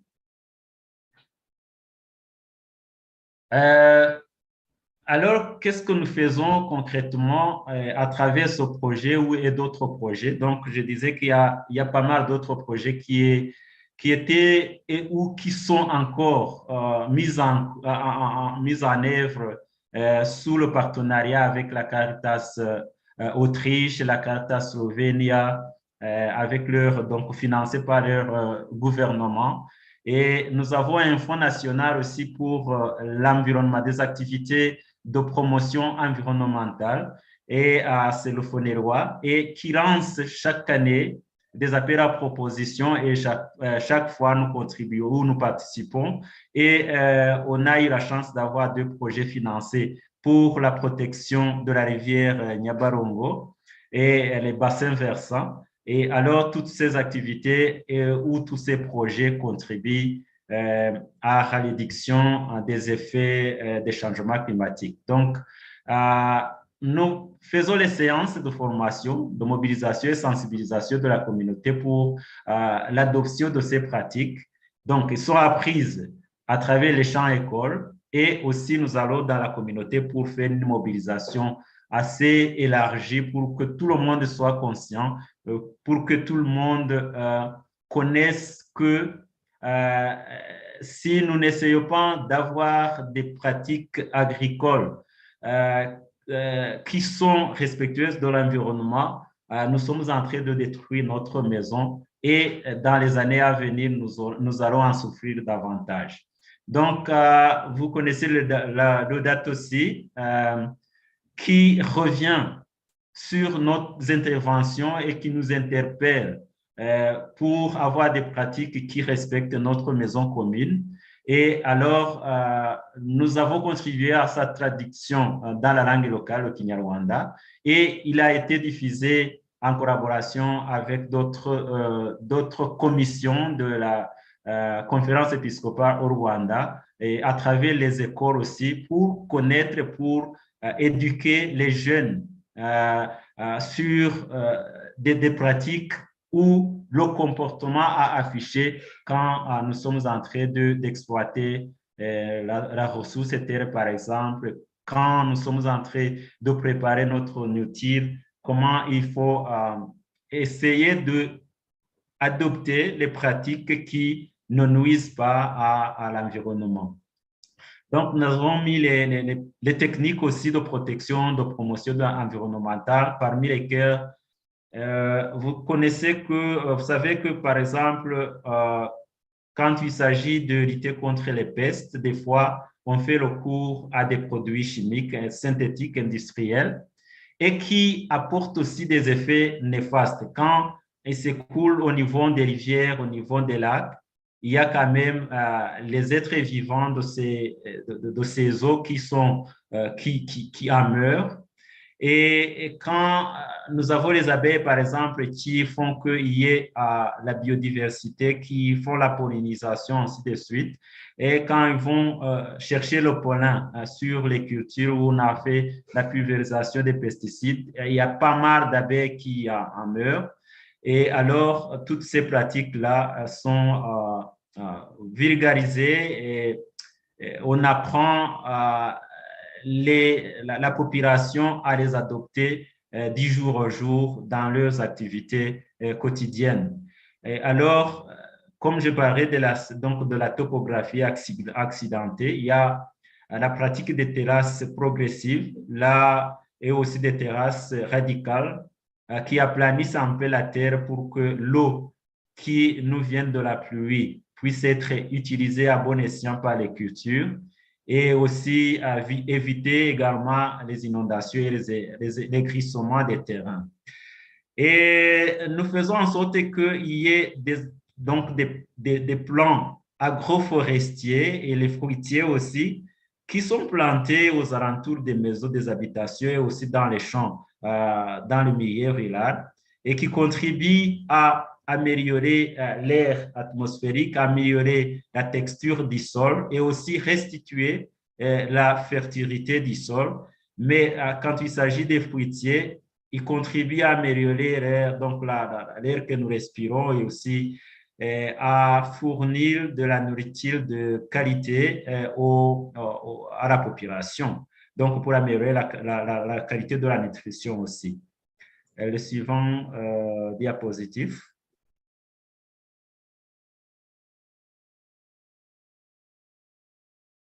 Voilà, donc parmi les techniques aussi, il y a le paillage pour limiter les évapotranspirations, j'en ai parlé.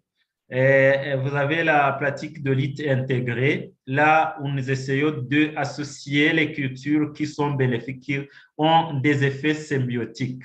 Par exemple, le push-pull, une culture qui attire une peste, mais en même temps associée avec une autre culture qui les chasse.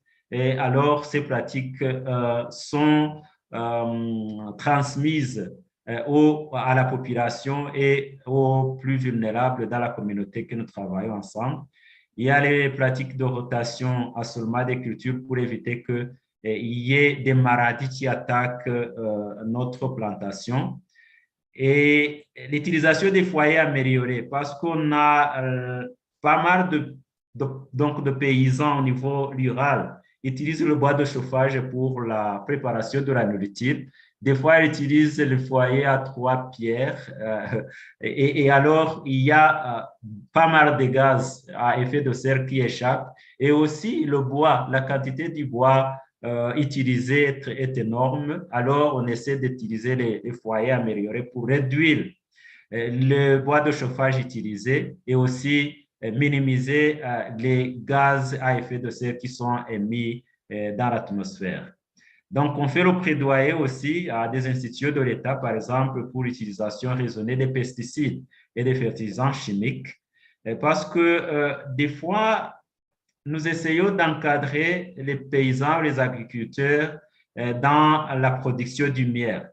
Et effectivement, pour jouer sur ce facteur de biodiversité, et il y a toujours les difficultés parce que quand il y a les pulvérisations dans les champs environnants, leurs abeilles vont collecter du nectar ou des pollens et ils amènent en masse. Alors, on essaie de vulgariser ou de mobiliser ces agriculteurs pour qu'ils puissent faire donc pulvériser, mais pas au moment où les cultures sont en floraison, au moment où ces cultures sont fréquentées par des abeilles. Donc, ça, c'est une mobilisation au niveau des pratiques qui ne respectent pas l'environnement de par les agriculteurs au niveau de la communauté. Nous sommes conscients que nos interventions ne sont pas à rage cher. Donc, ce sont des cas isolés. Même si je parlais d'une Caritas diocésaine ou 2 Caritas diocésaines, nous avons 10 Caritas diocésaines. Notre objectif est d'arriver à avoir des actions sur la protection ou la sauvegarde de l'environnement à chaque niveau de la Caritas diocésaine. Il y a le slide suivant, diapositive suivant. Voilà, donc ça, ce sont des exemples des pratiques du paillage, mais aussi avec des cultures intercalaires au niveau de la bananerie et avec les bananiers améliorés, par exemple, le régime à côté qui arrive à 150, même à 200 kilos. Donc, ça sont des pratiques aussi, mais qui utilisent également les semences de qualité qui puissent avoir augmenter la productivité par unité de surface. Le suivant diapositive. Comment nous impliquons la communauté? J'ai parlé des champs-écoles. Donc, au niveau de la communauté, nous installons les champs-écoles, là où les gens viennent apprendre les différentes techniques agroécologiques et nous leur demandons d'aller en retour chez eux et les pratiquer dans les lopins de terre, les petits champs à leur disposition pour qu'ils puissent augmenter la production en respectant aussi, en protégeant leur sol et aussi en protégeant notre environnement. Et il y a cette communauté qui participe à la préparation des pépinières. J'ai parlé des pépinières agroforestières, aussi des fruitiers, pour que ça puisse être disponible pour le reste de la population au niveau de la communauté et en pratiquer à large échelle. Et comme ça, quand ce n'est pas une action, une activité d'une personne, mais de toutes les personnes au niveau de la communauté, le résultat devient palpable. Il y a les techniques agroécologiques acquises au niveau des champs écoles aussi qui sont appliquées au niveau des familles, mais aussi nous mobilisons la communauté pour essayer de les adopter aussi. Il y a la mobilisation de la communauté aussi à ces adoptions. Le suivant diapositive. Comme action clé en relation avec la campagne, oui, c'est la campagne qui a commencé. Vous avez déjà fait toute une semaine ou 2 semaines?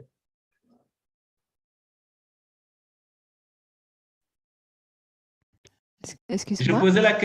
Je posais la question de savoir si la campagne, c'est toute une semaine ou un mois. 3 ans. 3 ans. Voilà, OK.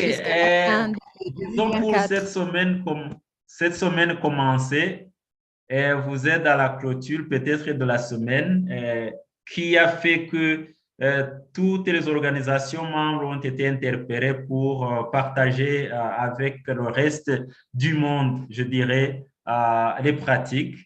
Alors, qu'est-ce que nous envisageons faire? Et de notre côté, en retour, j'ai parlé des 10 Caritas diocésaines qui composent la Caritas Luanda. Et nous allons essayer de relayer toutes les informations en rapport avec cette campagne pour que chaque Caritas puisse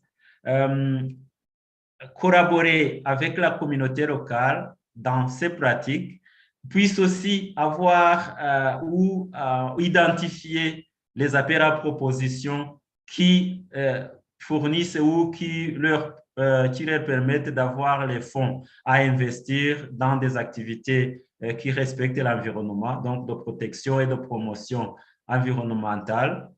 Et comme nous faisons partie de la Caritas Africa aussi, nous essaierons d'approcher d'autres organisations pour continuer cette mobilisation.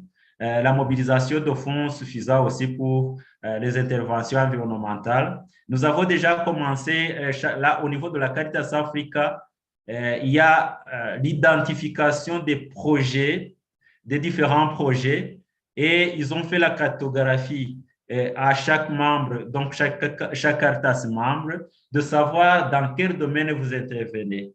Et toutes les Caritas qui interviennent dans le domaine environnemental, dès qu'ils arrivent à un appel à proposition, par exemple, qui regarde l'environnement, l'opportunité est partagée parmi ces Caritas qui sont dans ce domaine. Et alors, ça, c'est une collaboration que l'on va continuer après ou tout au long de ce processus ou tout au long de cette campagne.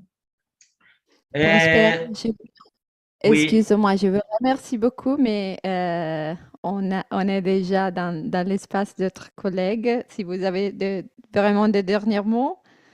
Ah oui, OK, merci beaucoup. Donc, nous allons continuer à aller de l'avant et à mobiliser les fonds pour continuer ces activités de promotion de l'environnement. Merci de votre attention. S'il y a des questions, je suis disponible. Merci à vous de votre engagement aussi au soutien de notre campagne et de votre mission vraiment très, très importante. And now we get back to English again, and it is a pleasure for me to introduce the next moderator. So I will now give the floor to my colleague, Maria Cristina Millare, who is the news editor and producer at the communication team of Caritas Internationalis. So it's been a pleasure to be with all of you, and Cristina, the floor is yours. Thank you very much, Marta. You can call me Christina, and I'm here to say, first of all, thank you to everyone who is joining us today for the marathon event that we have for our Together We campaign's Global Awareness Week. We will be having next up with us from Germany, Caritas Germany, we will have Georg Munich, who is here to tell us more about the projects that are underway in Germany. So I will give the floor over to you, Georg. Thank you very much. Yes, my name is Georg Munich. You can call me George if it's easier for your tongue. Yes, I am member of the German Caritas. And I've been following this day so far, and I really must say it makes me very, very humble to see what people do worldwide, what you people do worldwide, how you struggle with things, how you have great ideas to improve your lives. And then I think I live in such a rich country, and we're talking about problems. And I think many of our problems must be completely unknown to anyone that doesn't live in countries like in the middle of Western Europe. I don't have a presentation with many slides. In fact, I don't have any slides at all. I'll take you into one project by showing you a little video clip. And yes, just to put in perspective what Germany is, we're placed in the middle of Europe. Germany is a small country with 84 million people. It's known as one of the richest countries in the world. And the Caritas family has 600,000 employees. How does that come? Germany historically, beginning or in the 1930s of the last century, started what's known as World War II. And after Germany lost the war, the winning countries made sure the German government will never ever get too much power. So they put in something called subsidiarity, which means many of the welfare tasks are handed over to the welfare, and Caritas is a big welfare organization in Germany as well. You see me sitting here, I'm talking to you from Stuttgart. What you see behind me is the Stuttgart TV tower. Many know TV towers from all over the world. This is the first one ever. And yes. And as a very rich country, we still have many issues with youth, with children, drug addiction, psychic problems, handicapped people, physically, psychological, elderly people. The Caritas runs institutions for all these groups nationwide and hospitals. So we are a rich country, and talking about sustainability or keeping our nature healthy, we must say, accordingly to the UNICEF, the United Nations Children's Fund, Germany uses up 2.9 Earths per year, which means in comparison with the population and the size of the country, if all the countries would use as much energy and resources as Germany, we would need 2.99 Earths, the resources of the Earth, the Earth provides for us each year. So yeah, we need to change, and we try to change in Germany in all different perspectives. The Caritas tries to run all their buildings, all that they provide. We always try to live responsible, and one of our highest goals is the sustainability.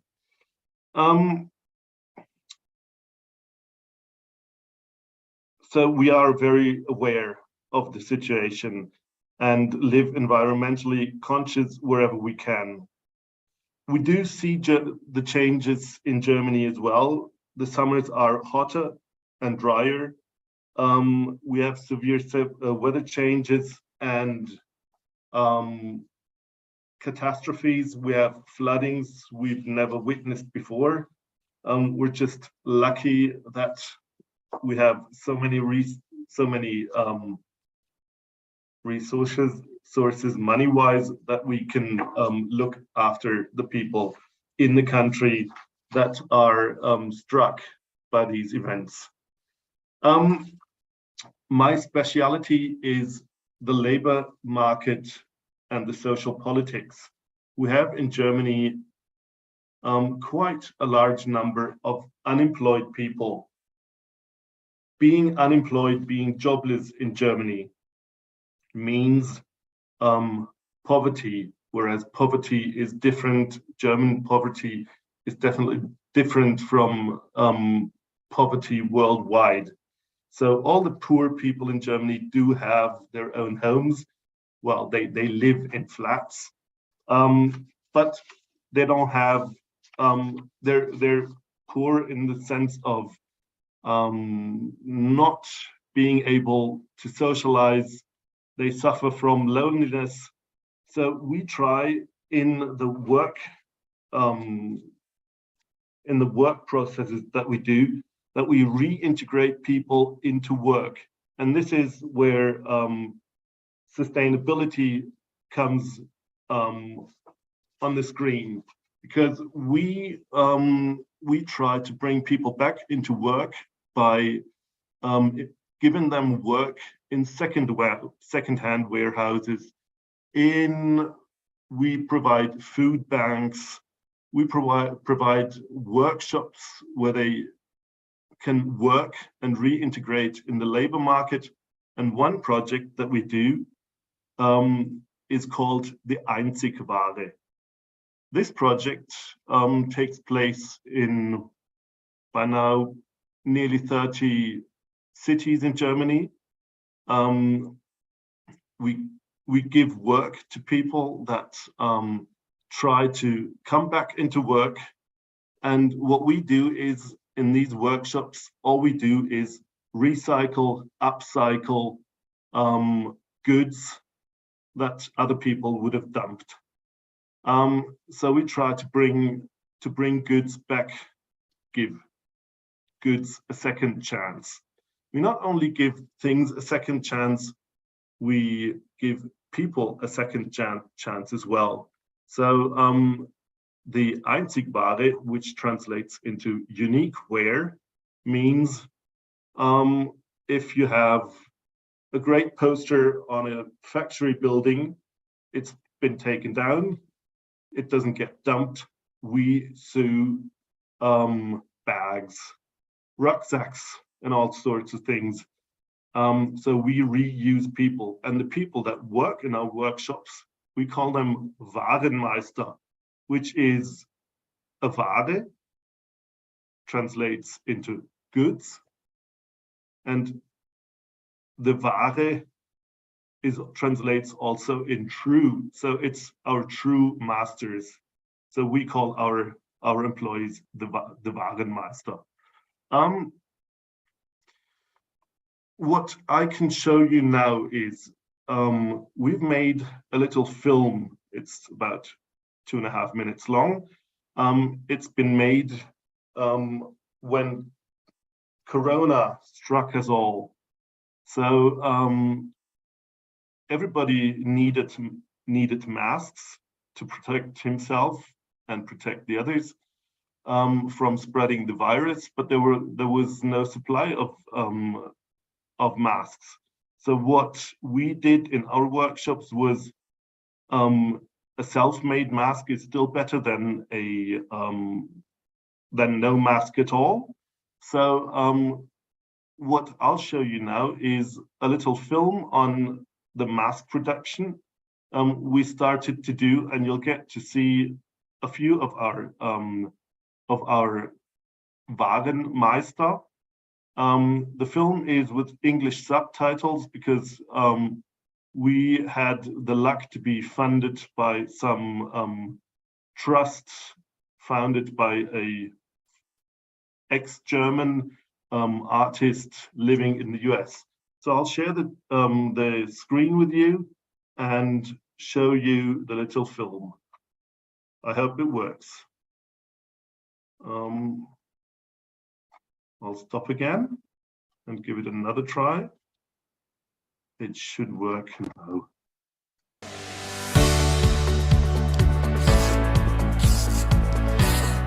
Also ich arbeite normal eingesetzt in der Sortierung, wo die Spendenangabe ist. Und dann kam Corona. Da sind wir erstmal alle nach Hause. Das war dann nicht so schön.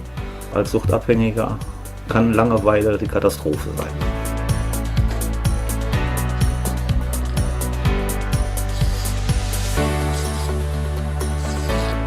Ich glaube, bei 2000, 2500 war es mir dann irgendwann mal mehr egal, weil dann habe ich nur noch geguckt, dass ich schaffe, ein paar hundert Stücke Stoff für jeden Tag für die Produktion vorzubereiten, weil die Damen haben ja hier auch zusammen 250 bis 350 Masken genäht und das ist eine Menge Stoff klein zu machen dafür.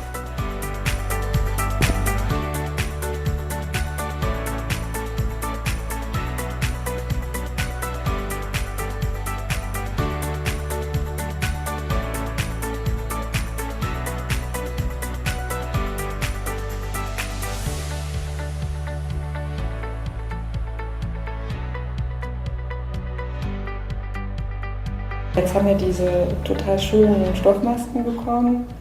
Finde ich super. Irgendwie finde ich, sieht auch echt netter aus als diese OP-Dinger. Und schön ist natürlich, wenn man dann auch noch, wie bei dem Klienten jetzt, eine Wohnung hat und dann weiß man, er kann die auch waschen. Ne? Es kommen eben auch nicht nur Leute, die irgendwie obdachlos sind, es kommen auch viele mit Wohnungsschwierigkeiten, sag ich mal.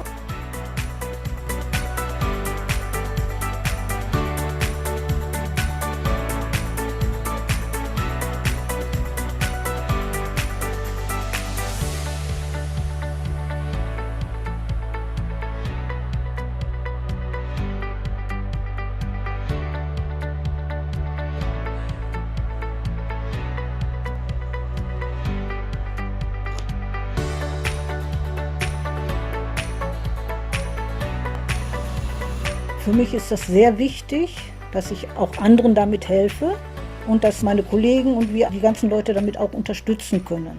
Und für mich ist es auch wichtig, meinen persönlichen Kontakt zu unseren Kollegen zu haben, ne, dass ich nicht zu Hause sitze und nichts machen kann. Ich muss dazu sagen, ich habe meinen Mann und meine Tochter verloren.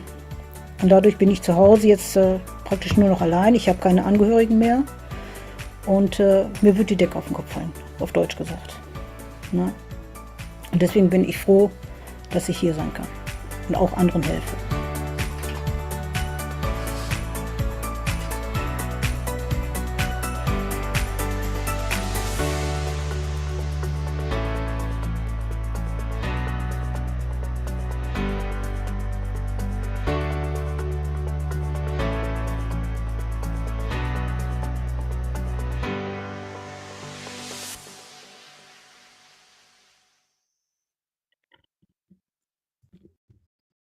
Georg, thank you so much for sharing that project with us. It was really good to see how Einzig Wahr is a project which really demonstrates that creative solidarity, which is resisting a culture, a throwaway culture. You don't dispose of people, being able to re-employ others, not only for for themselves, but then also to help others. And particularly in the context of the COVID pandemic, where people, you can see, are working together in this initiative to say no to a throwaway culture, no to disposing of people, but also of not disposing of goods, particularly like you said, in Germany, it is a prosperous country, but having that awareness of working together on a project, which is very much in line with the Together We campaign about living this integral ecology, which promotes the dignity of the person, which also looks after creation, and doing that so well in that project that you've just shared with us today. So thank you very much. And we will then move on to the next country. So I'd like to say good afternoon to Marcia Cavallo, who is from Caritas, Portugal. So I will give you the floor now, so please. Hi, so I'm Marcia from Caritas Portugal, and I'm here with my colleagues from Caritas, Diocesan Caritas, who run this project I'm going to share with you. This project, it's an example of some of the concerns we have here in Portugal, trying to use our resources, natural resources, to involve communities. In particular, this project, it's called in Portuguese, Bairros com Vida. This is a special kind of word. We can give it two different meanings. In a way, it's like convida, it means invites you to, and at the same time, in a different phonetics, it's with life. So this resumes a bit what this Together We campaign means to you, to us all, giving life to the communities, using our resources, natural resources, and inviting everyone to participate. So for several years now, this Diocesan Caritas in Portugal is working in a social housing community, mostly with the population Romani. And for several years, we are involved with this community, promoting dignity, job opportunities, education for children. This project is about promoting the reunion among the population, the ability that everyone has to transform the space they inhabit, and be able to be a part of it and to be proud of being a part of it. We talk in this project about this is promoting healthy eating habits, and also healthy lifestyles. I will share with you a small video that I think illustrates it better. And I'll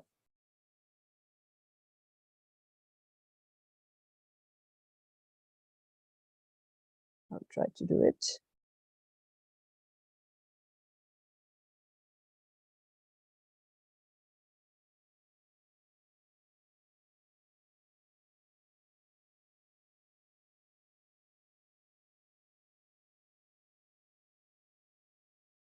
So can you give me a sign if you are seeing? Yes, we can see your screen. Okay, but you can see the, okay. Yes.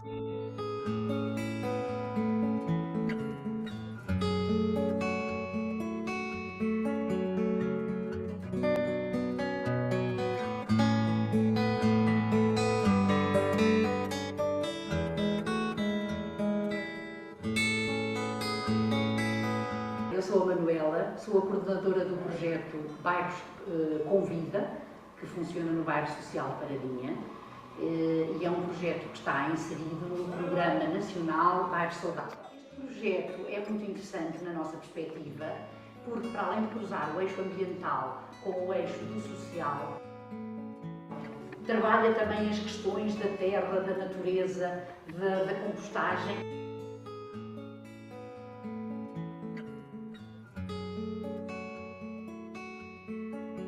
Para além de nascer no bairro, é para o bairro e com o bairro. Este projeto permite-nos fazer, ou permitiu-nos fazer parcerias também com outras instituições que, ao nível da carpintaria, por exemplo, estamos a desenvolver estágios profissionais. Olá, meu nome é Daniel e eu vou-vos explicar um bocadinho o que é que nós temos aqui à nossa frente. São camas de cultivo onde o chão é inclinado, quer dizer que as águas vão todas escoar para um ponto. Essas mesmas águas vão ser aproveitadas, porque estão cheias de ligas de nutrientes que vão da terra, vão ser aproveitadas para as regas da horta. Neste momento temos aqui alface, couve, beterraba, pepino.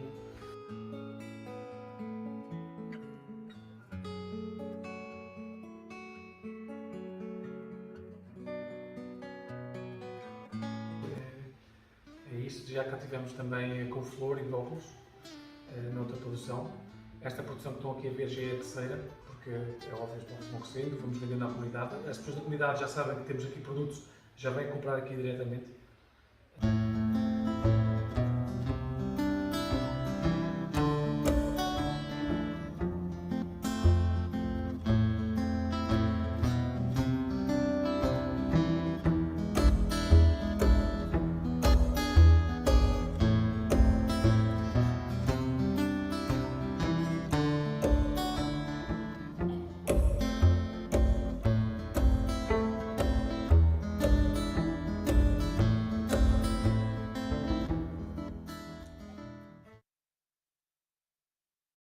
O projeto é também constituído pela construção de uma caixa de compostagem que será colocada no exterior. E o que é que a gente pretende com essa caixa? É que as pessoas se habituem a que os seus lixos domésticos sejam colocados nessa caixa. O cultivo indoor tem vantagens e desvantagens. Tem a vantagem de conseguirmos ter o cultivo o ano inteiro. Nós conseguimos simular o verão aqui o ano inteiro, porque temos as lâmpadas de cultivo. Pronto, depois a nível de inconvenientes. Pronto, a nível de espaços, temos pouco espaço de cultivo. A gente convida-vos a virem aqui quando quiserem, estejam à vontade, este espaço é vosso, está bem? Venham visitar o bairro social Paradinha e o bairro Convida. Obrigado.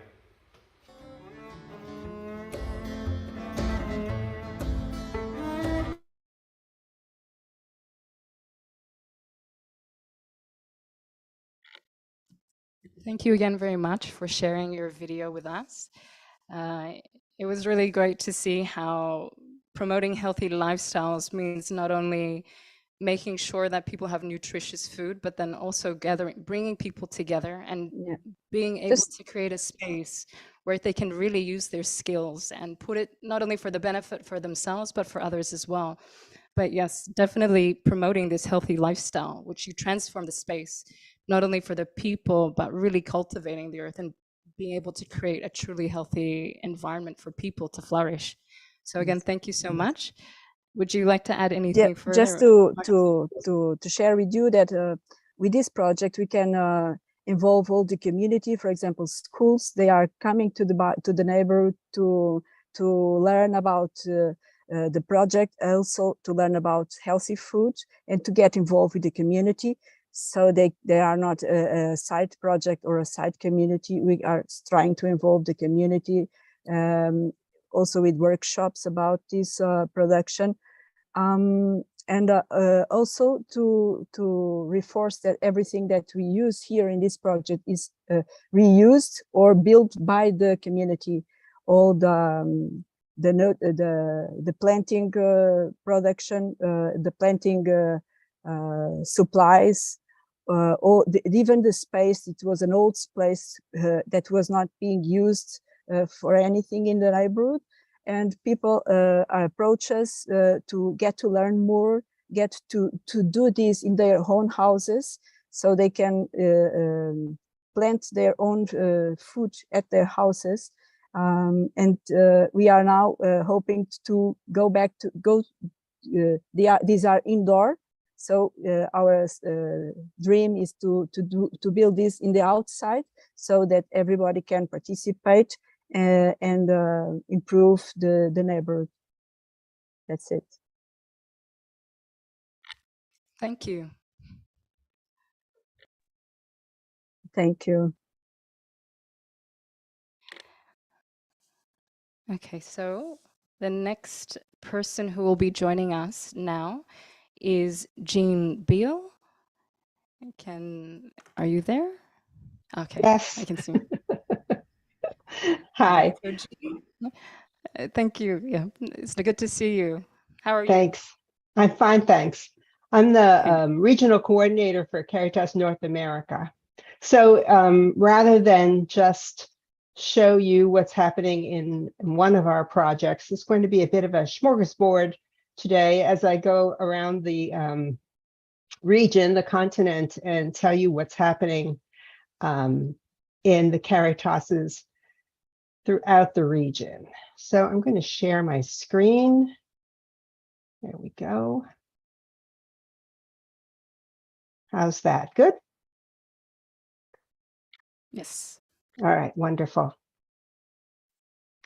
So Caritas North America, in one sense, is the smallest of the 7 regions, as it's comprised of only 3 member organizations. All 3 take pride in their Catholic identity and work very closely with the bishops of their countries to advocate with their respective governments on behalf of those who are poor and vulnerable. And all 3 are committed to environmental justice. For the next several minutes, we'll examine how these organizations are promoting integral ecology. Let's start with Caritas Canada. Inspired by Pope Francis's encyclical, they've had a multi-year campaign entitled People and Planets First. The campaign calls on the solidarity of Canadians and shows how their partners in endangered regions support communities protecting their territories. Here's a brief video that illustrates some of their important work.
Now moving to the work for integral ecology in the United States. The lead was taken by the United States Conference of Catholic Bishops way back in 2006, when they helped form the Catholic Climate Covenant, inspired by the USCCB's 2001 Statement on Climate Change, and supported by 20 national partners, which include Catholic Relief Services and Catholic Charities USA. The Catholic Climate Covenant helps the U.S. Catholics respond to the Church's call to care for creation and care for the poor. One of their most innovative programs is Catholic Energies, which works with clean energy companies to provide Catholic churches and institutions with the resources they need to convert their facilities to solar energy. In the fall of 2019, Catholic Energies collaborated with Catholic Charities of the Archdiocese of Washington, D.C. to implement the largest solar ground array in the nation's capital. Annual energy cost savings enable Catholic Charities to do more, offering relief to the homeless, medical and dental care to those who are poor, services for the mentally ill, and education and job opportunities for young people with developmental differences. Modeling ecological stewardship, the project includes a pollinator field underneath the solar array and adds nearly 100 evergreen and deciduous trees around the property to reduce the stormwater runoff. Now let's take a few minutes to review a new campaign just launched by CRS. Mobilizing the Catholic Church in action to combat global poverty is a key element of CRS's strategy. In the US, CRS is building a movement of Catholics and others of goodwill through a network of communities of care who take action through strategic issue-based campaigns that connect with CRS's work around the world. On October 4th, just this year, CRS officially launched its climate change campaign as part of the Global Together We campaign. Through the campaign, supporters receive communications to guide their learning, reflection, and action on climate change. Tools and resources are available in English and Spanish. The Action Toolkit contains prayers, a reflection activity, more information about the issues, tips on how to advocate and fundraise effectively, and opportunities to take action around key dates each month. Stories from families affected by climate change inspire participants to reflect on how our faith plays an integral role in their response. So how can we as a community in the United States work for a world where all people can lead dignified lives and ultimately thrive? By focusing on specific issues that impact people every day, issues like hunger and climate change, and by taking practical action, we can change unjust systems and help communities overcome the challenges of poverty. Advocacy helps address the systemic causes of climate change by engaging and educating lawmakers, helping to influence policy changes for critical issues. Community giving provides financial resources to respond to the immediate and urgent needs of our human family around the world. By lifting our prophetic voices and mobilizing as communities of care to advocate and give through CRS's campaign as part of Together We, Catholics in the United States will help people around the world survive and thrive despite the challenges of climate change. Finally, let's turn to the work being done by the Catholic Charities Ministry in the US. In the US, Caritas is almost always called Catholic Charities. While there are efforts for environmental justice being led by diocesan agencies throughout the country, today we'll focus on the nationwide ministry of disaster response. Climate change has increased the frequency and destructiveness of wildfires, tornadoes, hurricanes, and floods throughout the United States. Catholic Charities USA is the official domestic relief agency of the U.S. Catholic Church. Their disaster response team, along with the knowledge and expertise of the diocesan Catholic Charities agencies, mobilize quickly and effectively to aid those experiencing or recovering from disasters. Disaster response has been a service growing in importance since Hurricane Katrina in 2005. Across the country, Catholic Charities agencies provide financial grants, food, clothing, and cleaning supplies to help victims recover. Agencies also have specially trained staff who provide case management to help people who have been impacted by disasters to access the assistance that may be available to them from the government and from other charities.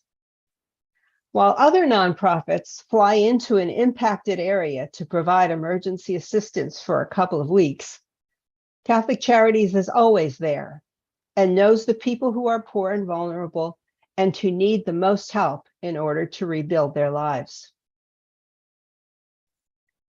One of the important ways that Catholic Charities USA helps its member agencies, dioceses, and parishes is by providing training every year. The Applied Institute for Disaster Excellence is the only training created specifically for and run by the Catholic Charities Network for disaster services. This hands-on training aims to increase the capacity of the network in the provision of disaster preparedness, response, recovery, and mitigation programming.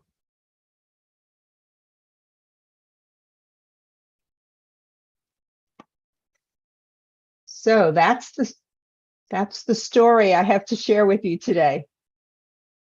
Hey, thank you very much, Jean.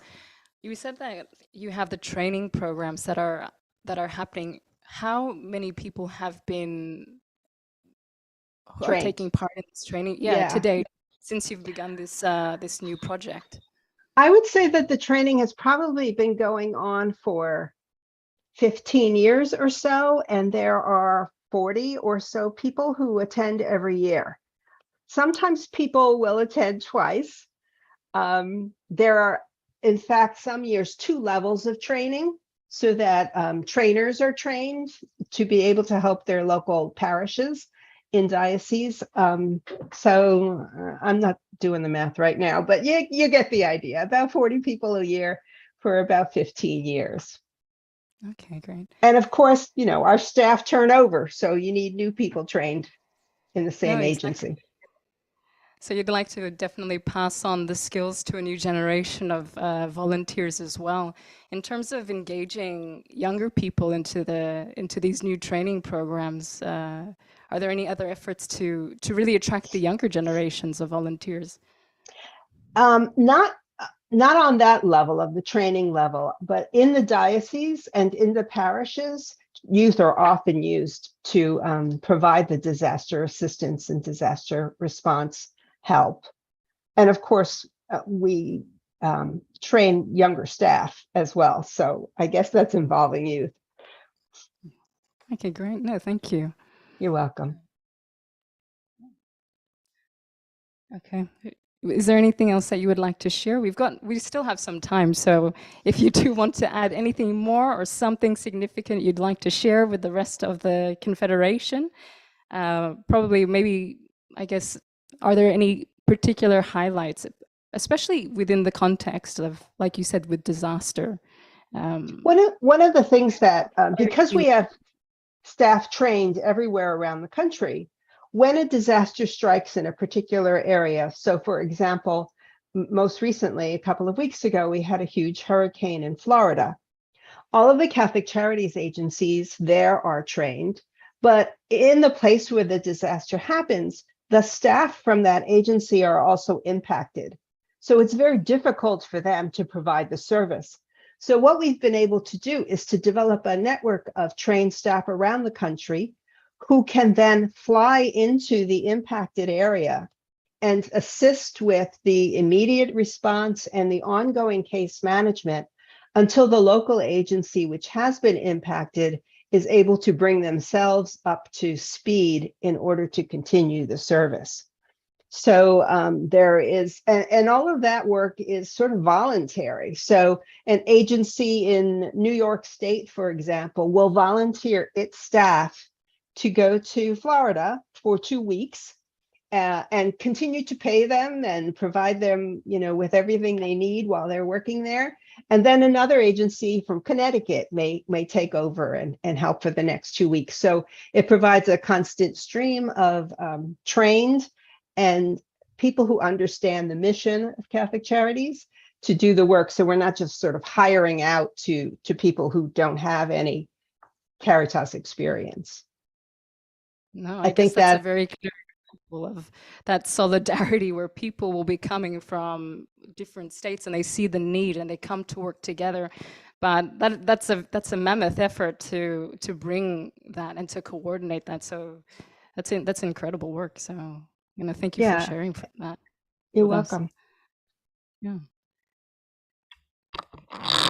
Can I just take the microphone for a second to say that Jean Beale is also the chairperson of Caritas Internationalis' Global Campaign Committee, which is a group of representatives from member organizations from across the world that have been designing the structure and the framework of the Together We campaign. So kudos also to Jean for helping, contributing, thinking for the implementation of the Together We campaign across the Confederation. Thank you. It's been a joy to be involved. Equally here. I think just off the top of your head, Jean, do you think the most exciting thing to do with this campaign committee as we progress through the different phases of the campaign? What I think will be the most beneficial and the most exciting is when we get to the point where committee members, where people who are doing the work on the ground, where local actors who have communities of care are doing their work, are able to share with each other across the globe. When we have that set up so that someone from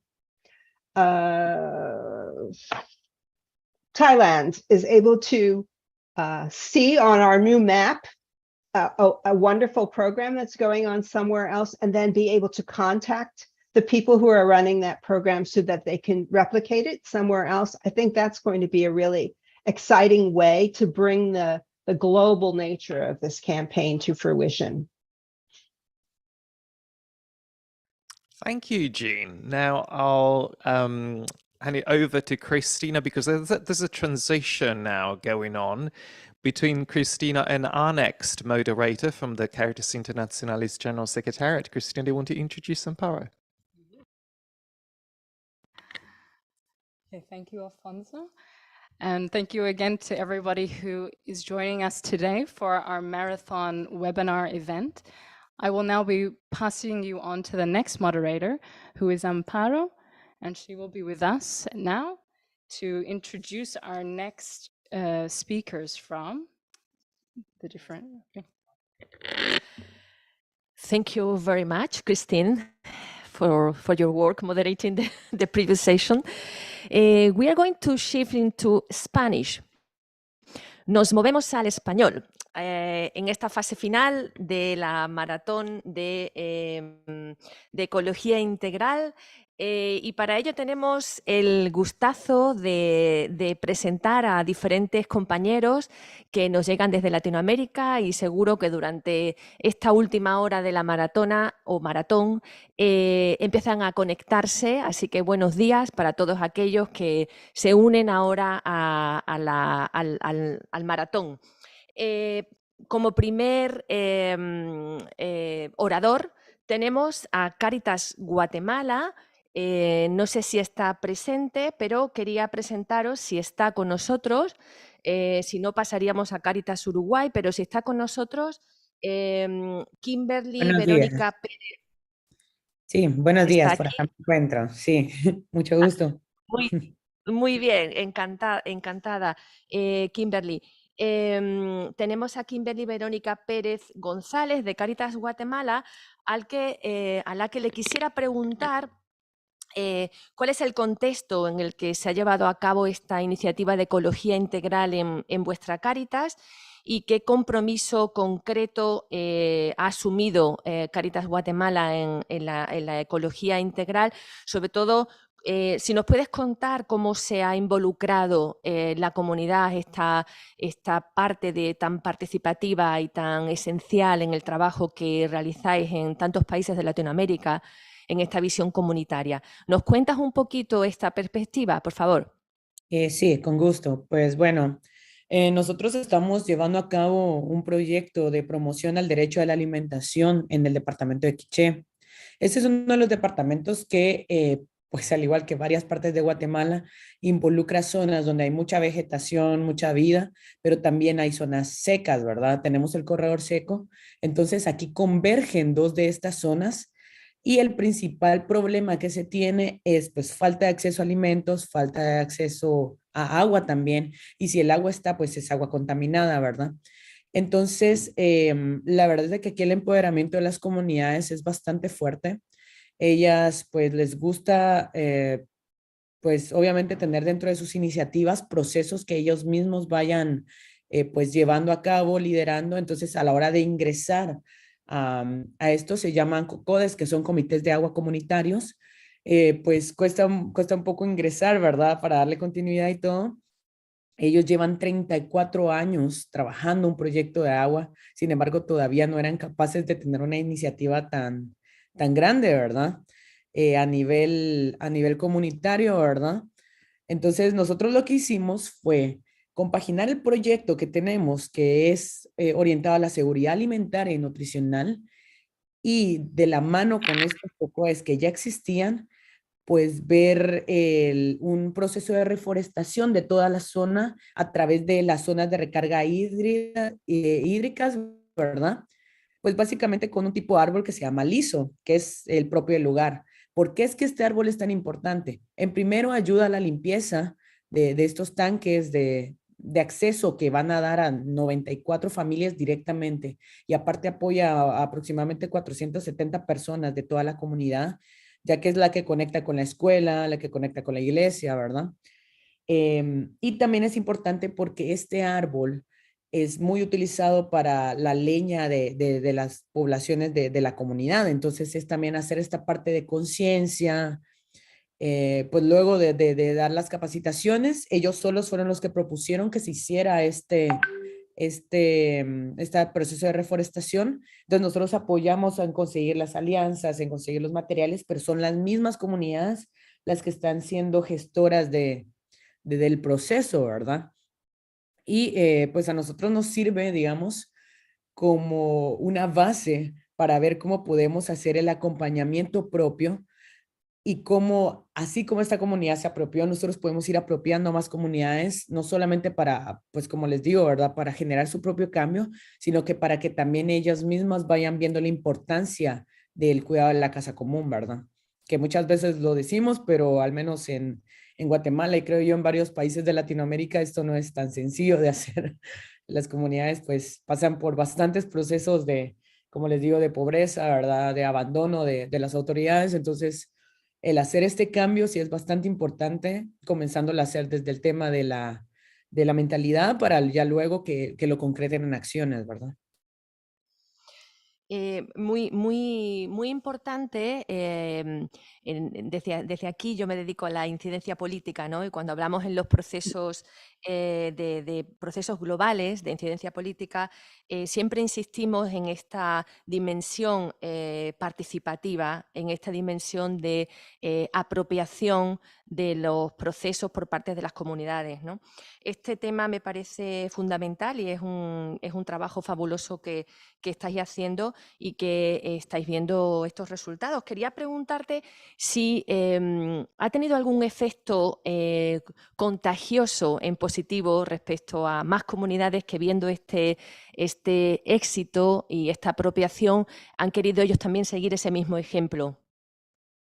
Sí, pues desde el tema en sí del proyecto de seguridad alimentaria, pues hay más comunidades que ya llegan con nosotros. Ellas ya ven el impacto, porque nosotros les dijimos, nosotros no podemos darles a ustedes dinero.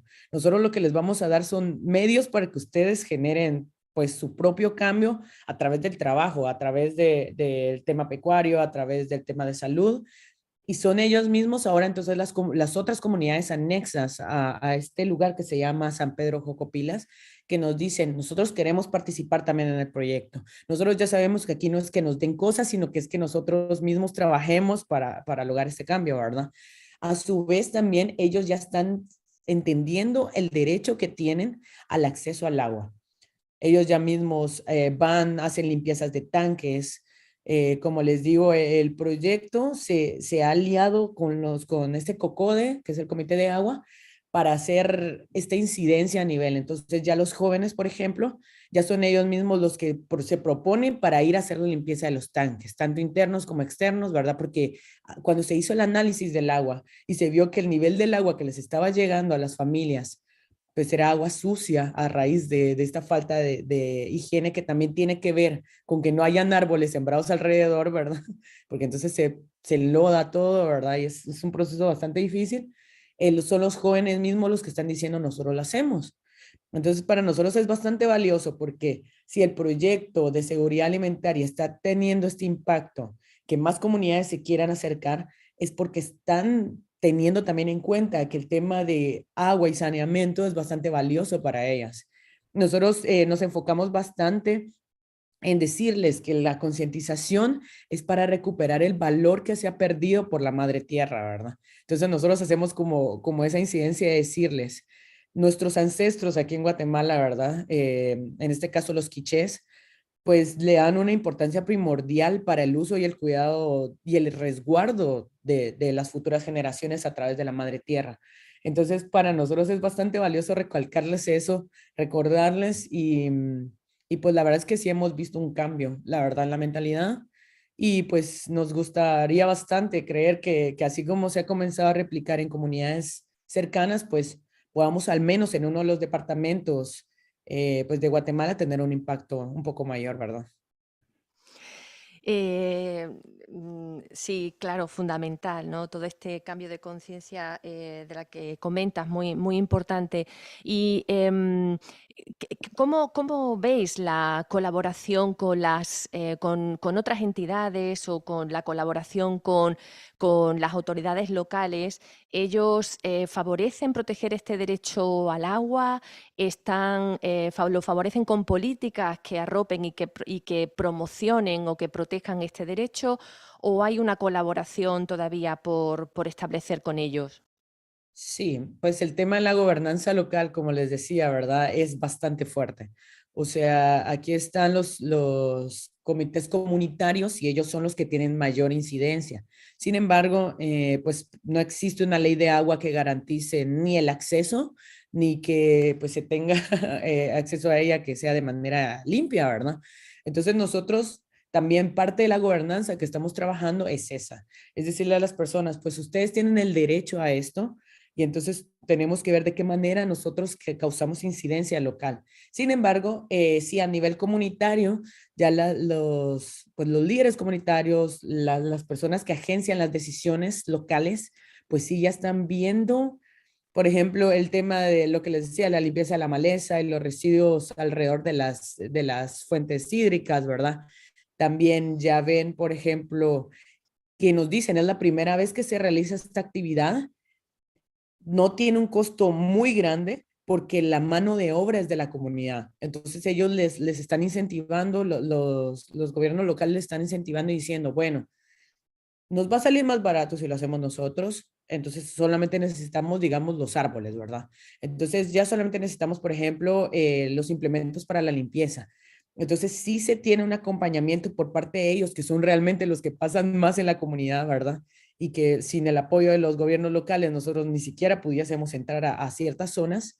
Entonces ellos sí ven el valor de Caritas y, por ejemplo, nos decían que ellos hace 35 años, cuando se comenzó este proyecto, que les digo que ha sido un largo proceso, fue Caritas el que comenzó a incentivarlo junto con organizaciones locales. Entonces ellos nos dicen, nosotros sabemos el valor que tiene Caritas y a pesar de que en el tiempo han habido, digamos, subidas y bajones con relación a proyectos, pues nosotros sabemos la importancia del cuidado de nuestra agua y como les digo, sí nos apoyan. Sin embargo, sí, a nivel pues, nacional no existe una política ni una ley que nos respalde con respecto al agua, ¿verdad? Y en este marco de esta campaña Juntos, donde este primer año ha sido un año de concienciación y vosotros ya lo venís haciendo desde hace tiempo, como nos contabas, sobre crear conciencia en las comunidades sobre este derecho al agua y otras cuestiones relacionadas con el medio ambiente, ¿cómo imagináis este segundo año de la campaña respecto a acciones concretas en este marco de Juntos? Pues la verdad es de que nosotros estamos bastante motivados, ¿verdad? Nosotros ya hemos comenzado los primeros pasos y creemos de que a raíz de todas estas experiencias que otros países de Latinoamérica, que las mismas poblaciones, pues como les digo, ¿verdad? Que pasan ya sea por por países que sí tienen pues mucha vegetación, como países que tienen área árido, ¿verdad? Y áreas secas, pues nosotros estamos bastante motivados a seguir con el proceso. Esta es una de las acciones, por ejemplo, que estamos incentivando en uno de los proyectos de seguridad alimentaria. Pero, por ejemplo, en otro departamento de Izabal, que pues ahora justamente ando aquí, por eso no he encendido la cámara porque tengo muy poca señal, pero por ejemplo, a raíz de Julia, nosotros teníamos un proyecto de recuperación de medios de vida y se ha perdido. Entonces es también nosotros ir viendo de qué manera vamos volviendo a las comunidades más resilientes con respecto no solo a su propio desarrollo, sino al desarrollo comunitario que pueden causar en temas como medios de vida, como agua, que el tema de medios de vida en jóvenes, por ejemplo, se ha perdido un poco. Ellos ya no les interesa ser agricultores, pero dicen, bueno, si mi padre ha vivido toda la vida en pobreza siendo agricultor, pues a mí ya no me interesa. Pero entonces nosotros, ese es uno de nuestros aspectos que queremos trabajar. Motivarlos, y no solo motivarles, sino darles las herramientas que ahora cada vez van siendo más novedosas, ¿verdad? Para que ellos vean el interés en seguir, pues no solamente aumentando el mejoramiento de los medios de vida a través de distintos procesos, sino que volviéndolos orgánicos, ¿verdad? Cada vez la utilización de menos químicos, menos daño a la tierra, ¿verdad? También que sean los jóvenes y también las mujeres, porque también entendemos muchos de nuestros proyectos van empoderados a las mujeres, que sean las mujeres también las que sigan fomentando en los niños y en los jóvenes eso de participación ciudadana a través de la concientización sobre sus derechos y sobre el cuidado de la casa común, ¿verdad? Nosotros utilizamos una frase de Laudato Si pues hemos crecido pensando que éramos sus propietarios y dominadores autorizados para expoliarla, mas no es así, ¿verdad? Entonces, pues como les digo, esas serían unas de los factores que quisiésemos tomar, medios de vida y seguir trabajando en el tema de agua y saneamiento, que en Guatemala es un tema que necesita mucho acompañamiento.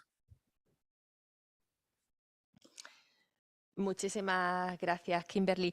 Bueno, nos has traído elementos fundamentales, ¿no? en el trabajo comunitario y cómo realmente desde la vida, poniendo al centro la comunidad, se consiguen pues resultados tan maravillosos como los que nos has contado hoy, y el efecto cadena y contagioso de otras comunidades que también se quieren contagiar y quieren seguir trabajando, y por supuesto también vuestra propia motivación para seguir acompañando el territorio también como lo hacéis en esas dos perspectivas, medios de vida y agua y saneamiento.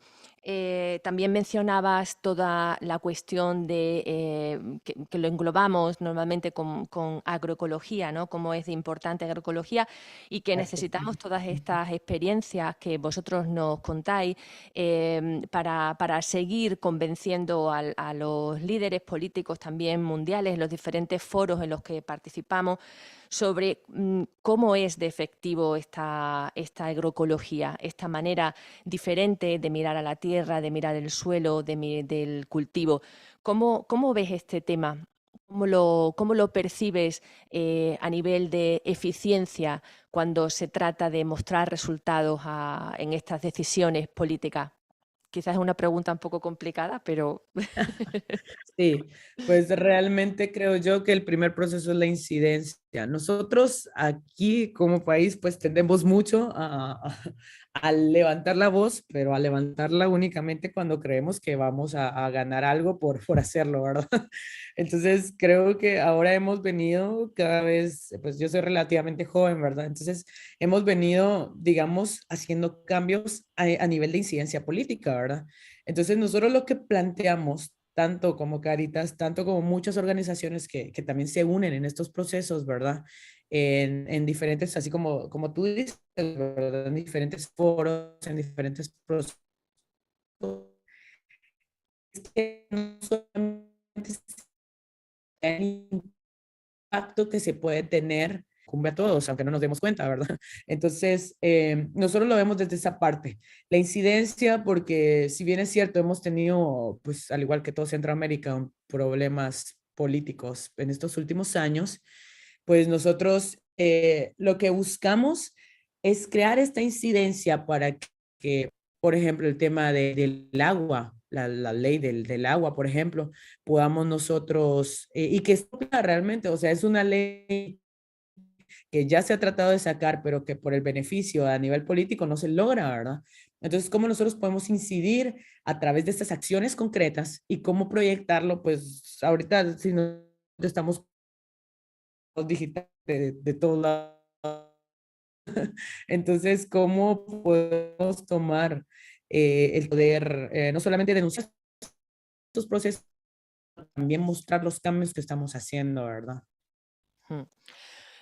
Muchísimas gracias, Kimberly. Los últimos segunditos hemos perdido un poquito la conexión, pero te hemos entendido y seguiremos trabajando juntos, como bien dice el lema de la campaña, para seguir, como decía, mostrando y convenciendo e influyendo y trayendo todas estas experiencias que vosotros también hacéis en el territorio para intentar influir también desde nuestra parte esa perspectiva global y, por supuesto, desde la vuestra, como decía, continuar ese trabajo vuestro también a un nivel de gobernanza local tan necesario. Vamos a dar un saltito en el mapa del continente latinoamericano y nos vamos a mover hacia Uruguay con el buen mate que seguro tienen nuestros compañeros ahí está, el buen mate de Caritas Uruguay, y tenemos dos personas con nosotros, Agustina Lambagen y Amalia Astudillo. Os paso la palabra si queréis contarnos, pues en esta línea del contexto en el que vosotros habéis trabajado la ecología integral. Hola, bueno, yo soy Agustina, estoy acá en Montevideo, la capital de Uruguay, y mis compañeras Amalia y Paulina, que están en Salto, van a compartirnos una experiencia preciosa. Pero antes, un poco yo les voy a hacer como un pantallazo del país y de la Caritas Nacional y cómo está trabajando. La verdad que mate mediante es precioso compartir este espacio, aprender de todos juntos en esto y sentirnos parte, ¿no? de una confederación que trabaja codo a codo con una misión común. La verdad que es algo muy lindo. Les voy a compartir pantalla. A ver, paren que... Aquí. Simplemente a modo general de... Bueno, esto, ¿no? Como de la referencia país. Nosotros ya hace unos cuantos años que tenemos la ecología integral como una de nuestras áreas de acción prioritarias, desde el año 2009. En ese sentido, trabajamos por la promoción de una pastoral ecológica, trabajamos con parroquias, en este momento estamos apoyando 2 iniciativas diocesanas, en Maldonado y en Canelones. Capaz que vale la pena comentar, que Uruguay es el segundo país más pequeño de Latinoamérica, que tenemos una población de 3,5 millones de habitantes, y somos un país que no tiene cáritas diocesanas, sino que trabaja en conjunto con la pastoral social de las 9 diócesis que integran el país, ¿no? Entonces, estamos trabajando, promoviendo una pastoral ecológica, y estamos trabajando, y es muy importante esto porque es bastante significativo también en el país, el área de medio ambiente la trabajamos en red con varias organizaciones de la sociedad civil y con otras iglesias. Integramos una red desde el año 2015 de los nodos ambientales participativos, junto a otros grupos académicos, las universidades, organismos de clasificadores, la red de agroecología nacional, la red de huertas comunitarias nacional, varias organizaciones también de la sociedad civil, y conformamos una red nacional que tiene como mirada común, digamos, la mirada medioambiental desde la clave de la justicia social, ¿no? Desde nuestras distintas identidades, todos tenemos anclaje en el territorio y nos une, digamos, esta mirada de la justicia social como esto de un medio ambiente transversal, ¿no? De un área transversal a la sociedad. En esto también estamos trabajando en un proyecto de unidad de compostaje comunitario, en la diócesis de Canelones. Y después tenemos como algo muy importante el tema de la formación y de la comunicación. Acá están viendo, bueno, estas serían como de las actividades más recientes, digamos, de este último año.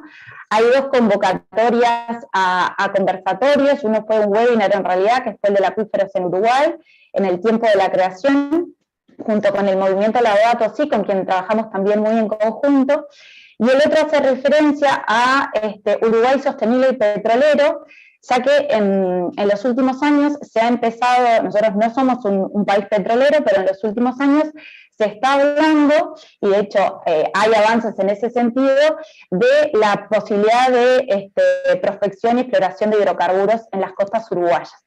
Entonces, en ese sentido, y para generar también conciencia en nuestra sociedad, convocamos junto a la Universidad Católica del Uruguay y algunas organizaciones de la sociedad civil a un conversatorio con autoridades, técnicos y demás.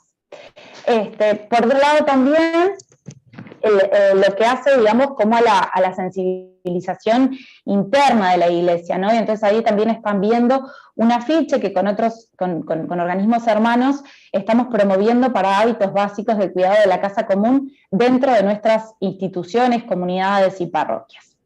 Esto, eso, como pantallazo general, una de las experiencias más lindas vinculada justamente con la pastoral social de la diócesis de Salto es la que nos van a compartir Amalia y Paulina, que están, bueno, desde allí conectadas. Yo voy a dejar de compartir ahora y después, a medida que ellas me digan, les voy a ir compartiendo también la presentación a ellas.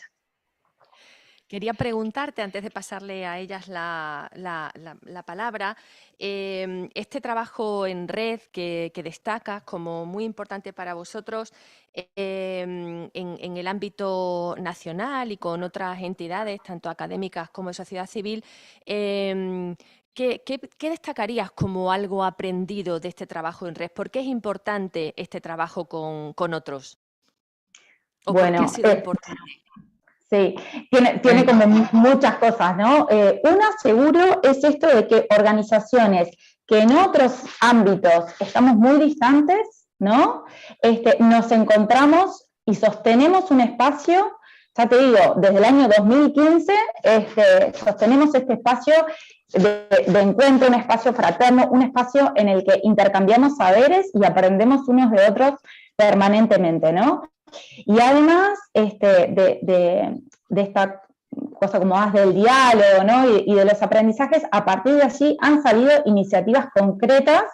En la Universidad de la República, por ejemplo, ya se ha avanzado en unidades de compostaje comunitario, y esta unidad de compostaje comunitario que vamos a acompañar desde Caritas, en el marco de una parroquia, también surge de esta red, digamos, ¿no? Entonces es una red que nos sostiene, pero que además es generadora de iniciativas concretas en territorio, y eso me parece también muy destacable, digamos. Pues muchas gracias, Agustina. Entonces, Amalia, si quieres contadnos vuestra experiencia concreta desde vuestra diócesis. Hola, buenos días. Bueno, muchas gracias por la oportunidad de estar presentes y poder contar esta experiencia que estamos acompañando desde hace varios años. Somos un grupo de personas, creyentes y no creyentes, que algunos venimos del área de pastoral social de la diócesis de Salto, y en concreto de la ciudad de Salto, que está, como bien decía Agustina, a unos 500 kilómetros al noroeste de la capital nacional de Montevideo, y desde esta ciudad, desde el año 2017, que estamos acompañando al colectivo Los Horneros, que es un colectivo conformado por personas que se dedican a la clasificación y recolección y clasificación de los residuos. Muy bien, Agustina. Agustina va a ser la responsable de pasarnos el PowerPoint con por lo menos una síntesis muy pequeña de lo que hace el colectivo Los Horneros. Acá estamos presentes me están acompañando Paulina Rodríguez y José Rodríguez, que son los dos integrantes del colectivo que desde hace muchísimos más años que desde el 17 que están con esta experiencia. Nosotros simplemente desde la preocupación por el ambiente y bueno, desde también motivados por la Laudato Si, es que algunos laicos y laicas y otras personas, como decía también Agustina, integrantes de otros ámbitos no eclesiales, y preocupados justamente para el tema de, digamos, del trabajo y el acompañar y dignificar la tarea de los recicladores, es que nos nucleamos en este espacio. Para eso nos conformamos en dos ámbitos digamos, de experiencias, una que es en sí el colectivo de los horneros, que son los trabajadores en concreto, y otro que es el espacio de acompañamiento, y con el cual a su vez conformamos redes con la academia. También estamos siendo acompañados y acompañamos al espacio de extensión de la Universidad de la República y otros ámbitos. Paso la palabra a Paulina y José, que son los directamente responsables de esta experiencia. Hola, buenos días. Bueno, mi nombre es Paulina. Bueno, como bien decía Amalia, nosotros empezamos en el 2017, ya éramos clasificadores de antes y acopiadores, pero surgió la necesidad de agruparnos con otros clasificadores de la ciudad, justamente por esto de mejorar nuestras condiciones de trabajo, la calidad del trabajo, y también por la necesidad de transmitir un mensaje sobre el cuidado de la casa común, el cuidado del medio ambiente. Y bueno, y desde esa fecha que contamos con el apoyo del grupo de apoyo, valga la redundancia, y bueno, con diferentes actores de la sociedad. Actualmente contamos con un centro de acopio donde depositamos los materiales que recolectamos, un circuito para pasar a buscar esos materiales, que fue como un pequeño acuerdo con la Intendencia de Salto, y bueno, y tenemos un vehículo también de una donación, que es el que utilizamos para juntar los materiales. Ahí en la presentación que le está pasando Agustina, es la que armó una compañera del grupo de apoyo, y nosotros salimos a las escuelas, al liceo, a cualquier, digamos, asociación grupo de la ciudad que esté como interesado en aprender sobre reciclaje. Bueno, damos como una pequeña charla con otro compañero del grupo que era maestro, y bueno, surgió como algo de nosotros, digamos, y nos fuimos informando y formando justamente para transmitir ese mensaje. Nosotros no recolectamos los materiales del vertedero, sino que, vamos a decir, nuestra meta es que los materiales no lleguen al vertedero, para que no se contaminen con otro tipo de materiales que hay allí, no se siga depositando y se siga contaminando la ciudad. Entonces, bueno, nuestro objetivo es que esos materiales no lleguen al vertedero. Ahí pueden ver una de las maneras que tenemos de recolectar en el centro y en las distintas parroquias de la ciudad, que son los bolsones. Esos bolsones al principio fueron pensados para el tema del plástico en las parroquias que teníamos, en unos pocos, digamos. Se fueron sumando y actualmente son 20 solo del circuito previo al circuito limpio, que es el acuerdo con la Intendencia. Y en el circuito limpio tenemos 20 bolsones también distribuidos en el centro, y después en particular en empresas particulares que van pidiendo, y vamos como recolectando los materiales ahí por semana. Bueno, nosotros recolectamos cartón, plástico, nylon y aluminio. Al principio lo hacíamos con los carritos, tirados así a mano. También fue hecho todo, vamos a decir, manualmente por el grupo. Fueron todos creados artesanalmente, ahí va, desde cero. Y bueno, al principio lo hacíamos así a la recolección. Después ya por suerte se pudo contar con un vehículo. Bueno, funcionamos acá en la ciudad, como ya les dije, tenemos un centro de acopio, y más o menos sacamos alrededor de 10 toneladas de cartón por mes, un poco más, un poco menos a veces, más o menos, y de plástico, unos 2.000 kilos de plástico por mes más o menos recuperamos, solo de las parroquias y del centro de la ciudad, que es el lugar donde nosotros nos movemos. o sea que si habrá materiales para recolectar. Bueno, ahí pueden ver los camiones que hacemos esos fardos cuadraditos, digamos, y después los cargamos y posteriormente los vendemos. Hicimos una jornada, bueno, varias jornadas de plugging con las escuelas, de salir con los chiquilines a previamente avisar a los vecinos del barrio, y sí, por el Día del Medio Ambiente, y los vecinos nos esperaban allí con sus materiales reciclables, como una iniciativa para más que nada los chiquilines vieran, o sea, tomaran dimensión de la cantidad de que se puede recolectar en un rato, digamos, día a día. No sé si vos querés algo. Sí. Hola, buen día. Soy José Rodríguez, integrante del Grupo Los Horneros. José, ¿le puedes acercar un poquito al micrófono? Te escucharemos un poquito. Más fuerte habla.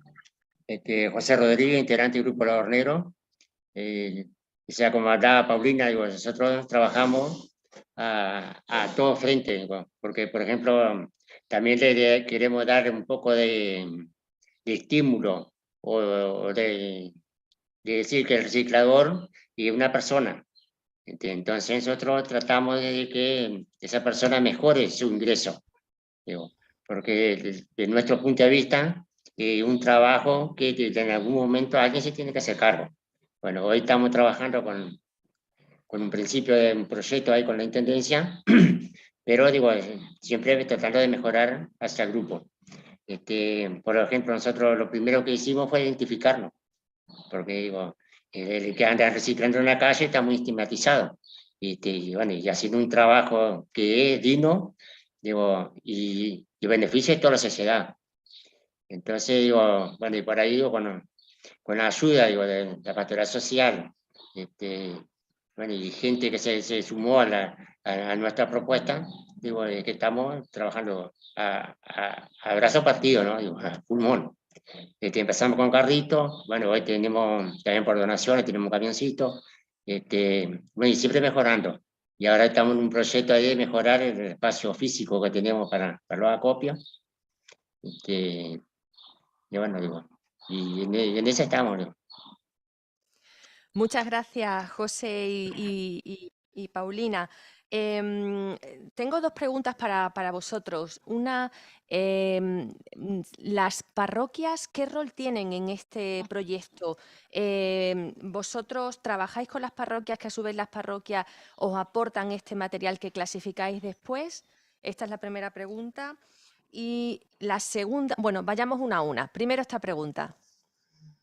Bien, con respecto a las parroquias, es desde el grupo de apoyo que se ha hablado con las distintas comunidades y bueno, han aceptado la propuesta de la colocación en principio de los bolsones previo a la pandemia. Después bueno, estuvo paralizado un poco el tema digamos, de contacto presencial con las distintas áreas de las comunidades, pero en sí, digamos, como una pastoral ecológica en este momento no contamos.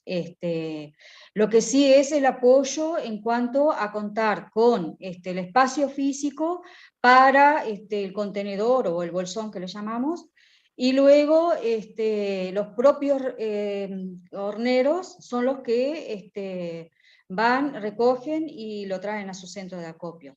La comunidad en sí todavía no se ha involucrado, digamos, en cuanto a responsabilizarse por el tema de llevar, vamos a suponer, el contenido, cuando está lleno el bolsón o el contenedor, de llevarlo hasta el centro de acopio, o a obtener charlas de formación. Es decir, en eso todavía estamos muy en pañales. Bueno, seguramente tendréis dentro de poco pequeñitos cambios en ese sentido positivo, visto que, como sabéis, el Vaticano acaba de firmar el Acuerdo de París como Estado parte, con lo cual dentro de poco entrará en comunicación, imagino, con todas las parroquias del mundo en ver cómo sostenible y qué acciones se están llevando a cabo en este tipo de pastoral de la ecología integral, ¿no? Cómo se contribuye contribuye desde la Iglesia en general. Y mi última pregunta para vosotros, entonces, en estos años de trabajo que lleváis llevando a cabo este proyecto tan bonito y tan importante, porque veo que incluso en esa sensibilización que hacéis se recogen muchísimas toneladas, con lo cual pues es un trabajo muy, muy duro y muy, muy interesante. ¿Habéis visto una evolución gracias a esa concienciación que hacéis desde que empezasteis en el 2017 hasta la fecha? Aunque haya retos todavía Agradezco que repita. Sí, agradezco que repitas la pregunta porque se acortó un instante y no escuchamos todo. Sí, mi pregunta, reforzando todo el trabajo tan importante que lleváis a cabo en este año, también habiendo pasado una pandemia, ¿no? Desde que empezasteis en el 2017 hasta ahora, ¿habéis notado una mejora en cuanto a mayor concienciación de la ciudadanía? ¿Habéis notado cambios en este sentido, a pesar de los retos que también comentabas? ¿Habéis notado algunos cambios? Sí, uno de los cambios importantes nos parece que va por el lado de que desde el hogar ya se está empezando a clasificar los residuos. O sea, estamos trabajando, que es un colectivo que trabaja, valga la redundancia, con el tema residuos. ¿tá? Y desde el hogar, por lo menos en las comunidades, a nivel de parroquias, capillas, centros CAIF, se está, no sé si me escuchan.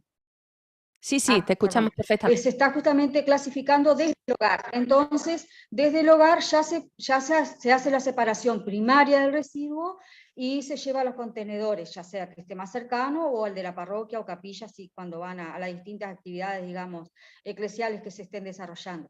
Y también lo importante es justamente el tema de la educación y formación que se realiza en las instituciones educativas, tanto públicas como privadas, porque se ha asistido ya sea a nivel de primaria y secundaria, en instituciones, bueno, las escuelas que llamamos acá, que es de la parte, digamos, pública, y colegios privados, en los, digamos, primaria y secundaria. Y también a nivel terciario, porque también con la experiencia que tenemos de la UDELAR con el grupo de extensión, también se han realizado charlas y, bueno, y convocatorias con este trabajo en redes que se realizan en distintos ámbitos también, vía Zoom o vía virtual, etc. Creemos que sí, que eso ya es un paso bastante importante. Y lo otro es la capacidad de negociación que se está teniendo con la Intendencia, justamente por el tema de contar con un circuito limpio, que no solamente involucra a los horneros, sino a otros dos colectivos más. Y en ese sentido que se están dando pasos, porque justamente, como decía José hace un ratito, el tema es cómo dignificar el trabajo, cómo contar con un ingreso, porque hoy en día el colectivo no cuenta con un ingreso propio, excepto de lo que vendan. O sea, hasta el momento la sociedad civil en general y gubernamental también en particular, no está abonando por ese servicio que realiza el colectivo Los Horneros. Ellos lo que perciben es por la venta que realizan del material que recolectan, clasifican, prensan, enfardan y, bueno, y consiguen sus propios, incluso consiguen sus propios, ahí va, todos los insumos, pero también las empresas para venderlas dentro del país. Sí, Claro. nosotros con respecto a eso que tú decías, vemos como un cambio, más que nada después que salimos de la pandemia y eso, como que un interés más de la gente y creemos que es re importante llegar, digamos, a los niños, que son los que más rápido transmiten el mensaje y más rápido entienden esta importancia de reciclar desde la casa, que no es algo que lleve mucho tiempo ni te resulte muy engorroso, digamos. Los niños son los que más captan el mensaje más rápido. Pues muchísimas felicidades, Paulina y José, y también a Amalia por el acompañamiento y todo el trabajo que hacéis a nivel local y por todo, a pesar de todos estos retos, pero que poquito a poquito y sembrando poco a poco vais consiguiendo pues, resultados tan importantes que dan también luz, y seguramente hoy han dado luz también a muchas otras Cáritas que están presentes compartiendo con nosotros este maratón. Y le quería hacer la última pregunta a Agustina en el marco de esta campaña juntos, como Cáritas Uruguay, ¿tenéis previsto algún tipo de acción mayor en otros territorios, visto también estas acciones que lleváis a cabo? ¿Tenéis alguna acción clave para seguir trabajando en esta campaña juntos en el próximo año? Bien, sí, bueno, se me sumó otra compañera acá, Trini. La promoción de la promoción de la pastoral ecológica, justamente tomando también lo que decía María, es como nuestro foco fuerte, ¿no? En este momento tenemos 2 experiencias, pero queremos seguir sumando experiencias y nos parece súper importante, obviamente la continuidad de las acciones en red, y también el tema de la prospección, que era lo que comentaba, debido a lo que estamos, bueno, próximos a probablemente vivenciar en el país, es un tema importante en el que vamos a hacer foco para concienciar a la población. Muchísimas gracias, Agustina. Vemos que Uruguay puede ser un país pequeñito, pero vemos que estáis bien enredados, como se dice, y con grandes acciones y con grandes trabajos también por llevar a cabo en vuestro país. Vamos a pasar ahora, si tenemos presente a Caritas Ecuador, vamos a dar otro saltito. De nuevo os agradecemos a Caritas Uruguay y damos la bienvenida, gracias a Paulina, José y Amalia y a Agustina por su testimonio. Y vamos a dar otro saltito en el continente y nos vamos a ir hacia Ecuador. Vamos a escuchar a Elizabeth Coca. Elizabeth, bienvenida a este seminario, a esta maratona o maratón. Cuéntanos, ¿cuál es el contexto de trabajo en el que vosotros como Caritas Ecuador habéis llevado a cabo acciones de ecología integral? ¿Qué os movió a adoptar un compromiso y a comprometeros por este trabajo tan importante? Bueno, un gusto poder compartir con todos ustedes en esta maratón. Y bueno, motivaciones creo que hay muchas en Ecuador. La Iglesia ha estado acompañando varios procesos en la línea del cuidado de la casa común desde mucho antes de la encíclica Laudato Si. La encíclica representa una experiencia de fortalecimiento para todas estas iniciativas, pero estas iniciativas han surgido en los territorios desde una línea de la defensa de derechos, de la defensa de los territorios frente a las amenazas extractivistas que vive el país, especialmente en temas de minería y de petróleo. Estas experiencias han llevado a que las Cáritas, bueno, aquí en Ecuador Cáritas y Pastoral Social somos uno solo.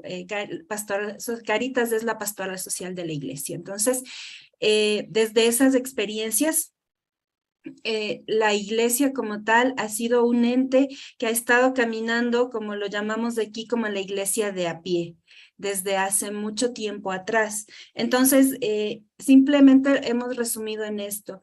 Llevamos 60 años dándoles de comer, llevamos 60 años curando heridas, llevamos 60 años atendiendo hospitales y recibiendo gente con cáncer y con muchas otras enfermedades. Y llegó el momento de darse cuenta de que por mucho que estuviéramos atendiendo estas necesidades, que aun cuando la palabra dice que pobres siempre van a existir, hay una razón por la cual existe esta pobreza. Y entonces desde antes se empezaron a preguntar por qué la gente tiene hambre, por qué la gente está saliendo a las ciudades, por qué la gente está migrando desde sus territorios. Y entonces hemos encontrado respuestas, bueno, no yo, anteriormente han estado otras personas que dieron este impulso en la línea de la incidencia política, porque encontraron respuestas en el territorio, y en el territorio vimos que hay deforestación, vimos que hay contaminación de agua, vimos que no hay un apropiado sistema de educación ni tampoco de salud, y que la parte de la agricultura ha sido menospreciada a lo largo de los siglos. Entonces, eso nos llevó a darnos cuenta y les llevó a otras personas. Yo solamente trato de acompañar o de seguir lo que otros empezaron. De que hay que encontrar respuestas que sean más sostenibles a largo plazo, pero que sin duda algunas son más difíciles de alcanzar y también son más amenazables, más amenazadas, nos convierten en personas que llevamos un discurso un poco difícil de entender desde las bases de la iglesia. Entonces, va por ahí nuestra apuesta. He escuchado atentamente todas las intervenciones que han hecho.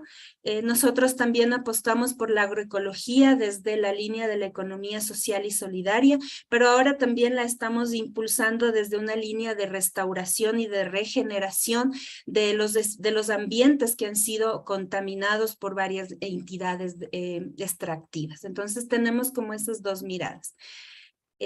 Bueno. Y Elizabeth, quería preguntarte, ¿y cómo es vuestro trabajo con las comunidades de Ecuador? ¿Qué trabajo lleváis a cabo concretamente con estas comunidades para movilizar, entiendo, y para ponerles al centro de vuestra sensibilización y de vuestras acciones también de incidencia? ¿Qué tipo de trabajos hacéis con ellos o que ellos hacen y vosotros acompañáis? Bueno, primero han sido procesos de formación en incidencia para que ellos puedan identificar su realidad, darse cuenta de qué están viviendo y luego mirarse no como entes solitarios o como comunidades aisladas, sino que pueden estar en relación con una misma realidad a su alrededor. Esta formación luego ha desembocado en la creación de redes que seguramente ustedes conocen como Repam en el caso de Repam Ecuador, y también ahora tenemos la Red Nacional de Pastoral Ecológica que abarca más allá de la Amazonía. Nuestro trabajo consiste, como les decía al principio, primero en formarles en esta línea de incidencia y luego en impulsar las articulaciones que pueden existir entre las organizaciones y luego ir diseñando estos planes de incidencia en los tomadores de decisiones políticas, dependiendo de cuál es su conflicto priorizado. No sé si tal vez se pueda compartir el video que nosotros hemos preparado para un poco resumir desde dónde y hacia dónde intentamos llegar con estas experiencias. Adelante.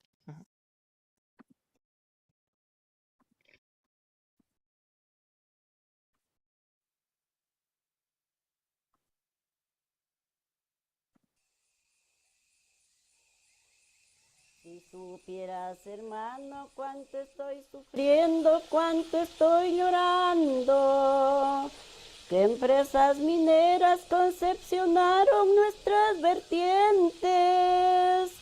Pobres nuestros sembríos en verano ardiente morirán sin agua. Cundirá el hambre y nuestras familias migrarán muy lejos.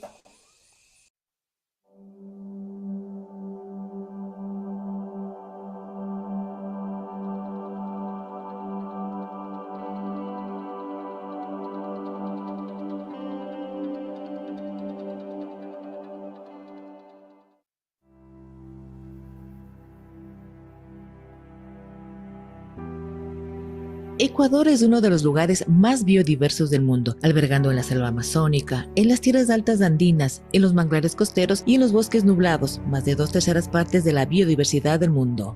Al mismo tiempo existen varias problemáticas asociadas a la vulneración de derechos de las comunidades que habitan en todos sus ecosistemas. Estas comunidades han sido víctimas de las graves consecuencias devastadoras que ocasiona la minería, los derrames de petróleo y otras industrias, a lo que se le suma la falta de educación ambiental que desencadena en otros problemas como la acumulación de basura y el deficiente manejo de residuos sólidos. En este marco, entendiendo la incidencia como la organización social para influir en la decisión de políticas públicas y en la sensibilización respecto a las necesidades comunes, desde Caritas Ecuador se acompaña los procesos de incidencia en los territorios afectados por el extractivismo petrolero, minero y por la contaminación de los basureros. En la Amazonía ecuatoriana se han derramado más de 20.000 barriles de petróleo, afectando a más de 150 comunidades. En este proceso, Caritas ha intervenido en 3 ejes: el ambiental, el jurídico y en la asistencia humanitaria en 12 comunidades quichuas. El último derrame es el peor porque destruyó toda la naturaleza del río, la biodiversidad. Acabó con los peces, con todo lo que había en el río. Los niños muchos se enferman, se caen con vómito, con diarrea, coge fiebre, coge gripe, no hay cómo vivir aquí. La contaminación nos dañó totalmente nuestro estilo de vida. Ahora tenemos que buscar en otro tipo de alimentación, ya tenemos que dejar la alimentación natural, pasar a lo que es enlatados, tenemos que ir a comprar atunes, sardinas, así, cosas enlatadas, y eso nos perjudica a nosotros como personas quichua que siempre hemos vivido de la alimentación natural. En el marco de los impactos de la industria petrolera, en la Amazonía ecuatoriana existen más de 400 mecheros encendidos día y noche. Estos mecheros emanan gas tóxico por medio de sus antorchas. Con la lluvia, este gas desciende al suelo contaminando gravemente la fauna y la flora, así como ocasionando cáncer en las personas. Desde 2016 se desarrolla la campaña ciudadana contra los mecheros de la muerte, donde participa Caritas junto a otras organizaciones. En el año 2021 se logró una acción de protección para que se apaguen los mecheros, pero la sentencia aún no se cumple. Los mecheros que día y noche están prendidos y están botando cantidad de químicos al aire, al espacio, y que si colocamos una sábana a una distancia de unos 3 metros, encontramos cantidad de químicos ahí. La minería también tiene sus efectos en la zona norte, sur y en la Amazonía ecuatoriana. En los ríos Anzo y Jatunyacu, afluentes del río Napo, y en los sectores pobres de Esmeraldas como son San Lorenzo, las comunidades son gravemente afectadas a causa de la minería, vulnerando sus derechos y los de la naturaleza. Los mineros dañan las tierras, envenenan las aguas de los ríos, todas las fuentes hídricas están envenenada, y esta cuenca que usted ve allí, la cuenca Santiago-Cayapa, que el río Santiago tiene 100 y pico de afluentes, que el Cayapa igual, todas las aguas no son permisibles para el de uso humano, ni tampoco para los animales. En muchos casos ellos utilizan mercurio y otros metales como el bórax, por ejemplo, y esto se va al agua. Las empresas mineras vierten mercurio y otros metales pesados en los ríos. Las familias que viven junto al río no pueden alimentarse ni beber el agua o usarla para bañarse porque está contaminada. Caritas acompaña a las comunidades a través de procesos formativos que les permitan defender sus territorios y exigir sus derechos ante las instancias correspondientes. Se ha acompañado aproximadamente a 5.000 familias entre las diversas causas. En Orellana, en la vía Auca, existe la presencia de un basurero altamente contaminante. El manejo de la basura es desorganizado y sin ningún criterio técnico. Los olores son insoportables, existen animales que transmiten enfermedades y los lixiviados son arrojados a los ríos. Tras años con intentos de incidir en mejorar esta situación, el pasado agosto de 2021, la Corte Provincial de Orellana aceptó la acción de protección introducida por las comunidades La Paz, El Oro, Los Laureles y 6 de octubre, acompañadas por Caritas. Aquí la presencia del basurero, lo que más problema tenemos es por el olor que venía fuertísimo aquí a esta zona. Los esteros que antes eran bebibles, ahora no hay para qué agacharse a tomar agua. Porque ya sabemos lo que está contaminado, entonces repugna tomar ahí. El agua está contaminada, entonces nosotros deseamos un aire bueno o saludable para todos. En las comunidades vulneradas, la exigibilidad de derechos y la incidencia en políticas públicas van más allá de responder a intereses patrimoniales. Son luchas orientadas a la búsqueda de medidas de protección que permitan la restauración integral de sus derechos. Todas estas acciones de incidencia tienen el objetivo de evitar la vulneración de derechos, el cambio climático y la migración forzada. Como dice Laudato Si, no todo está perdido. El ser humano aún puede volver a optar por el bien. Laudato Si 205. Por eso, compañeros, reclamemos juntos nuestros bellos ríos. Las transnacionales llevarán el agua mezclada con sangre. Pondrán sus maquinarias para hacer dinero y por millonadas. Pero esto será cuando nuestros cuerpos ciertos ya sin vida. Mejor es morir luchando y no morirse de sed.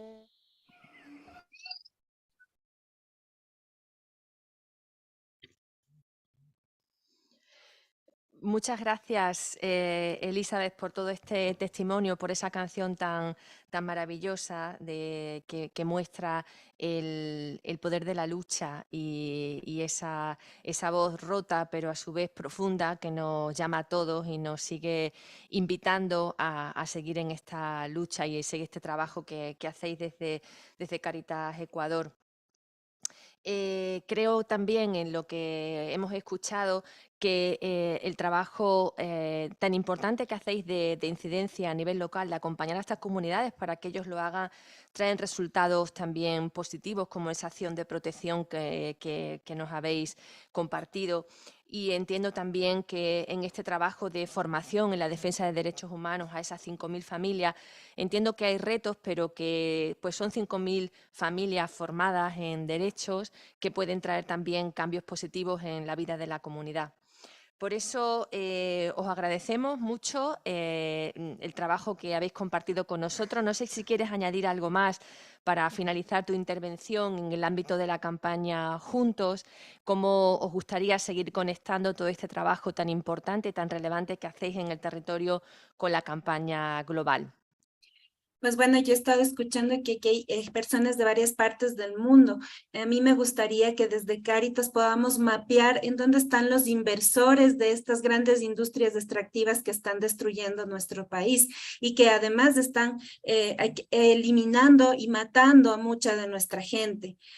También quisiera que nos acompañen a generar una política de seguridad, porque los defensores de derechos de la naturaleza y de los derechos humanos están o estamos criminalizados. Entonces sí es una preocupación en qué momento, y como Caritas, ¿qué podemos hacer en el momento en que haya una amenaza directa, sea a alguno de los sacerdotes o a alguno de los laicos o a alguno de los obispos que están acompañando a estos procesos? Es importante eso. Y que nos ayuden a visibilizar también estas historias. Por eso llamamos comunidades invisibles, porque es lo que el mundo no sabe de un sistema de vida que es totalmente devastador, no solo para el planeta, sino más bien para la humanidad misma. Entonces, lo que les pediría es eso, o sea, ayúdennos en esta línea de caminar juntos. Acompañémonos mutuamente, dennos la mano para seguir con este trabajo que es esperanzador, también por los resultados que se van viendo, pero que no son resultados de un momento a otro, son resultados de muchos años de intervención, son resultados a largo plazo. Y finalizar con una frase que motiva mucho, porque nace de un mártir, de un obispo mártir en Ecuador, es en la Amazonía ecuatoriana, que optó por la defensa del pueblo guaraní, que son pueblos no contactados de la Amazonía. Él él fue asesinado por los guaraníes. Y él decía, si nosotros no vamos, los matan a ellos. Muchas gracias, Elizabeth. Nos quedamos con este último testimonio muy bonito y muy profundo. Con esto hemos acabado las experiencias de Latinoamérica. And now we move to another continent. We move to Samoa. Samoa, we have two people from Caritas Samoa. One is Karen Anaya, Caritas Samoa Program Manager, and we also have sorry for my pronunciation on this name, Tuia Futea Olisen, who is the FEPS project manager. For this presentation, we have a video to show you today. So we share the screen on the video. Thank you. We are here at Falise'ela Village to talk with our latest partner, FEPS, on our new project titled Ecosystem Restoration to Harness Community Sustainability in Falise'ela. Over the next 2 years, Caritas Samoa and FEPS are going to be working together, engaging the community in restoring the ecosystem that we live in.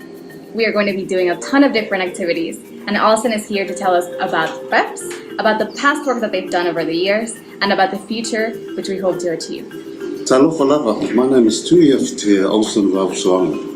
I'm the project manager for the organisation, a local-based village organisation called FEPS, Falise'ela Environment Protection Society. We've been in existence since 2005. What we do as a village is we protect our environment and also our cultural and heritage as well. So it's a cultural and natural heritage that we look after. So over these past 17 years, we've done various projects from whakala pieces, from the rubbish bins. So we learned about the awareness of not throwing rubbish around. We've been blessed. Falise'ela has been blessed with these natural resources that we have, the watershed area, all the way down to the coastline. So we're implementing the R2R, Rich the Reef project that we've been doing for many years. How did we prompt to get into action to protect the environment and also our Lesina, our cultural heritage? Is in 2011, our river Sina, River de Liulevale Sina, dried up for the first time in living history. So that shocked everyone. The chiefs came together and a particular group of us, so we were the co-founders of FEPS. We got together and that's the first time they heard about climate change. When the river dried up, there was a lot of issues at that time, particularly rubbish that was in the river further down towards the sea. So we decided to look for funding to implement these projects. The next year, 2012, there was a Cyclone Evan, that was devastating for our village, and particularly our business here, the Ngautere Ike. And so that with these disasters and flooding and so forth, we really decided to put our heads together and as a young organisation, we did get some funding, and in partnership with the MNRE and the UNDP, they gave us a blueprint or map for what needs to be done in the environment to be resilient to the climate change that's going to continue for a long time. So our committee consists of approximately 38 members. We worked in with the chiefs, the Li'uwhai Pule, and also with the Women's Committee, with the ladies, and the youth, and also with the children. So the key to FEPS to implement these projects and to work together was effective communications, and so we decided from the beginning, from the chiefs right down to the children, that everyone would be aware of what we are trying to achieve for future projects. Fast forward many years, the results, the outcomes so far, we looked at, we're still implementing the ridge to reef from the catchment area all the way down to the coastline. We planted approximately 40,000 trees along the buffer zones, along the river Sina, all the way from the top to the bottom, and that protects from erosion and keeps the river nice and cool and clean as well. So those trees have been planted and maintained over the years. We've put in a marine reserve to protect our coral and just replenish the coral reef, and now currently working on the mangroves, which is a protection from the winds and the waves coming into the shorelines and damaging houses and all that. So we're working in the mangroves right through the heart of who we are, the River Sina, and all the way up to the top. Working with different partnerships, particularly the government, the NNRE, they've been so helpful, just teaching us, learning from them about propagation. We have four nurseries that we have in place in different areas, and we're learning to propagate our own seedings from the land, from here, and it's working. It's we've had supplies of fruits and different varieties of species, native trees that have been planted in the various areas, in the different areas. So it's been really eye-opening for us as a village. It's learning to to protect the environment. It's all about communicating and working with the people, making decisions of different works that we need to do in different areas. So over the years, it's been rewarding, really. And just recently, we're coming at the end of working with the US Forest, and they've been really helpful just to teach us about the rainforest and how do we protect our birds and so forth. But just lately, we honour and leisure just to work in with Caritas. They've been helpful in the past. In 2019, Caritas has given us exposure about our project and what we do here in the village, and from then we're blessed to now receive funding. We're working on a project that is focused on the sustainability of what we have achieved so far. So the concept of sustainability is we're living off the land and the sea. So we're doing the environment projects just to protect our not only from the resilience, protecting from climate change and these natural disasters. What we have done and now in the process is to benefit from our natural resources, namely at our river, the view of the Vale Sina, with the trees that have been planted, and we're looking at entrepreneuring side of it, producing these trees for furniture making. So that's income coming into the village, and so it sustains their livelihoods, and we can look at just slowly just sustaining the forest and the river as well. A lot of those activities, just over the years with FEBS, we've done quite a bit of work concerning the environment and also learning about it and protecting it.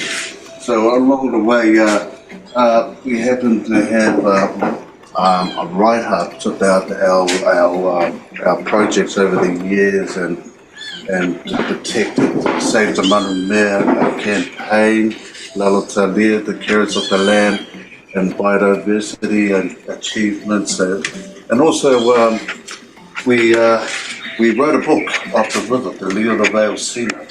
And the book was illustrated by one of our local artists, and he's one of our rangers. And Jane, in working in with the village and the chiefs, wrote down the legend of the river. So we were proud to print out those books, and they're in set. We're selling them, and yeah, everything is all about how over the years. Learning about the maps and drone footage, how 2011 the drought spurred us on to working towards, you can see the difference. It was running well, the river was running and then it dried up. It's the same picture, so it just gives the contrast of how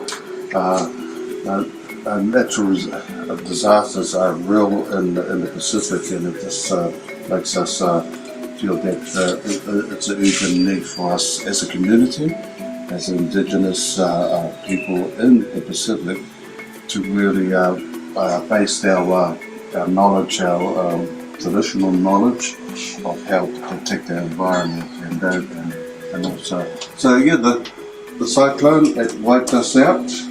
Is my dear wife, Jane, and Coco, and all these trees, once it all dried up and cyclone, it just became there. It became kind of like a scorching hot. And so anyway, that's when the trees came into play, and we asked MMRE, and they've delivered thousands of trees for the community, for Fauciala. They've been a huge assistant towards making sure the trees are alive and well, and they've grown up to it's huge. They're about 7-8 meters high, and they're ready for milling. Over the next few years, we're going to be engaging in a lot of different ways. Some of them being expanding the marine protected area, planting thousands of trees, increasing pest control, and many trainings with the community on agroforestry, aquaculture, ranger training, and a variety of other things that will allow the community to thrive, as well as to attract a lot of tourists to their ecotourism businesses. Through this project, we're also doing some feasibility studies to see if the trees that we will be planting can be used in a sustainable way without harming the environment to make furniture, and this will allow the community to generate income and jobs for their communities. We will also be doing a feasibility study on the river, seeing if we can bottle the river water without harming the environment, without harming the river, and ensuring that there is enough water to undertake such a huge business. So we thank our colleagues from Caritas Samoa, Karen and Tui Futea, for this presentation of this important project in environmental protection and environmental sustainability. And to close this important marathon today, I have the pleasure to give the floor to Aloysius John, our CI General Secretary. Aloysius, the floor is yours. Thank you, Amparo. First of all, dear colleagues and friends, a warm welcome to you and a great thanks for what you have been doing since 11 o'clock this morning across the globe. It is indeed a pleasure for me to be in your midst at the closing of this marathon. Very symbolic, something which is not the end by itself, but I would say the start for a new beginning. The Holy Father said, An authentic faith always involves a deep desire to change the world, to transmit the values, to leave this earth somehow better than we found it. Today, the phenomenon of climate and the environmental degradations have become matters of serious concern, and we need to address them as an emergency. These problems affect the global human family, especially the poor and those living in the economic peripheries of this world, of our world. The Pacific region is confronted with rising levels of the ocean, and natural resources are being totally affected. Typhoons and cyclones, heavy rains that wash away agricultural products, and forest burning in different parts of the world due to extreme weathers and extreme heat and extreme conditions, climatic conditions. Ultimately, this affects human existence at its core. It is a challenge that we all have to address, and it requires everyone to come up with a multidimensional approach to protect people and the planet. Caritas Internationalis is a rich space for undertaking a diversity of activities to address these issues with determination and in response to the call of the Holy Father. This marathon brought to evidence how, through a variety of actors, diversity of actions, for 6 hours, we were able to show that climate problem is not a fatality, nor something impossible. Caritas members with the local communities were able to show that it is possible to save our planet and protect Mother Earth, and ensure that through integral ecology, we can ensure better living conditions to the poorest and the most vulnerable who live in the economic peripheries of our world, as Pope Francis says. Traveling virtually through the 5 continents and going around the globe, the participants gave a first witness of what they are doing to practice integral ecology as local communities. The digital world map of community experiences of integral ecology brings to evidence the richness and the determination of the Confederation to continue to be protagonist of integral ecology. I hope you will be continuing to fill this map. It has to be filled. Without you, it will not be filled. We need to do more, and we need to share our activities at a global level and be aware of the richness of our Confederation, to learn from one another's experience. When we talk about Caritas Internationalis, we are talking about 3,000 dioceses and thousands of parishes spread across the world. If each parish and each diocese undertook one action on integral ecology, we are certainly witnessing to the whole world that before the human sufferings created by the attitude of indifference and selfishness, we as Caritas, as service of the Church, we as local communities are able to address the issues based on human concern, caring for people and our common home. To conclude, let us together commit ourselves to light a flame of hope by putting in place one action that in our local communities, parishes, and in our diocese will witness that we are there to protect and nurture the care for humanity and our common home. I take this opportunity to thank each and every one of you for your kind collaboration and contribution to the success of this Global World Marathon during this Global Awareness Week, which is another milestone in the international campaign. But we are moving into the second year, and I'm sure that we will certainly succeed with lots of activities across the world trying to bring about a social transformation for a better integral human ecology. Thank you.